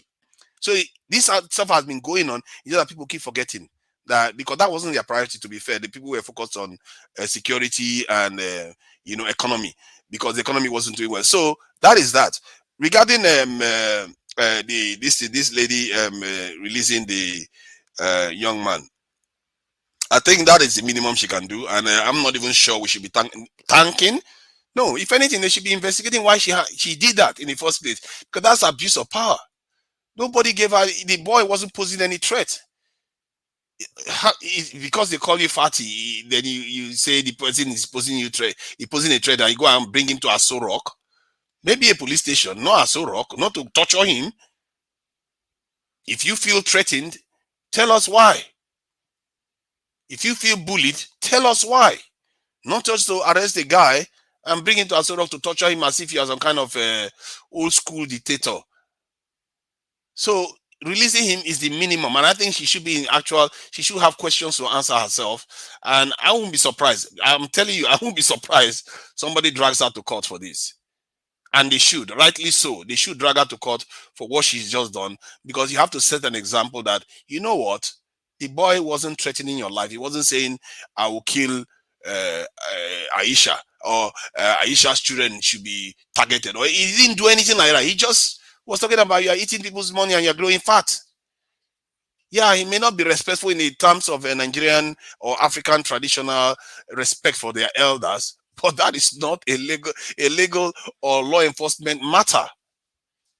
You can go and speak to, if he is so full of dignity, if Aisha was so full of dignity, maybe she could have just, you know what, she's not so happy about the boy's behavior, and she was so right about herself. She could call the boy's parents, bring them to talk to them and tell them, you see your son, after everything I've been doing, look at what I've been doing for the people. And look at what he went and said. That the parents will admonish the boy more than any other way, more than she can ever do. Instead of disgracing herself the way she has done now. What she's just done is embarrassing, really. Even Buhari can't do, he's not pulling that one off. It's ridiculous. What's his name? Kanu said worse about Buhari now. From Jibril to Boko terrorists. They call Buhari all kinds of. The Kanu said was Buhari. You don't see Buhari dragging him into Aso Rock to go and torture Kanu. And yet the wife is doing that. I think she has to be brought before the law herself. and this is the minimum that should be required of this in public this in officials or figures really in the country. So on that one, I will leave it there. I will just round up with what Wike is doing, and this is why I consider him my favorite politician this in Nigeria right now. You see, I keep saying it. One of the things he is always doing that I like is accountability. He keeps saying it all the time. Even in his speech he made today, he said, if he gives you a project that he didn't do it, he will just come carry you, escort you to the jail and go back. So that, and people were laughing because that is the kind of attitude you need. You have to do your job. If they give you more public money, you have to use it for what it's meant to be used for. If you don't do it, you should end up in jail. People should really demand these things, and if you have to create instruments for it, because it looks like these ones that are on the ground, they're all fake. All these NLC, ASU, they're all fake institutions. If we need to create new ones that will speak for the people, that will represent the people properly, then we have to do that, because there has to be a way of holding these officials accountable. When this type of stuff happens, when a young man is arrested like this, there should be an organization that goes out and say, you know what, this is unacceptable. We are going to go to the legal sector and advise them to, or pressure them to act on behalf of the citizens. There has to be a way of holding politicians accountable, because if all you have is complaining, I don't understand that, because these guys don't feel accountable. If that's all you do, it's not going to hurt them. They don't care. There has to be a way of hurting them just beyond when they show up for an election. Maybe taking them to court. Maybe there should be an organization that saves up money for the public. Just in case they do any nonsense, they drag them to court. And they should also be able to enforce judgments. There is no use for a law when you cannot enforce judgments. What is the point? You only ensure it when you see fit. At this rate, the EFCC chairman should have been in prison at least for 2 days or 1 night. Or IGP should have been dragged to prison. I think someone said it earlier on that in the West, when they pass a judgment, there are specific branches of the police or law enforcement that enforces the law immediately. But these guys, they feel like they can just do whatever they like, break the law for years on end, and then when they ask them to be arrested, then they will find a way to just put another petition again and drag the case on. And most of the cases you hear about are sorry cases, abuse of power. In the EFCC one, the guy just held somebody's property indefinitely. He refused to release the property back to the owner. Then the IGP one, somebody was sacked all the way in 1992. They have asked him to be reinstated. The law has already asked for him to be reinstated, and they still refused. For decades, why are you fighting the man? He wants to serve in the police. Why would you want to force somebody to resign from police? I don't understand it. You need to round up, please. Yeah, I will round up soon. Why would you want to force somebody that wants to serve in law enforcement to not join law enforcement? He has to sue to get back to law enforcement, and you refused. That is the IGP. You refused to enforce the court judgment. Then when the court this thing has to ask for you to be arrested, then you have to find a way to dodge that one too. Who is the lawbreaker here? The one that wants to serve, or the one that is blocking him and not obeying this thing, legal this in judgments? So I will leave it at that. Thank you. Yes, thank you. But the only thing I get from all what you said is your last section about Aisha Buhari. Apart from that, the others, I didn't get them. You made mention of you're surprised that people are saying Buhari have done well. I don't know of those who said so. If any of them said so, then maybe they are APC members. Oh, you didn't hear it on this panel. Somebody just said it just now in front of you. No, that person, listen to the reaction. Maybe the person is an APC member inside him, because so far so well, from the day Buhari entered, nothing good has happened to Nigeria. See the situation Nigeria is today. What kind of politics? Are we dumb? We are not dumb now. How can you be allowing people to use you and you'll be, look, we need to be who we are. The truth is, you must be who you are. You must know the nitty-gritty of what we are saying. Not today this, tomorrow that. No, be sure of what you are saying. Like you said, that you are reading from the post that he has actually. Does Nigeria elected him to talk? I don't understand. He took them to, they went to court. He even tried to change the constitution to allow that to happen, to separate the accounts from governors and the local government. I think they've done it now. They actually acted. It's just that people were not paying attention. My dear, I'm surprised people even heard it now. I'm really surprised because they were from not the paying attention day before. they are all criminals. They know themselves. They be playing games. Nigerians have been looking, listening the way we are listening. Our son is supporting them. We are the one supporting them. We are the one clapping for them. We are the one telling them, well done, do more. Yes, the constitution is very clear. Are they actually following the constitution? No, they are not. They are doing things the way they like. You keep using security in Lagos. Lagos is one of the worst. Have you been in Lagos? How long have you stayed in Lagos? I travel to Lagos almost every week. Every week, sometimes 5 times.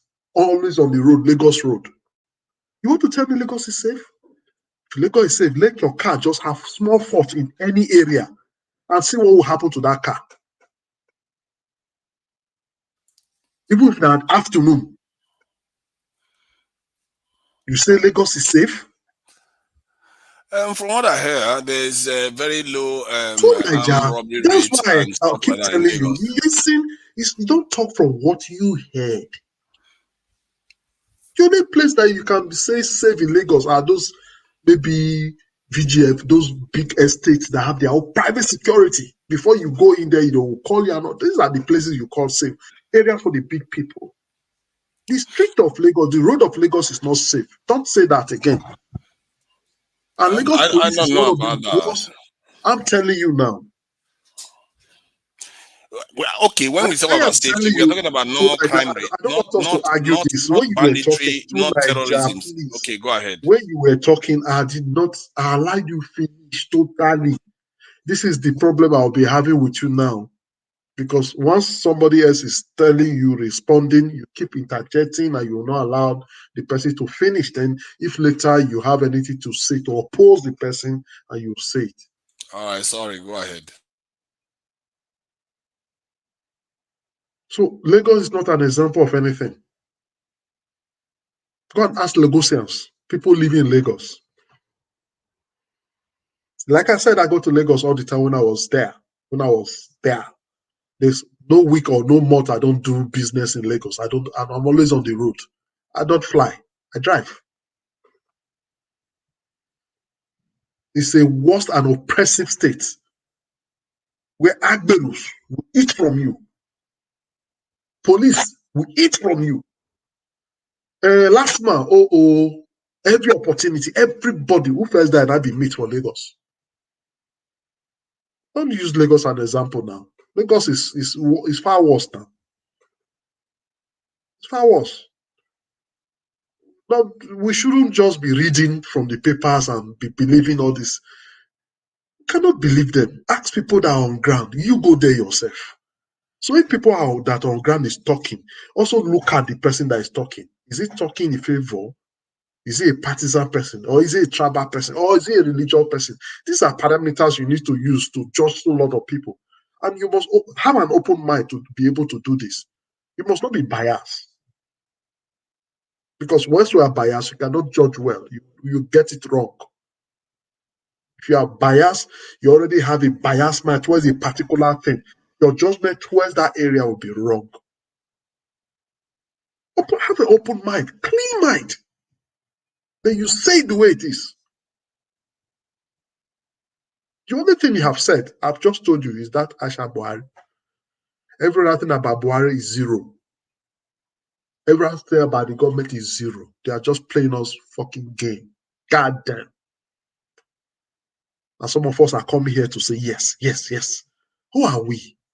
Why can't we just try to educate ourselves and get knowledge and use one voice? You see, today they've been doing this. They've finished us. All the governors, almost all, even the few ones that are saying they are not among, they may not be among because they are not totally into it. They are almost all into the same thing because the head is rotting.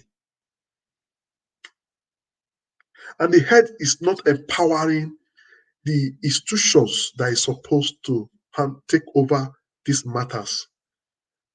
The head is using them to do their own bit. So the institution is also doing their own bit.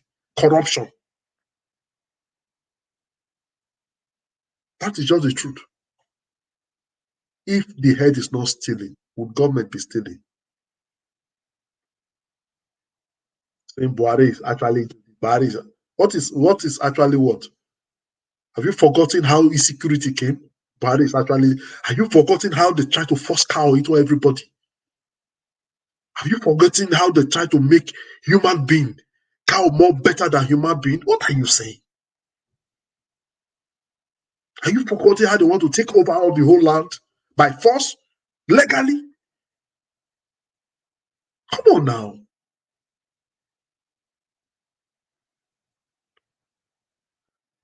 Let's just calm down, calm down. Take it easy. Call the next person. Yes. We'll be calling on Pansat. Okay, Pansat.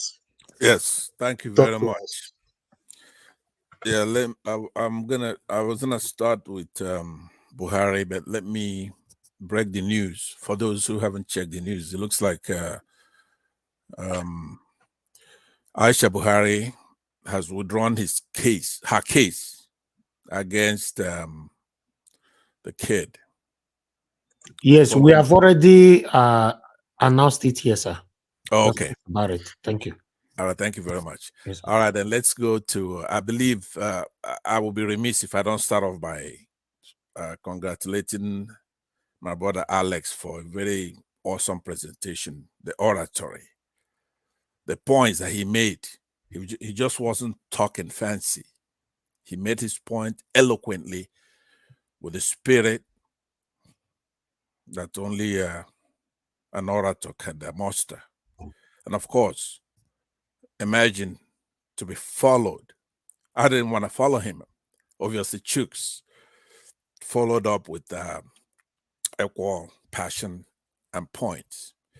And then that goes all the way to Midwest people and, of course, Madam Rita Omoyo's Corner and everybody who's spoken so far, including to Niger.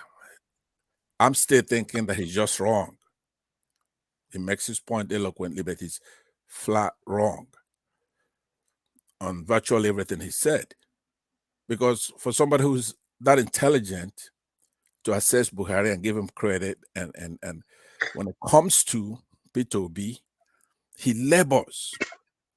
He reluctantly gives me a little bit of something. Say, okay, he may win this in the second round, or well, that's how absurd. It's bizarre. Last week, I was congratulating him for even inching closer to the obedient.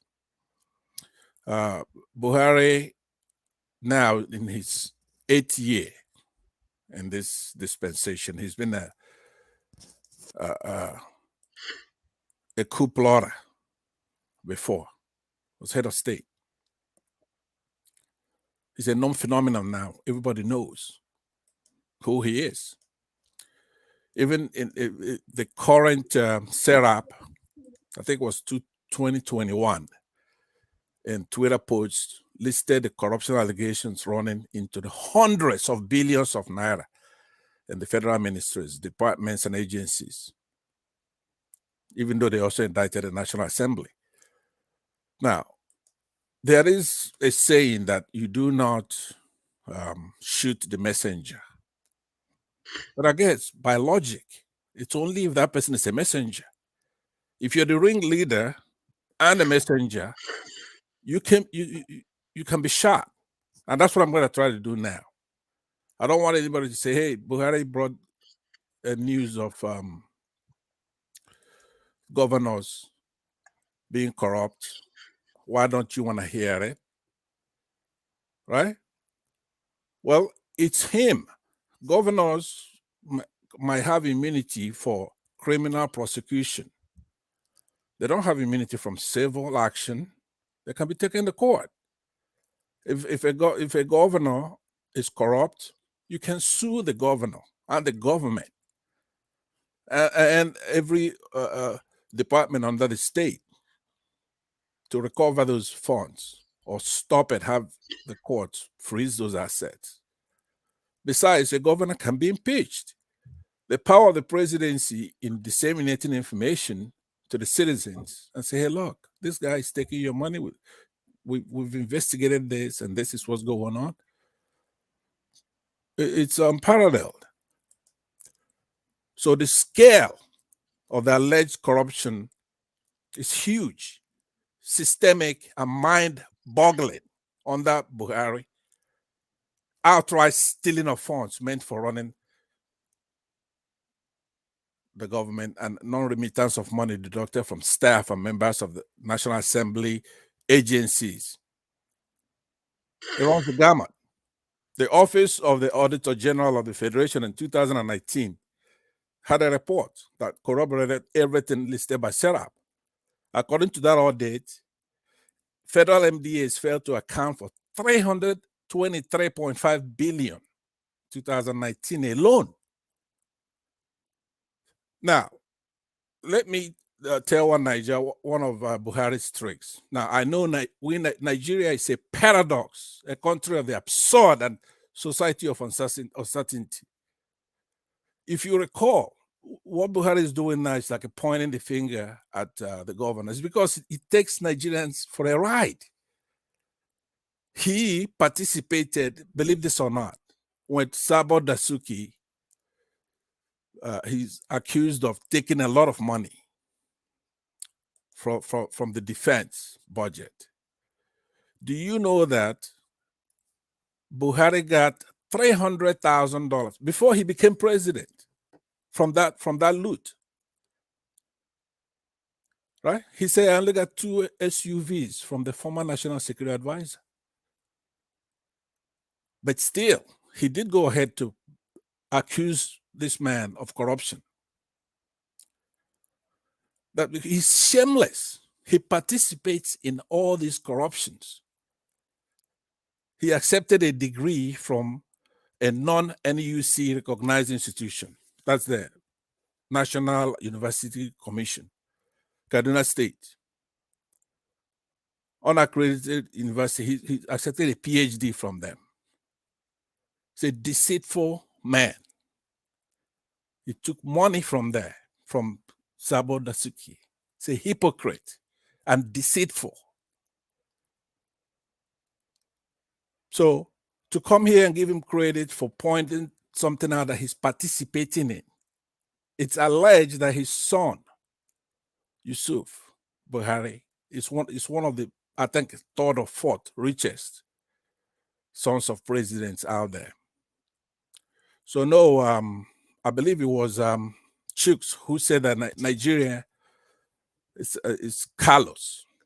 You know, from the word callous is like when your skin is hardened somewhere, and in the sense that it's full of wickedness, hardened, like thickened.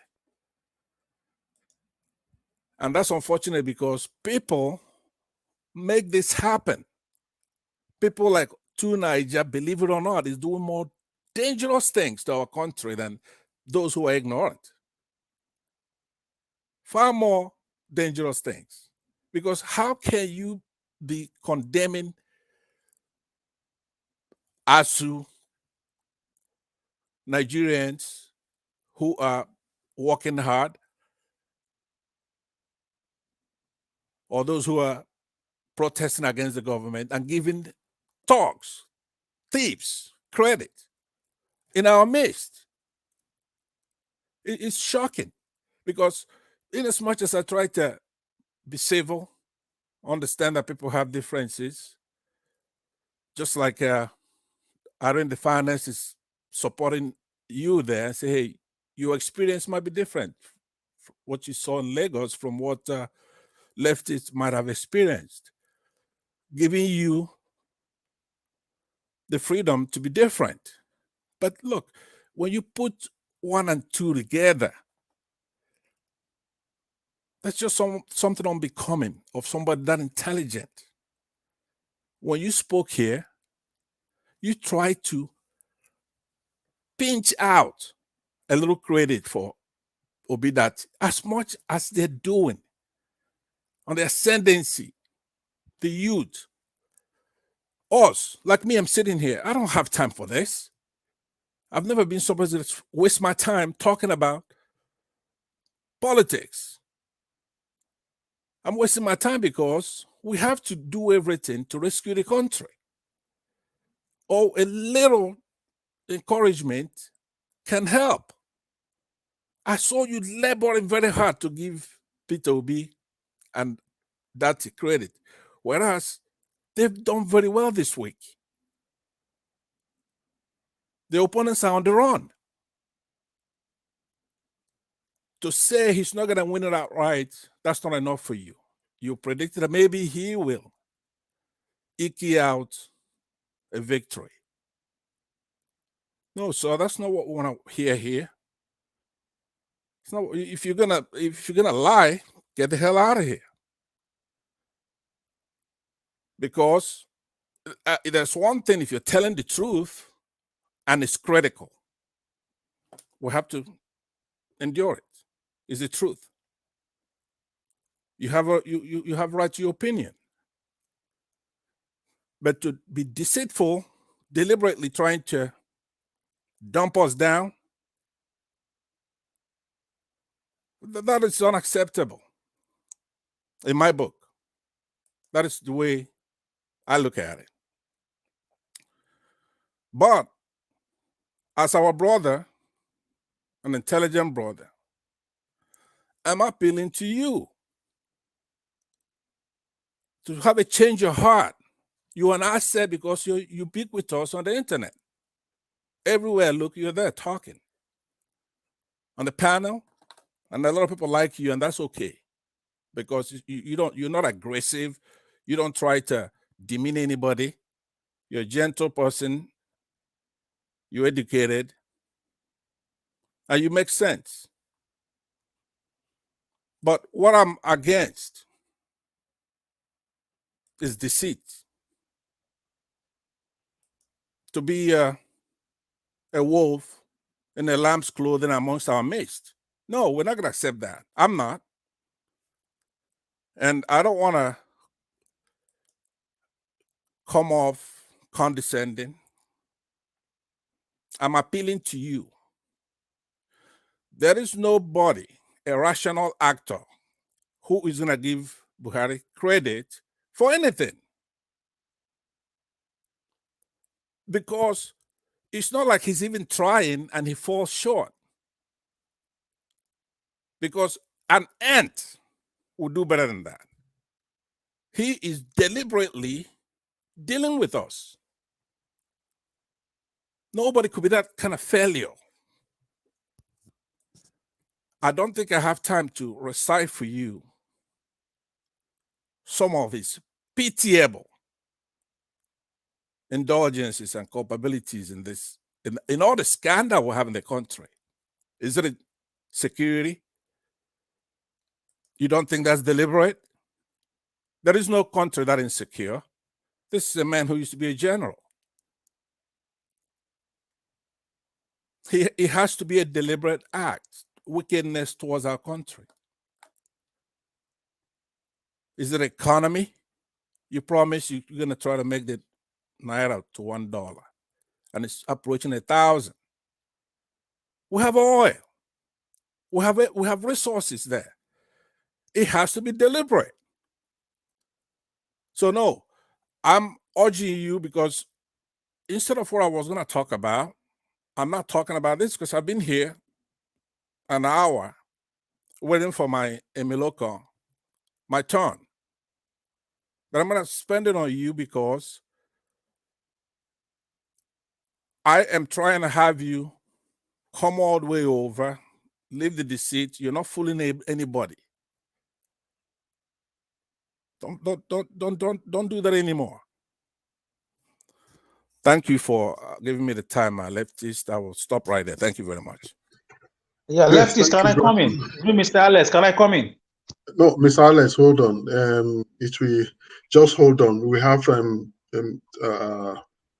2, 3 persons that just joined us. They've not spoken, so it will definitely come back to you when you please just hold on a brief, and you have your time to speak. But let's move on. But before we move on, I want to say thank you to Alexander Gomez again for his wonderful support back to back. He's just been there doing what he can do best. I think he has really encouraged us today. Thank you, sir. Thank you very much. And again, I want to quickly also respond to me. I like responding. I don't say things, I just let it go. I like to respond to everything so that we will be sure of what we are doing. I saw one respond. I want to quickly correct that. Yes, from Mandan Irene Finest. Madam, when I was speaking to Niger, I didn't tell him he has no right. I just asked him, where did you get this from? He said he read about it, and I said, no, he's not correct. So please, let's always be sure of what we are saying and say it the way it is. I corrected him based on what I know. And nobody said you have no right to speak, you have no right to share your experience, but your experience should be a truthful one. It should be real, and it should be the truth. Please, let's take it easy. We are not dragging anything here. And I'm wondering why you said this. Yes, I will say that I have to go back to, let's quickly go to Silvanus NU. Silvanus, talk to us. Good evening, everybody, depending on where you are. Here is evening for me. Good evening, all the panelists. I've been listening carefully for just maybe We are not hearing you. Oh, can you hear me now? Yes, better now. Thank you. Okay. Yes. I just greeted everybody and I said I've been listening for the last half an hour or a little bit over on my way home from work, but. From what I understand, we're talking about the arrest of the little boy from. We are still finding it very difficult to hear you now. Okay. Can you hear me now better? We can hear you better now. Okay. Yes, I said. Yeah. So regarding about the boy that was arrested by Aisha Buhari, this is the kind of government that Buhari started from day one that he got into power. Though I'm not surprised because when Buhari was a military dictator, even though I wasn't in the country, but I had everything he did. When he came to run for president, even when he was running for president, I heard what he said, and the man is a tyrant. I opposed him from day one, not because he's a northerner, not because he's a foreigner. As a matter of fact, the other president that we had that are Fulani are very nice. I love them. They did a great job, you know. But this man is a tyrant. He's a tyrant, and the same way his wife followed his footsteps because the guy that named his dog Buhari after he took power, what happened to him? He went ahead and arrested the guy. The problem we have in Nigeria is that once it's not me, it's okay. Once it doesn't happen to me, it's okay. And that's why these people have impunity to do what they're doing. Let me tell you, when we were discussing this, I saw this thing on Nigeria Watch yesterday, and I was just showing my coworker who happened to be Jamaican.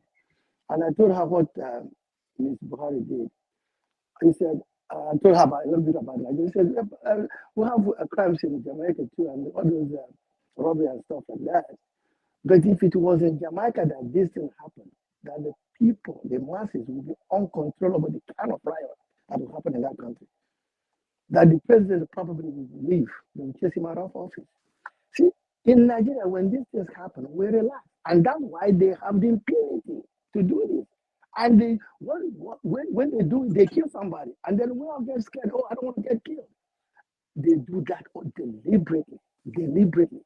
And that's exactly why we are where we are today. If we Nigerians can rise up irrespective of tribe and react when an impunity like this is done, they will not do. Another person who become president will not do that because nobody would like to cause it. Silvanus, let me be very frank with you today. Your audio is not too good.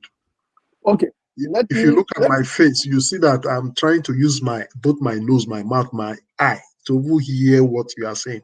You are talking, no, but it's not. Let me change my position. Maybe my network is not that good. Okay, you know what? Hold on 1 second. Let me connect to my Wi-Fi.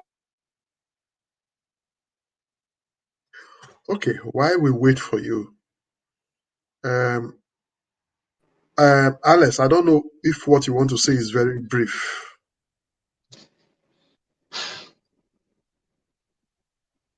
Alice. Okay. All right. No, just for you. You are the last person that came now. Let's Isibidi have it before he comes back. Isibidi, please talk to us. Yes, thank you, Mr. Leftist. Good evening, Mr. Isibidi. Yes, can you hear me? Isibidi. Yeah, I'm here. Can you hear me? Oh. Yeah, we are hearing you. Oh, thank you. Yeah, we can hear CBD Leftist. Okay, the thing does start again. Me, I'm not all right, hearing. CBD, go ahead, sir. All right, thank you. Yeah, so good evening, everyone.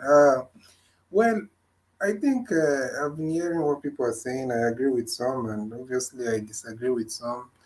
But I think what I would just say is we must be able to put things in perspective. You know, because what I'm hearing, especially at the initial stage of this conversation, is you know, it seems like we're trying to look for where to channel our anger or something, or you know, our frustration or disappointment. But it's not a straight line.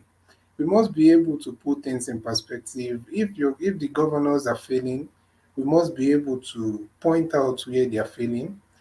And if the federal government is not doing what they're supposed to do, we must be able to point it out. So we should not mix up these scenarios, you know.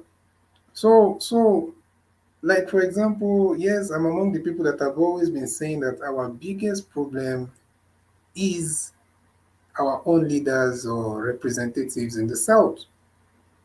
And not just because of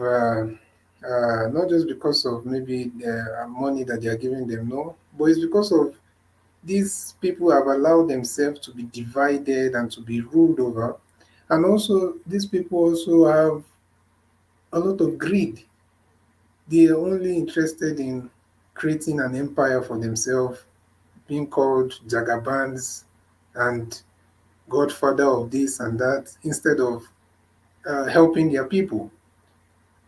So, having said that, we must not mix that now and now say that the federal government is, you know, when we can see clearly what they are not doing wrong, we now want to sweep that under the carpet. Doesn't make any sense. There's a lot of things that they are not getting right. Security, for example, I'm very glad that a few people have spoken about some of the points that Niger tried to make, so I don't need to go down that route. You know, because it's clear. How can we even use an example of autumn, for goodness sake? The same man that came out and was talking about uh, uh, uh, having his own security, you know, the state security outfit to checkmate all these banditry and kidnappings going on, and senseless murders going on in the state. And you saw how they shot him down. Was he shot down by somebody from the state? Is he not from the center of the country? So we must be able to put these things in perspective. We can't use, like Leftist was saying, we can't use Lagos as an example. With the alarming rates of kidnappings, especially along the Lagos-Ibadan Expressway, where is that place located? So these are things that's why sometimes it's good we understand some of these things before we make some kind of statements. Even in Ikorodu, we had several times how people were kidnapped there. Is Ikorodu not in Lagos? We're talking about Wiki. Have we forgotten? It seems like sometimes we either easily forget or we don't really follow some of these things properly.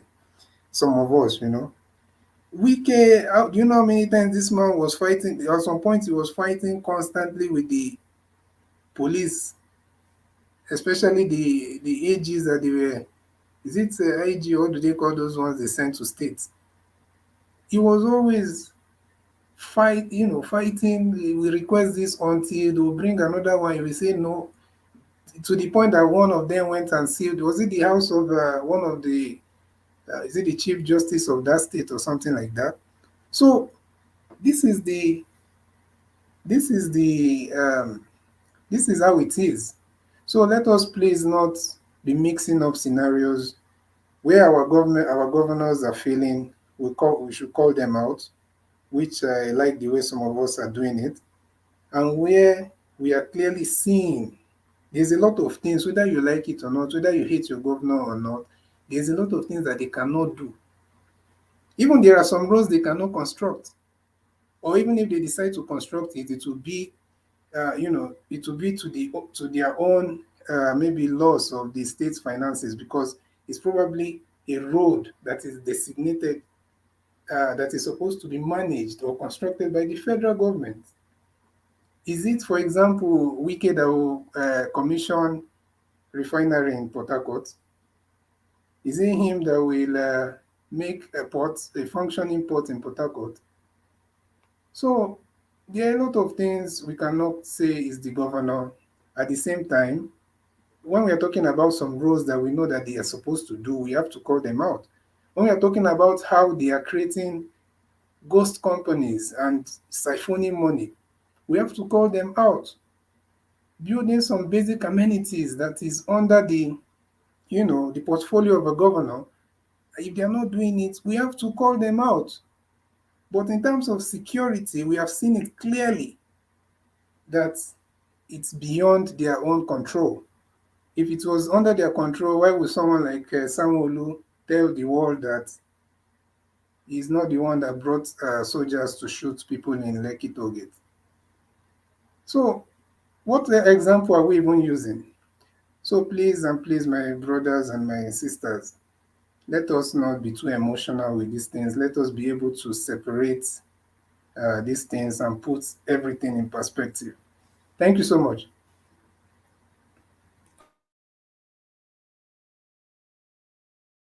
All right, there, Mr. SABD, thank you very much. Leftists cannot hear your voice. So Yes, I was listening from other source until I had to say, yes, I was listening to him and he really spoke the mind of so many people. The federal government has their fault. We know that the state government also have their fault. But my own submission is, if actually the federal government actually want the country to be good, the onus is on them because they are on top. Yes, they are on top. The onus is on them. If they want to really stop corruption, let them stop the corruption from top. Then the state, you see, when Peter Obi is talking, listen to him. If I am not stealing, you cannot steal because you know I'm not stealing. If I'm not doing it, it'd be like court. It's a click thing. If I'm not doing it, I don't like it, I don't do it. You won't do it. Even if you want to do it, you will hide them, man. Like the old days. They take bribe, they hide that. You see them still trekking. After retirement, now they bring the money come out. Not now. We agree. It just spoke my mind. The fault is from the center. The center give room. Everything come from the top. Read the constitution. When everything applicable in the federal, the laws, is broken down to the House of Assembly. The laws of House of Assembly, National Assembly, is broken down to the state. The same law is broken down to the state. The same law of the executive is broken down to the state governor. Go and read your constitution. There's no difference. It's the same thing. So if the law is not working there, it will not work here. It's not by talking. I beg Jare, make I call the next person. Lefties, calm down. Who is the next person? Just for you now. Please talk to us.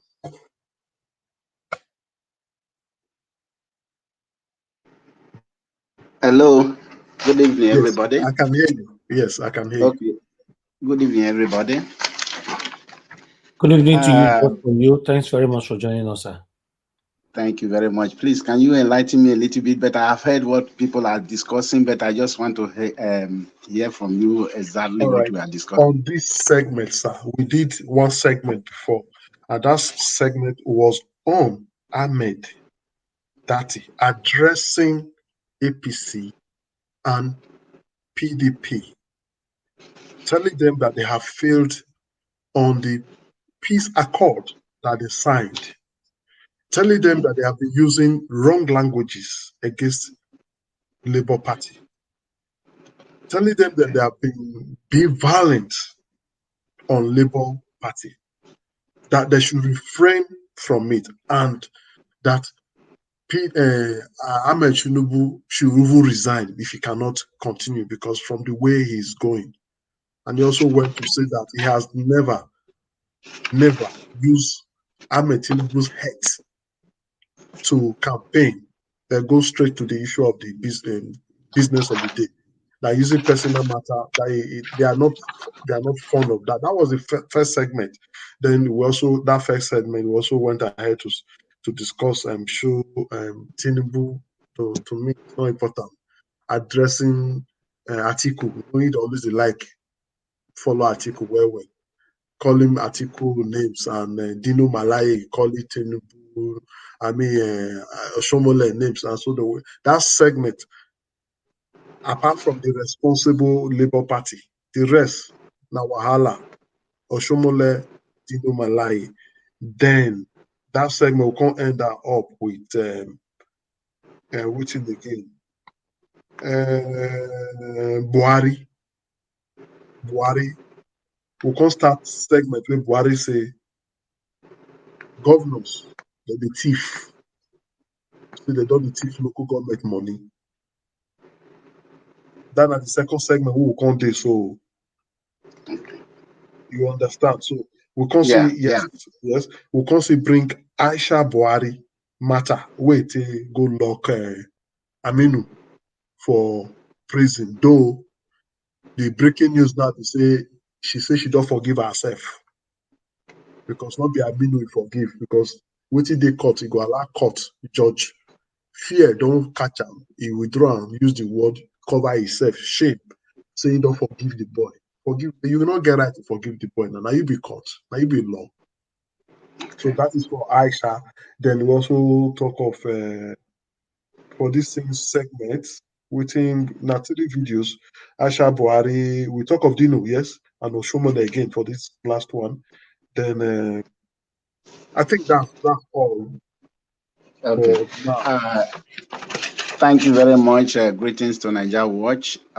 Greetings to Niger family. I so much cherish you people. We are doing our best to see that we have a good Nigeria we can call our own. Let me start, because from others, Tinubu and the rest of them, that will be the last. Let me just start from the last one. Buhari accusing governors for stealing. You see, the reason why I always emphasize when they are saying that they win Ekiti State, they win this one, they won this one, they won that one, they won. Carry all the states. Okay, that is what I will always say, but people may misunderstand me. Carry all the state, but give us Abuja, because that Aso Rock is the problem we have. I think everybody is hearing me. Hello? Yes, I can hear you. Okay. Let them carry. What we need somebody who will set the pace, the roadmap to success. You know, how do you know is a failed state? I hear a person discussing that this government have failed us. So I want to talk about that. How do you know which success anybody want to reckon with this government? A failed state is when no state actors are determining what will go on in that state, in that country. And that is what exactly is going on in Nigeria. You know, this Metiala, you know, they paid them $100 billion. Okay, I said that one yesterday, and you came up to say there is no food for people who are working. ASU, no money. You went to Niger, you paid money. What is corruption? Corruption is when you are doing what you are not supposed to do. Nepotism is corruption. Ethnicity is corruption. When you are an ethnic man, you believe in your own tribe or your own religion or whatever, you are corrupt. If the head of the family is corrupt, how can he correct the son or the daughter who copy from him? These people are copying from the federal government.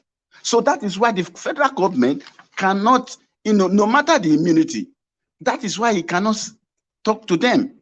Why?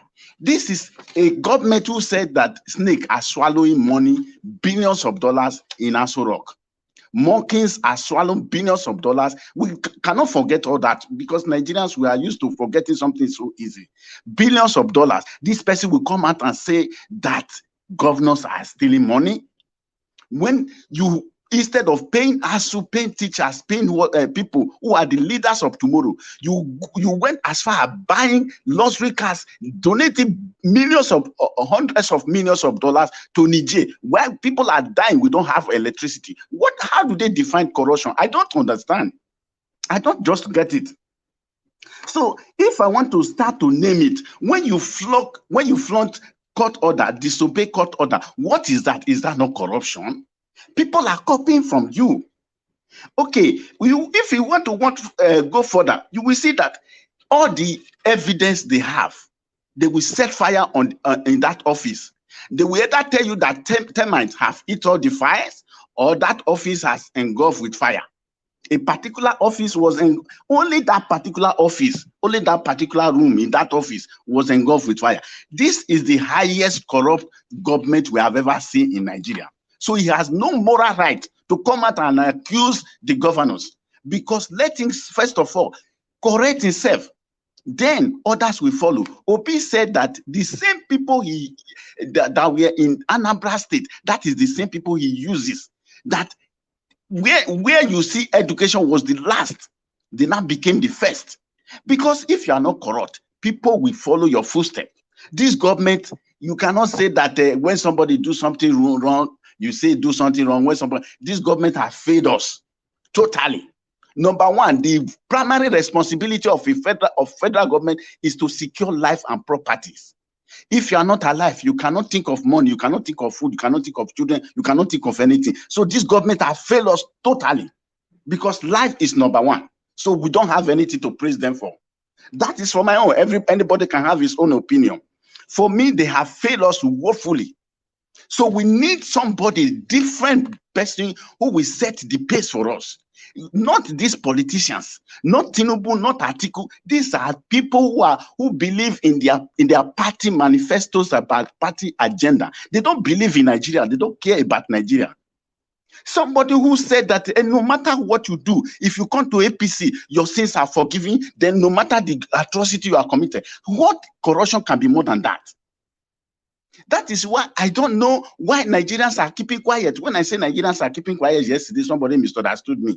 I wasn't talking about the youth. The youth have been killed. They have tried their best, but they cannot do more than what they can do. The people that are supposed to do something, like Wole Soyinka, all these people, when they are talking, you see a camera, they are there, Instagram, they are there, everybody are there, they will hear them, they are not saying anything. You and I, we are talking, nobody hear, no camera, nothing. But these people, when they speak, people hear them. Where are they? People who carry placard to Aso Rock when Goodluck Jonathan was there, where are they? Why are they not speaking up? That was what I was saying yesterday. Because somebody will just misunderstand you, take one word and begin to say. Because I don't know, let me not go into about that. These people are supposed to come out and speak for Nigerians. Because when you keep quiet, because Nigerians are keeping quiet, that is why they are doing what they are doing and they continue. These people, this Buhari is trying to play Nigeria to say that Nigeria, Buhari is not corrupt. He's talking about corruption. Buhari is the worst corrupt government we have. Buhari government is the worst corrupt government we have ever seen. Where snake are eating up this thing. We see rotting nairas. They don't spend the money. They don't want people to spend the money. What corruption can be more than that? So, ladies and gentlemen, fellow Nigerians, let us follow these people up. Let us take this government from them. Tinubu has no right to to even contest for this election. Why? He is a drug addict. The evidence is there. He is not fit. He's not fit. So why is this man still contesting? Why is INEC not doing something about it? Somebody who is, anytime he's doing campaign, just watch it. He's always sleeping. Whether meeting or anything, he's sleeping. What are these people doing? Why are they looking at him? Why are they mute? Why can't they take the matter to court? Why can't the court do something about it? Because this is what we are talking about, international affair. If Tinubu come, we are finished. Because we will not have respect anymore. Because a drug addict is our president. Who will be proud to hear that? For Aisha Buhari, I believe that woman, I don't really know what to say about that woman. That woman is so wicked. He's so wicked. She knows what is going on. How can you pick up a person, to lock up a person? Now you are ashamed of yourself and you say you forgive the person. For me, let the court decide. That is for me. Let the court decide, because these people tenure is over. You cannot be there forever. So whatever they are doing now, they are trying to correct their mistake and try to correct everything. It is too late, because Nigerian state as it stands now is a failed state. They have destroyed Nigeria. They have destroyed the future of Nigeria. We need to be. It's only with somebody who is a different person entirely that can set this space for us. Let me rest my case there. Hello, sir. If I have to add to what or rather in extension of what you're talking about, Aminu, for me, because everything is looking like a twist right now. Nigerians, we are very, very easy to follow one lane, especially when these politicians, they plan their move properly.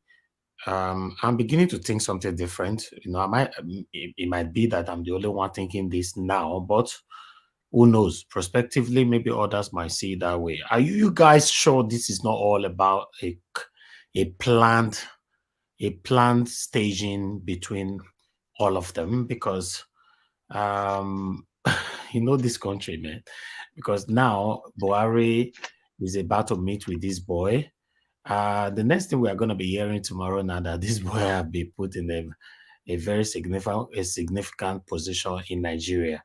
Because to be honest, remember, according to what Nigerians are currently saying, that Aminu was one of those people who celebrated the killing of Deborah, who was stoned to death, the Christian lady. So now the same Aminu was accused of writing such derogatory words against the president's wife.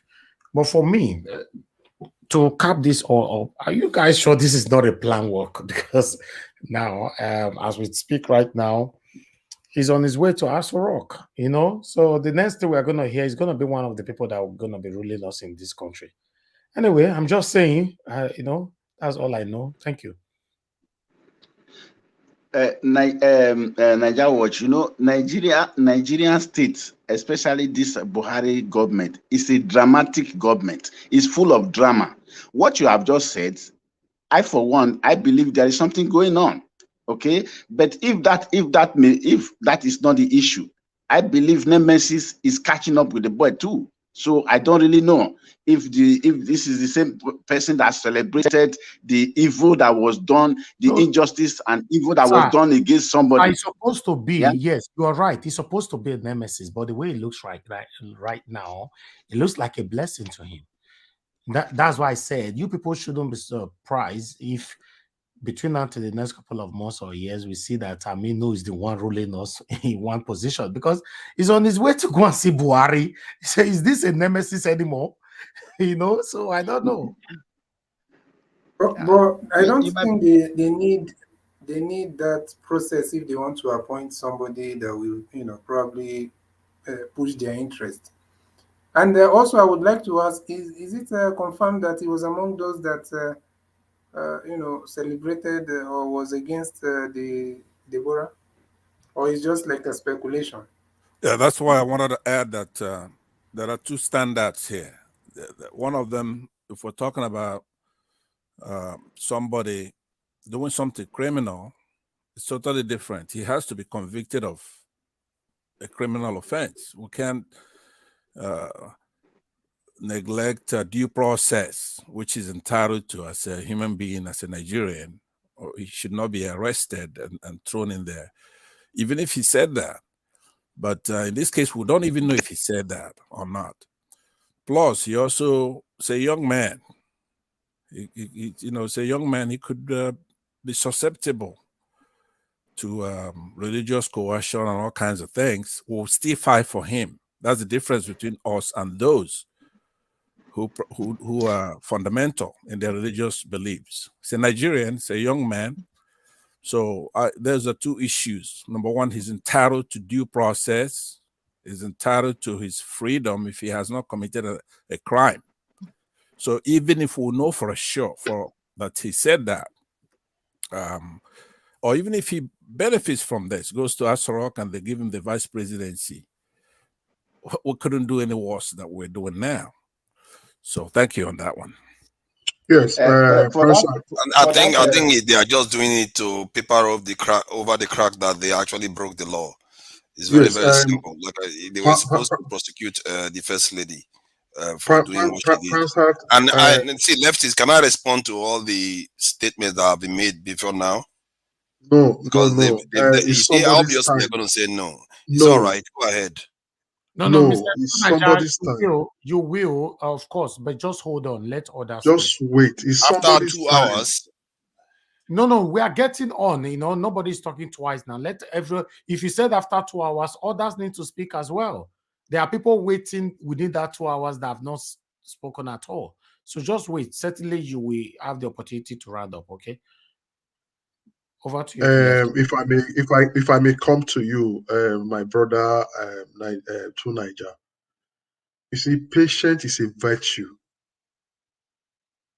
We don't cheat nobody here. In fact, why would anybody want to cheat you when it is free? We are taking it turn by turn. And before Mr. Elvis interjected, somebody was talking. And now we'll give it back to the person. You cannot just say because you've waited for 2 hours, if at all you've actually waited for 2 hours, which I don't think is true. The person that was talking have rounded up. I only added to what he said. So we need to move to the next person now. Then if the person has rounded up, we need to go back to Alex. Remember, Alex wanted to speak and I said he should wait for his turn. Now everybody has spoken. That is the truth. Then if everybody has spoken, then everyone should have a minute to round up. Yes, it's round up time now. So you see now, to Nigeria, it will definitely come to you. Everybody has spoken. So we're going to be rounding up now with everybody that we have here. So, and that will be starting with the first person, Alice. Alice, you have the opportunity now to quickly tell us what you want to tell us. You have 2 minutes.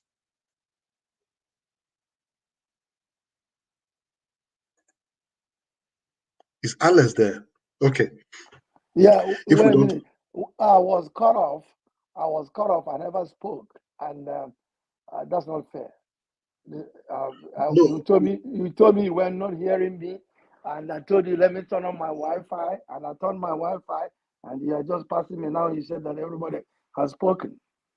yes, and you just came back, and because you just came back, sir, you can No. have your I was time. trying to say something, and I I did log out, understand. and then I log back in. Sir, we understand. We're not having a problem with you. The audio was bad, and we cannot just be waiting while you do that. So we give the floor to others to talk. Now you are back, so you can have your floor back before we round up. So continue from where you stop, sir. Thank you. Okay. Yeah, what I was saying that time is that Buhari's wife was continuing on Buhari's track, because when Buhari became a president, he arrested the guy that named his dog Buhari. Because somebody naming his dog Buhari, it doesn't necessarily mean Mohammed Buhari or the president of Nigeria. Anybody can name it. After all, he's not the only one that bears that name Buhari. So his wife is following his trend. That the man has always abused power from day one. So he has. I don't know why people are saying that he's a nice president or not. I don't agree with that. Okay, and now this thing happened with this guy. What we are fighting for as Nigeria is not just because of this guy. I know some people say, okay, it's karma. Well, yes, it's karma in one way. But the thing is that if they continue to do this and get away with it, they will keep doing that. So it happened to this Amini today, tomorrow it will be somebody else. It's just unnecessary abuse of power.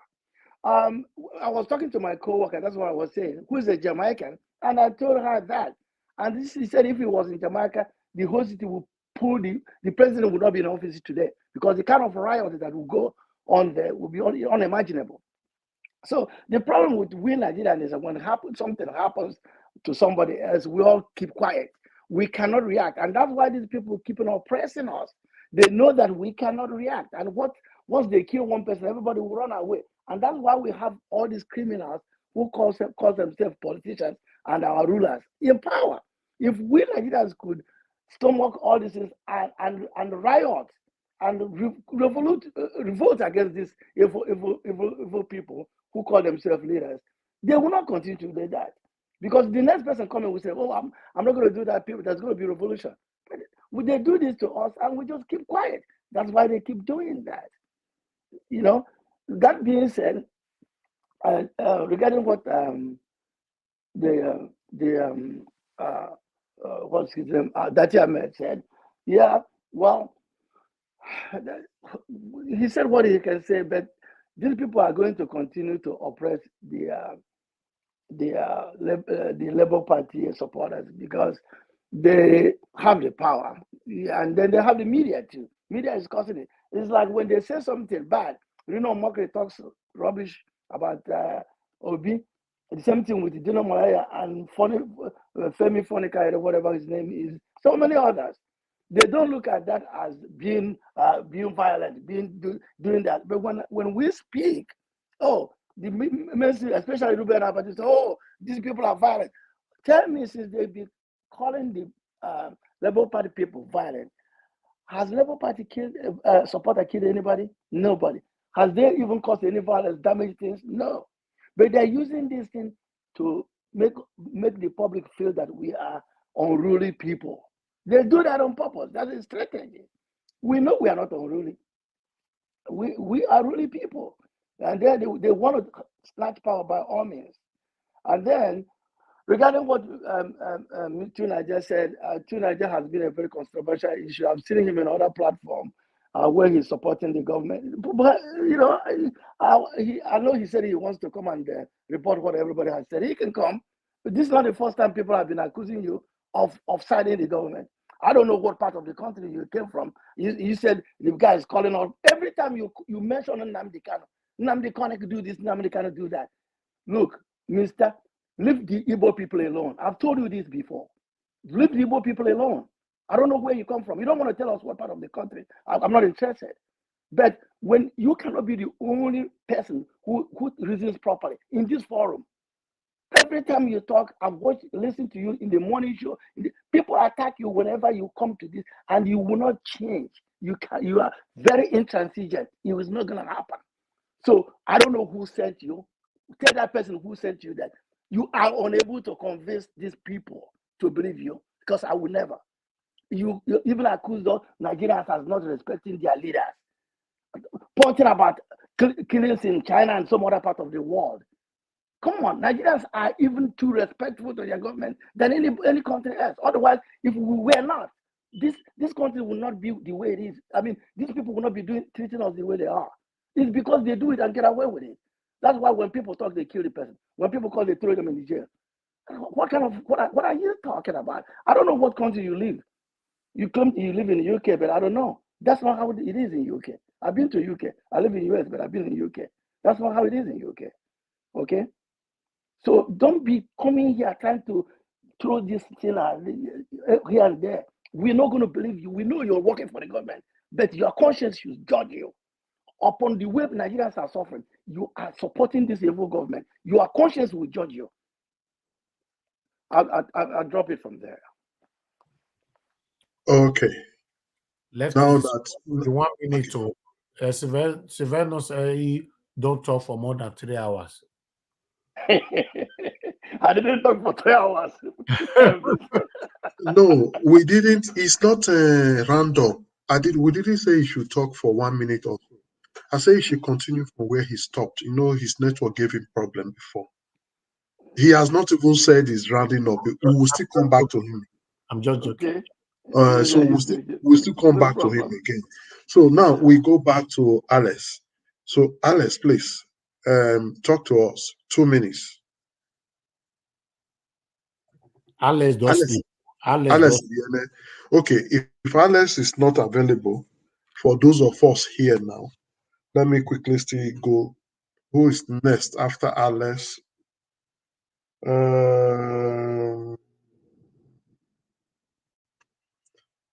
Okay.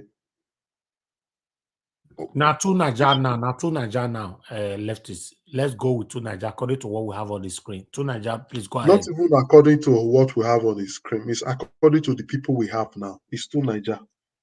Because the rest people are not here. No, by my list, it's two Naija. I'm just going. This one is not here. This one is not here. This one is not. So it's two Naija. Two Naija. Your 2 minutes. Yeah. Thanks. I don't understand people, you know, and if you guys knew so much, I don't know how you guys didn't know that Buhari has been talking about this before now. And this is the problem with our people. We just react based on feelings, not even with detailed information. That's how lazy we are. We are so lazy. We just talk and talk as if we are passionate. What is the point of being passionate without even gathering information? You might as well be knocking your head against the wall and groping in the dark, and you never achieve anything. There is no use to it. So you might as well dig a hole, cover it, and claim you are walking. What is the use? I have barely been in Nigeria. I have barely listened to Nigerian information. Yet I can pick up this information. Why do you think I went back to check the information? Because I heard about it, and I was like, why are they not holding the state governors accountable for their actions? And when I try to talk about comparing states in terms of insecurity, when we are talking about kidnap, banditry, and terrorism, he just swapped over to crime rate. Like if somebody breaks into your house, it's the same thing as insecurity. There's a reason why Lagos is not in the advisory list of most international countries in terms of where to go to in Nigeria. Because it's not one of those states. That's what I was referring to. Zamfara has a very, very low crime rate. Are you going to be happy going to Zamfara, Mr. Lefties? When I'm making a point, you should understand that, but viscerally, because you don't just like some of the things I just said, you just decide to oppose for the sake of it. I don't understand it, because if you call yourself a man and you really want to get somewhere with your action, you better be ready to accept the truth for what it truly is. Because you know what the truth means? The world. That's what it truly is. You see the world, the cloud is blue, you say it's blue. Don't pretend as if it's green because you don't feel like it. It's not yours to decide. God has made it that way. Do you understand that? Because it's a common sense thing. When somebody's telling some truth, just pay attention a little bit. Because nobody owns the truth in this world. You didn't come from heaven given special access to truth. If I'm selling something, criticize my point. Don't people are accusing me of all kinds of stuff like, oh, this guy is backing the government. So, who cares? I spend my own days defending this P2B just as I would defend anybody. If I see people, somebody's accusing you falsely, I will defend your own case too.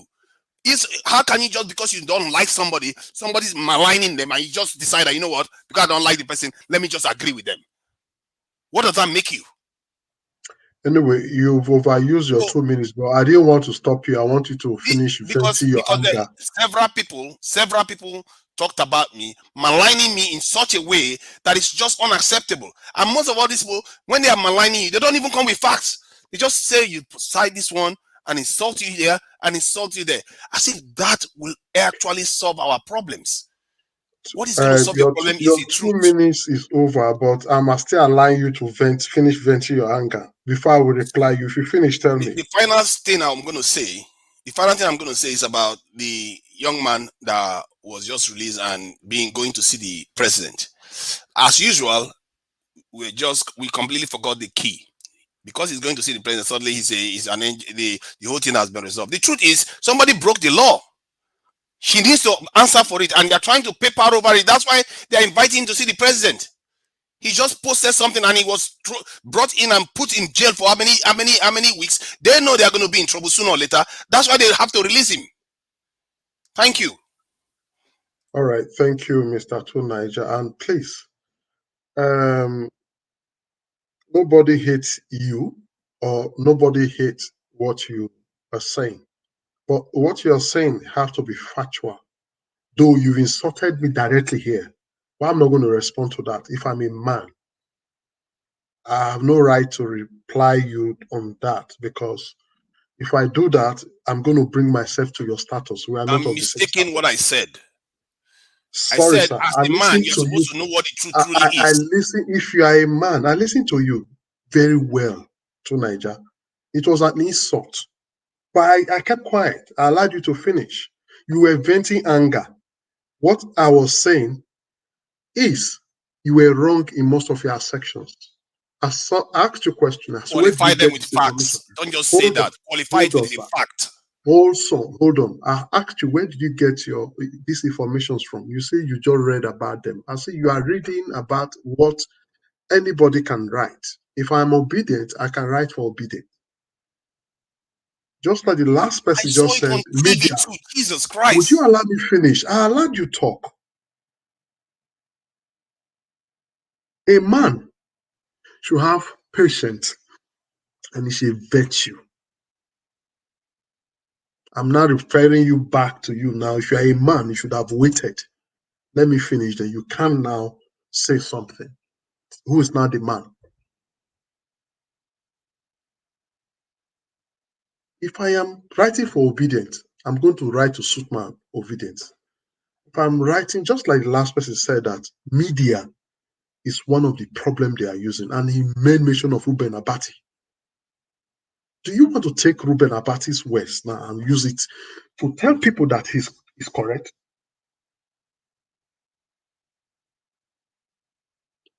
So, Niger, I lived in Nigeria for over 40 years. So you cannot be telling me things about Nigeria.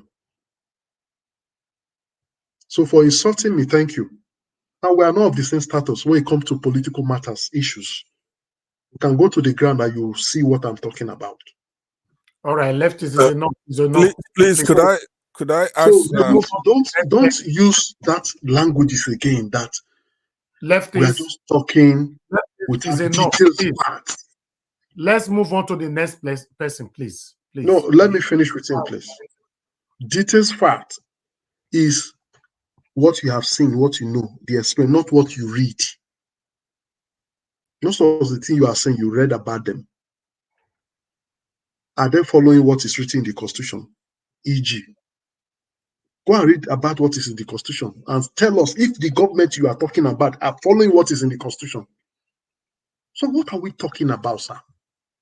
Why can't we just listen to ourselves and learn from ourselves? Listen to the truth. Knowledge is not what nobody owns it. I'm learning from you, are learning from me. But I said, have an open mind. All right, can we move on now, please? Yes, we're going to call on the next person. Right, 2 minutes. Let's just go to Pansat. Pansat, talk to us. Yeah, thank you. Without objection, I would like that I be given an additional minute to have a dialogue with Two Niger. Just for, all right, haven't had no objection. Two Niger, the question I'm going to ask you is going to be about Buhari, what you think, and his administration. When I say Buhari, I mean Nigeria, the government that we have today. Do you agree that he lacks intellectual capacity for that country? Yes. Okay. Do you also agree that he lacks moral credibility to lead that country? Yes. All right.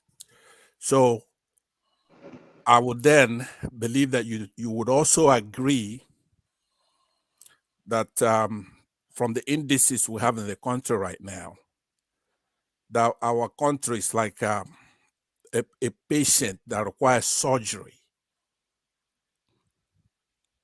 an unfettered restructuring, some kind of intervention of somebody who's capable. Like in the analogy I'm giving, it's like a patient, Nigeria is like a patient that is dying, and it requires a capacious, intellectually endowed person, right? Right now, do you think that that's what Nigeria needs, or do you think Nigeria is just fine? It's going to survive even for another 8 years of Buhari or Atiku or what's his name there, Tinubu? What Nigeria needs is an overhaul of its security infrastructure and its transparency level. That is what I hold against Buhari. It's simple. I have always held that against him. Yeah, my time is very limited, so I just want you to, I'm making a statement, I want you to agree or disagree. I'm saying Nigeria could be likened to a patient that is sick and is lying in a sick bed, and it requires the hands of a surgeon who has a capacity to cure it, take care of it, right? Yes. That's what you think we need now. We don't need anything short of that, right? Yes. Okay. So I'm approaching the country from that standpoint, and we have limited choices.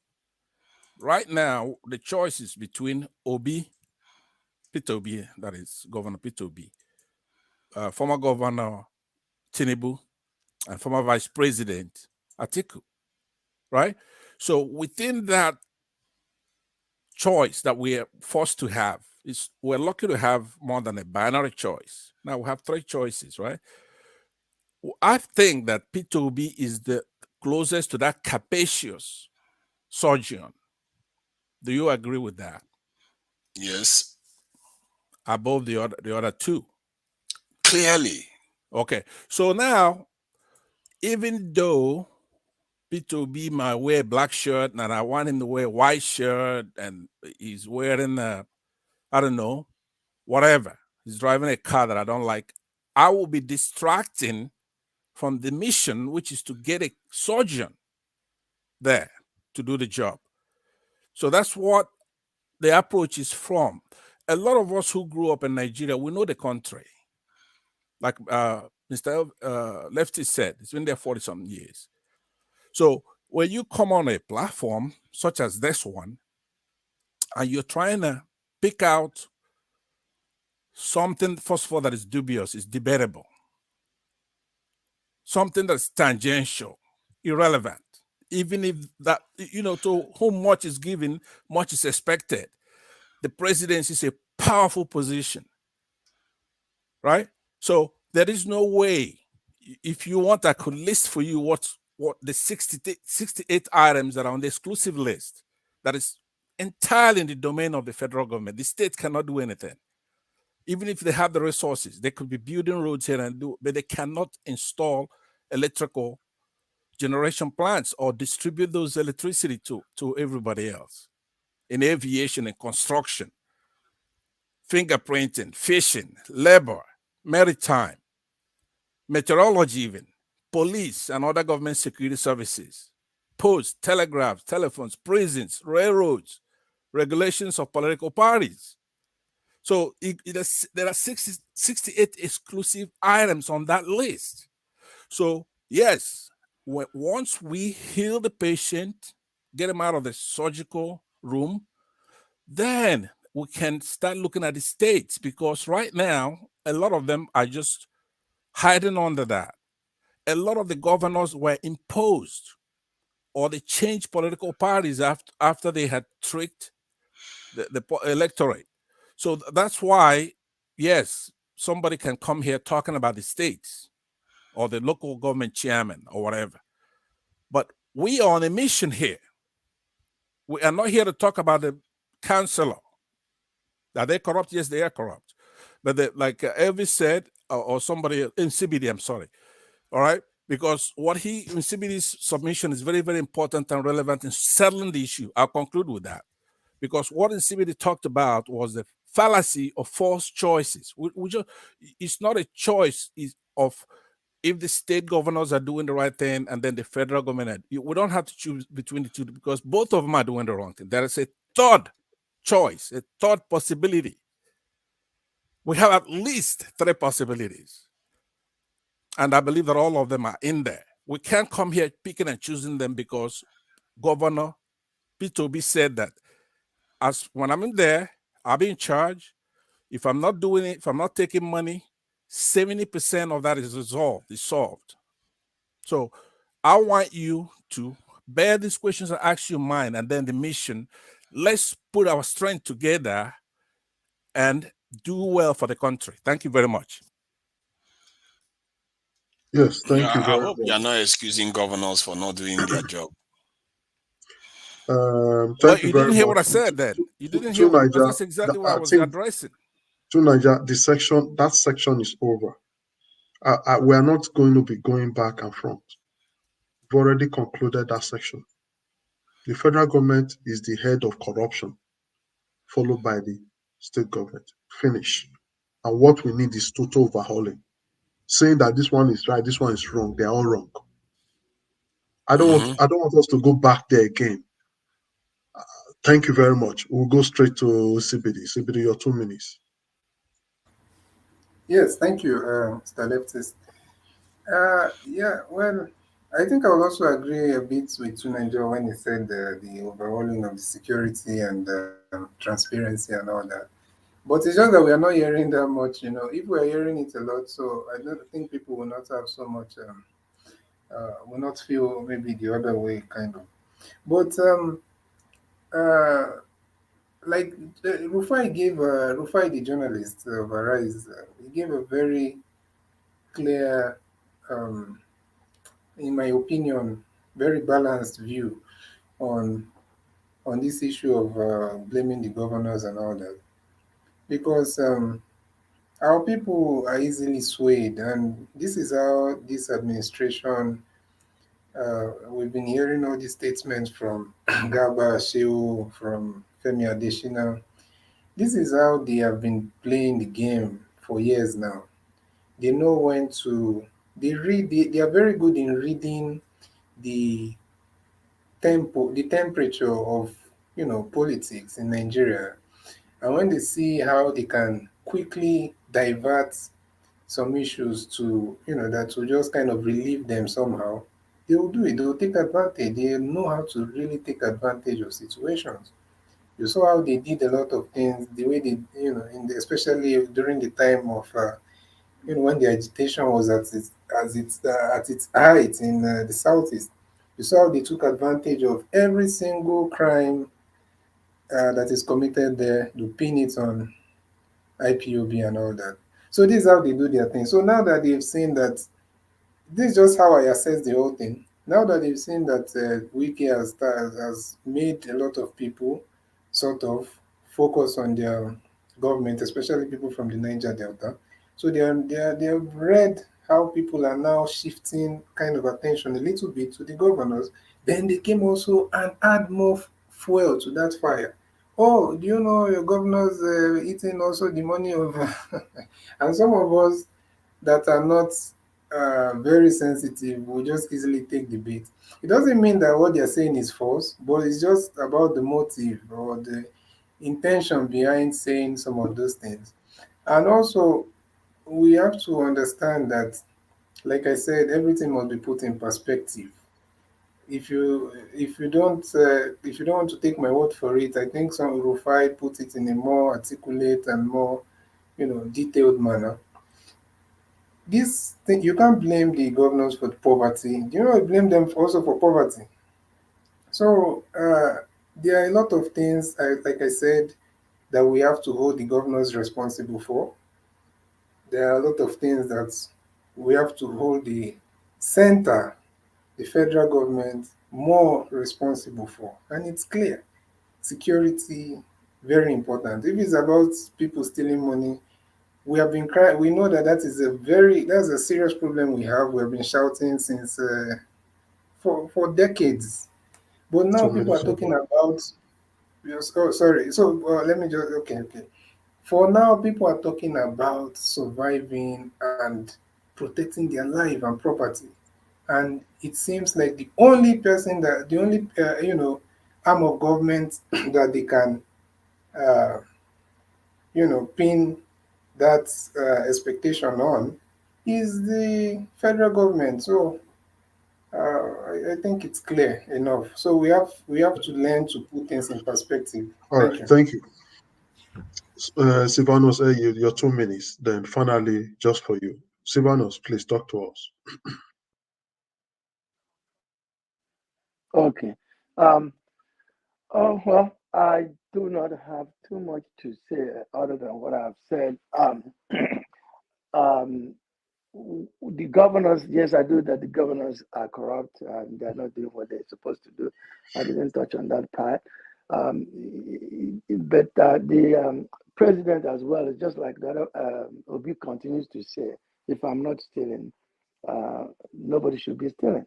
So if the president is not stealing, I don't think all these governors will be stealing. So the president has to be blamed too. So there must be things that he's doing. That's why he kept quiet while all these governors are stealing. Now that he's leaving the office, now he's going to cry out that the governors are stealing. It's too little, too late. There's nothing we can do now. He has a few months before he get out of office. So even if can you hear me now? You can hear me, right? Hello? Are you done? No, I'm not done. So We have less than 1 minute left. Okay, sure. So, but anyway, I won't take too much. So, but anyway, his outcry now is too late. That's what I'm saying. He should have told us a long time ago that the governors are stealing, but we know anyway. So, with that being said, I will close my case today since I don't have too much time to talk. Yeah, have a good evening, everybody. Thank you. Just for you, your 2 minutes. Okay. That guy that spoke, I just want to address this issue. Common sense is not common to all. I want to tell you that a father who cannot train his children and allow the children to become useless and wayward is a bad father. Okay? There's no doubt about it. Your children are wayward. Who is to blame? You don't train them. Who is to blame? Are you not the one? I want to tell you, when this government came to power, at first, they were blaming the past government. That it is what the past government did that make them to, make things to be like this. After 8 years, now another thing is coming. You are blaming. Hello, can you hear me? We can hear you, sir. Okay, now you are blaming the governor, who is your own child, who is from your own political party. If you are a corrupt person, definitely you cannot control somebody who is also corrupt. This government is so wayward and allow non-state actors to dictate what is going on in Nigeria. I have said it here before. Paying terrorists, compensating them, releasing them is the worst corrupt we can ever experience in Nigeria.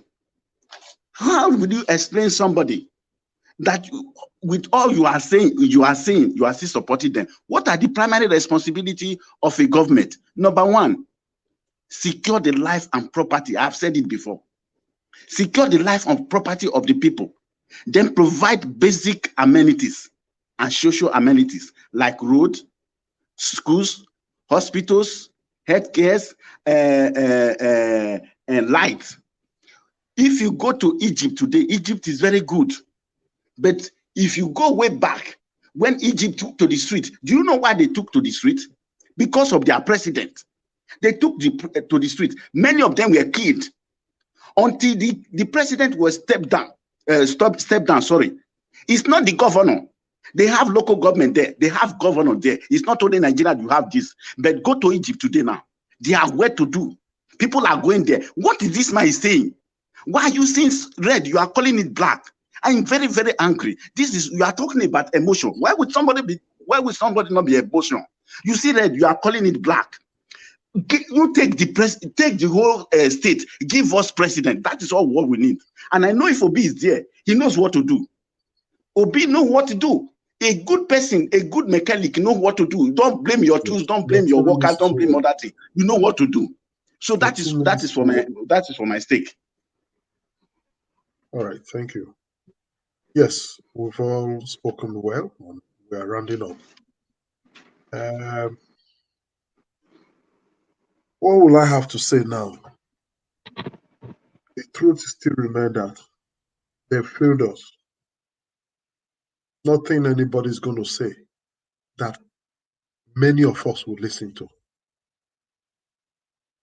If you want to know, go and live in Nigeria. Just go and live in Nigeria. There's no point coming here to talk or to say this one has a point, that one is. Go and live in Nigeria. If you think there's anything good about the government, if they are actually doing well, go and stay there. Please, one thing, what I have said before, let them take the whole governor and give Obi just only 1 year or 2 years. Let them take the whole governor and see whether they will come and blame a governor. Thank you, sir. There's not just much you're going to say. If you so much believe that they've done so well, go and stay there. There's no point staying in US or stay in UK and coming to talk up for the government that the people that are living the country are suffering. And do you know what? One fish, do you know how much? And yet, some people are telling me that I read from book. You are misunderstanding. Misunderstand what? Go and stay there. I just left Nigeria not up to how many years. You have been abroad. You are accusing me. Do you know how I left? Do you think I came to enjoy myself? So please, let's respect ourselves. Let's listen. If we really want our country to be good, listen to. Somebody said it's Buhari government that they are now seeing. No, through Nigeria. No, somebody said that they are now seeing the thief. Who has been stealing oil? Is it you and me? Why did they start looking for oil thief? Have they mentioned anybody's name? Who are the oil thief? Why did it happen? Because Peter Obi said it. That it is the government that is stealing it. Has they not been stealing the oil from time back? Is it today the stealing start? Who owns the oil well in Nigeria? Is it me and you? Who are connecting the pipes?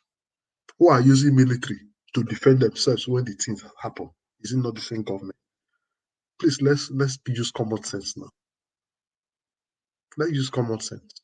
Go and hold one herdsman in Benin as if they don't open SRT barrack. It's not police. Even if you give that person to the police, it is the soldier that will come and take the herdsman away from him. So why are we talking like this? I want to make one example. You know what is going on in Iran? You know what is. We've rounded up. We cannot continue like that. I'm just rounding up. No, we're not taking any postulation again. I'm just rounding up. I'm just running up. So for somebody to say we are intimidating him, we lack knowledge, we don't have details, and you are staying abroad, you are telling somebody that has been on ground, that has been beaten severally, that he doesn't have knowledge of what you are talking about. The heat that you cannot take, go and take it.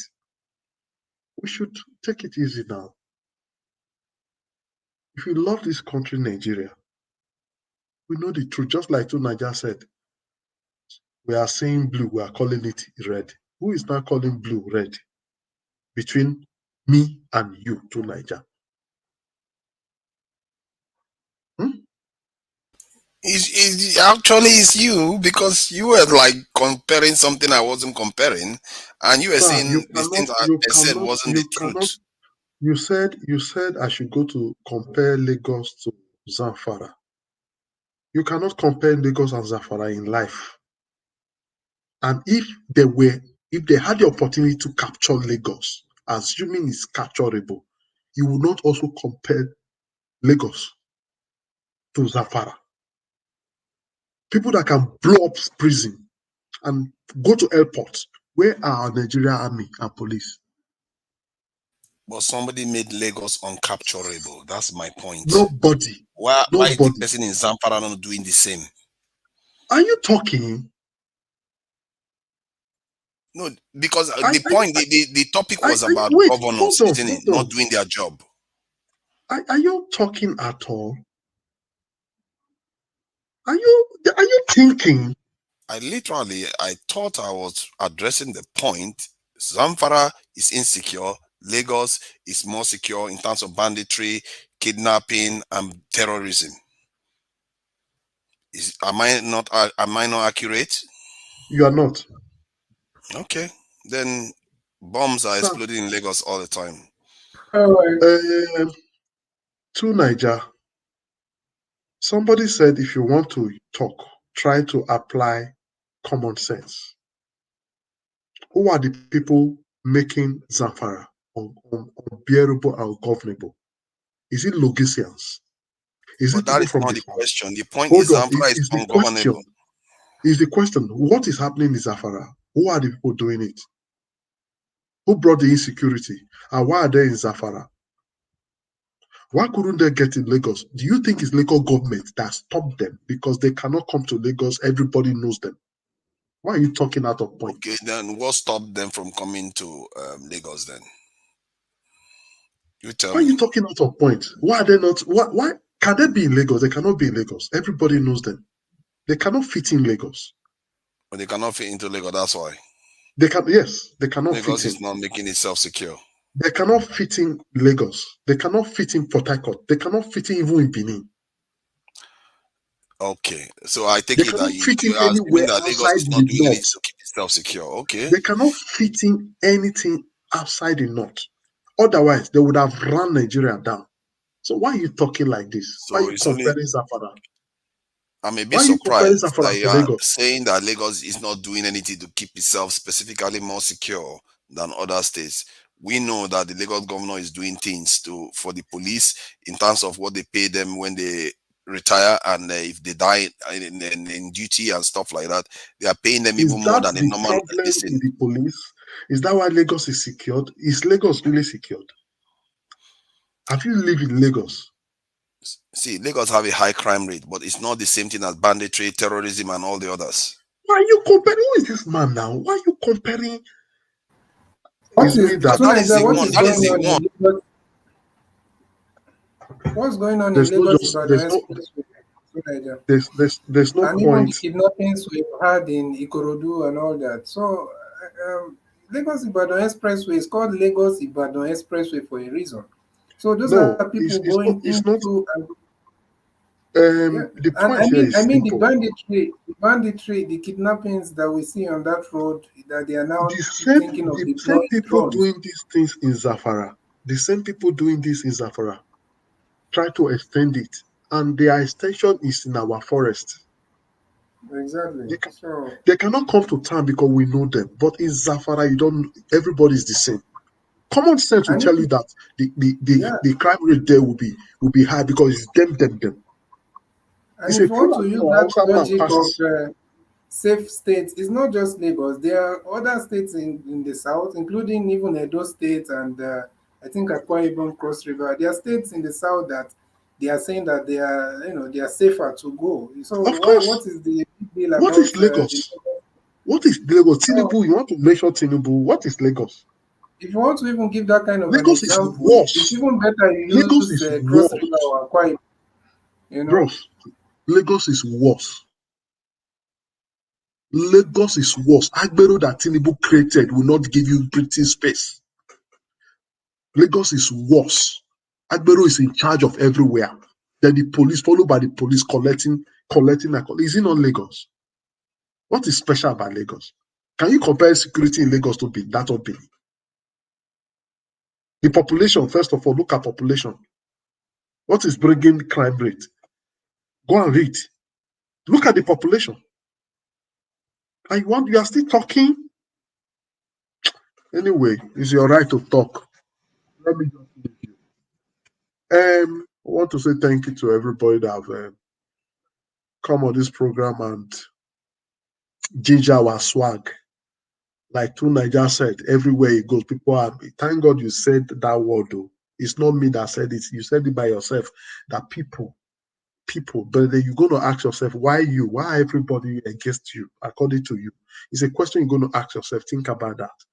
And somebody said, everywhere you go, this is how it is. Then think about it too. Why is it you? Why are you like this? So it's not about us. We are just trying to reason straight the way it is. So if you put whatever you put on the table is what we're going to eat from. So we are eating from what you served. So thank you to everybody. Let me start from those that do these super chats. I don't like watch. Thank you. You started it. Pansat HD, thank you very much. Alexander Gomez, thank you. Alexander Gomez again, thank you. Pansat, thank you. Charles, Isidore, thank you. Pansat again, thank you. And yes, Alexander Gomez, thank you. Alexander Gomez, thank you. Alexander Gomez, thank you. Then Daniel O, thank you. Then Alexander Gomez, thank you. Then Joseph OJ, thank you. Then Alexander Gomez, thank you. It's all Alexander Gomez all the way. We say thank you very much for your time and support. Thank you very much. We did just 5 video article. I made Baba-Datti speech. I made Baba-Datti on Arise. I made Buhari on state governors stealing. Then Comrade Oshomole. Then Dino Malai. Then finally Aisha Buhari on Aminu's arrest. That was what we actually spoke about today. Then we had just about how many? 12 panelists today, starting with Alice, then Starkis, Chooks, Orlando, Midwest people, Madam Rita, Madam Moyes Corner, Machiavelli, True Niger, Pansat, Silvanus Enyi, Insipidi, and finally, Just for You. I want to say thank you to all of you that listen to us till now. Thank you very much. It's another day already. And though never had callers today, but it's okay. We will be coming out again tomorrow. I missed some calls, It's just that time, I don't know what they happen. We miss them tomorrow. Go pick them. Shall go pick them.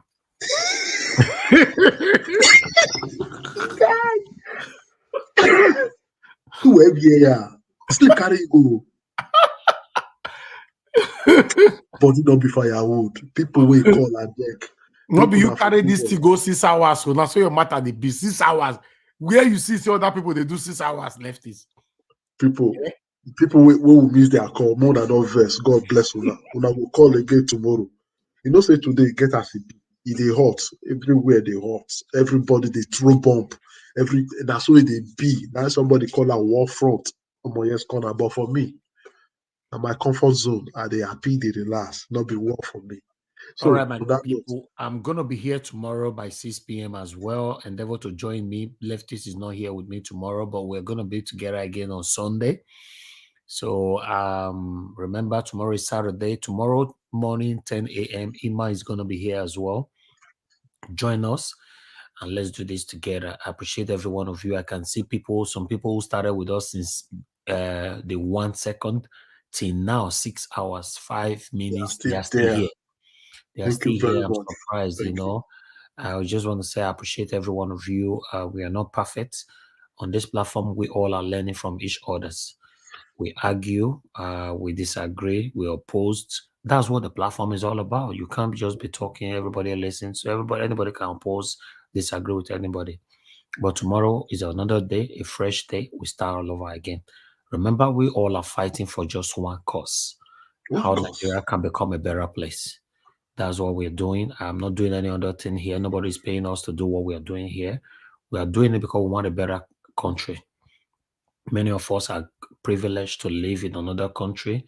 So we've experienced how a good life can be in another man's country. So we want to see if we can emulate the same thing in our own country. So we have waited for all these decades to for these leaders to do it themselves because they're visiting abroad all the time, taking their medical care and all that in abroad. But they selfishly, they don't want to do this. So we are forcing them this time to do it. So that's why we are choosing our own leader. And who is it? Mr. Peter Obi. Amongst all of them, is the only one that we know that can rule us this time. That's why I said he's standing alone. Is Peter Obi alone? He's not competing with anyone. It's unfortunate that we have some people clamoring for these two others, but I don't know what they want. It's very, very sad. This is not all about somebody having a stone heart. To be honest, this is the time you have to keep your money to your purse. Before you release your money for anyone in Nigeria this time, you must be sure if this same person is sharing the same ideology with you. Especially this time of Christmas. You sending money to someone in Nigeria who is clamoring for Tinubu and in the name of saying be your brother or sister, or clamoring for Atiku in the name of saying be your brother or your sister, or otherwise, someone that doesn't have PVC or is not even ready to go collect PVC who have registered, don't send your money to them. It's a vice versa. I give you, you give me. Now we'll take better Nigeria. God bless every one of you. I beg before now go and share and like the broadcast. Good night, my people.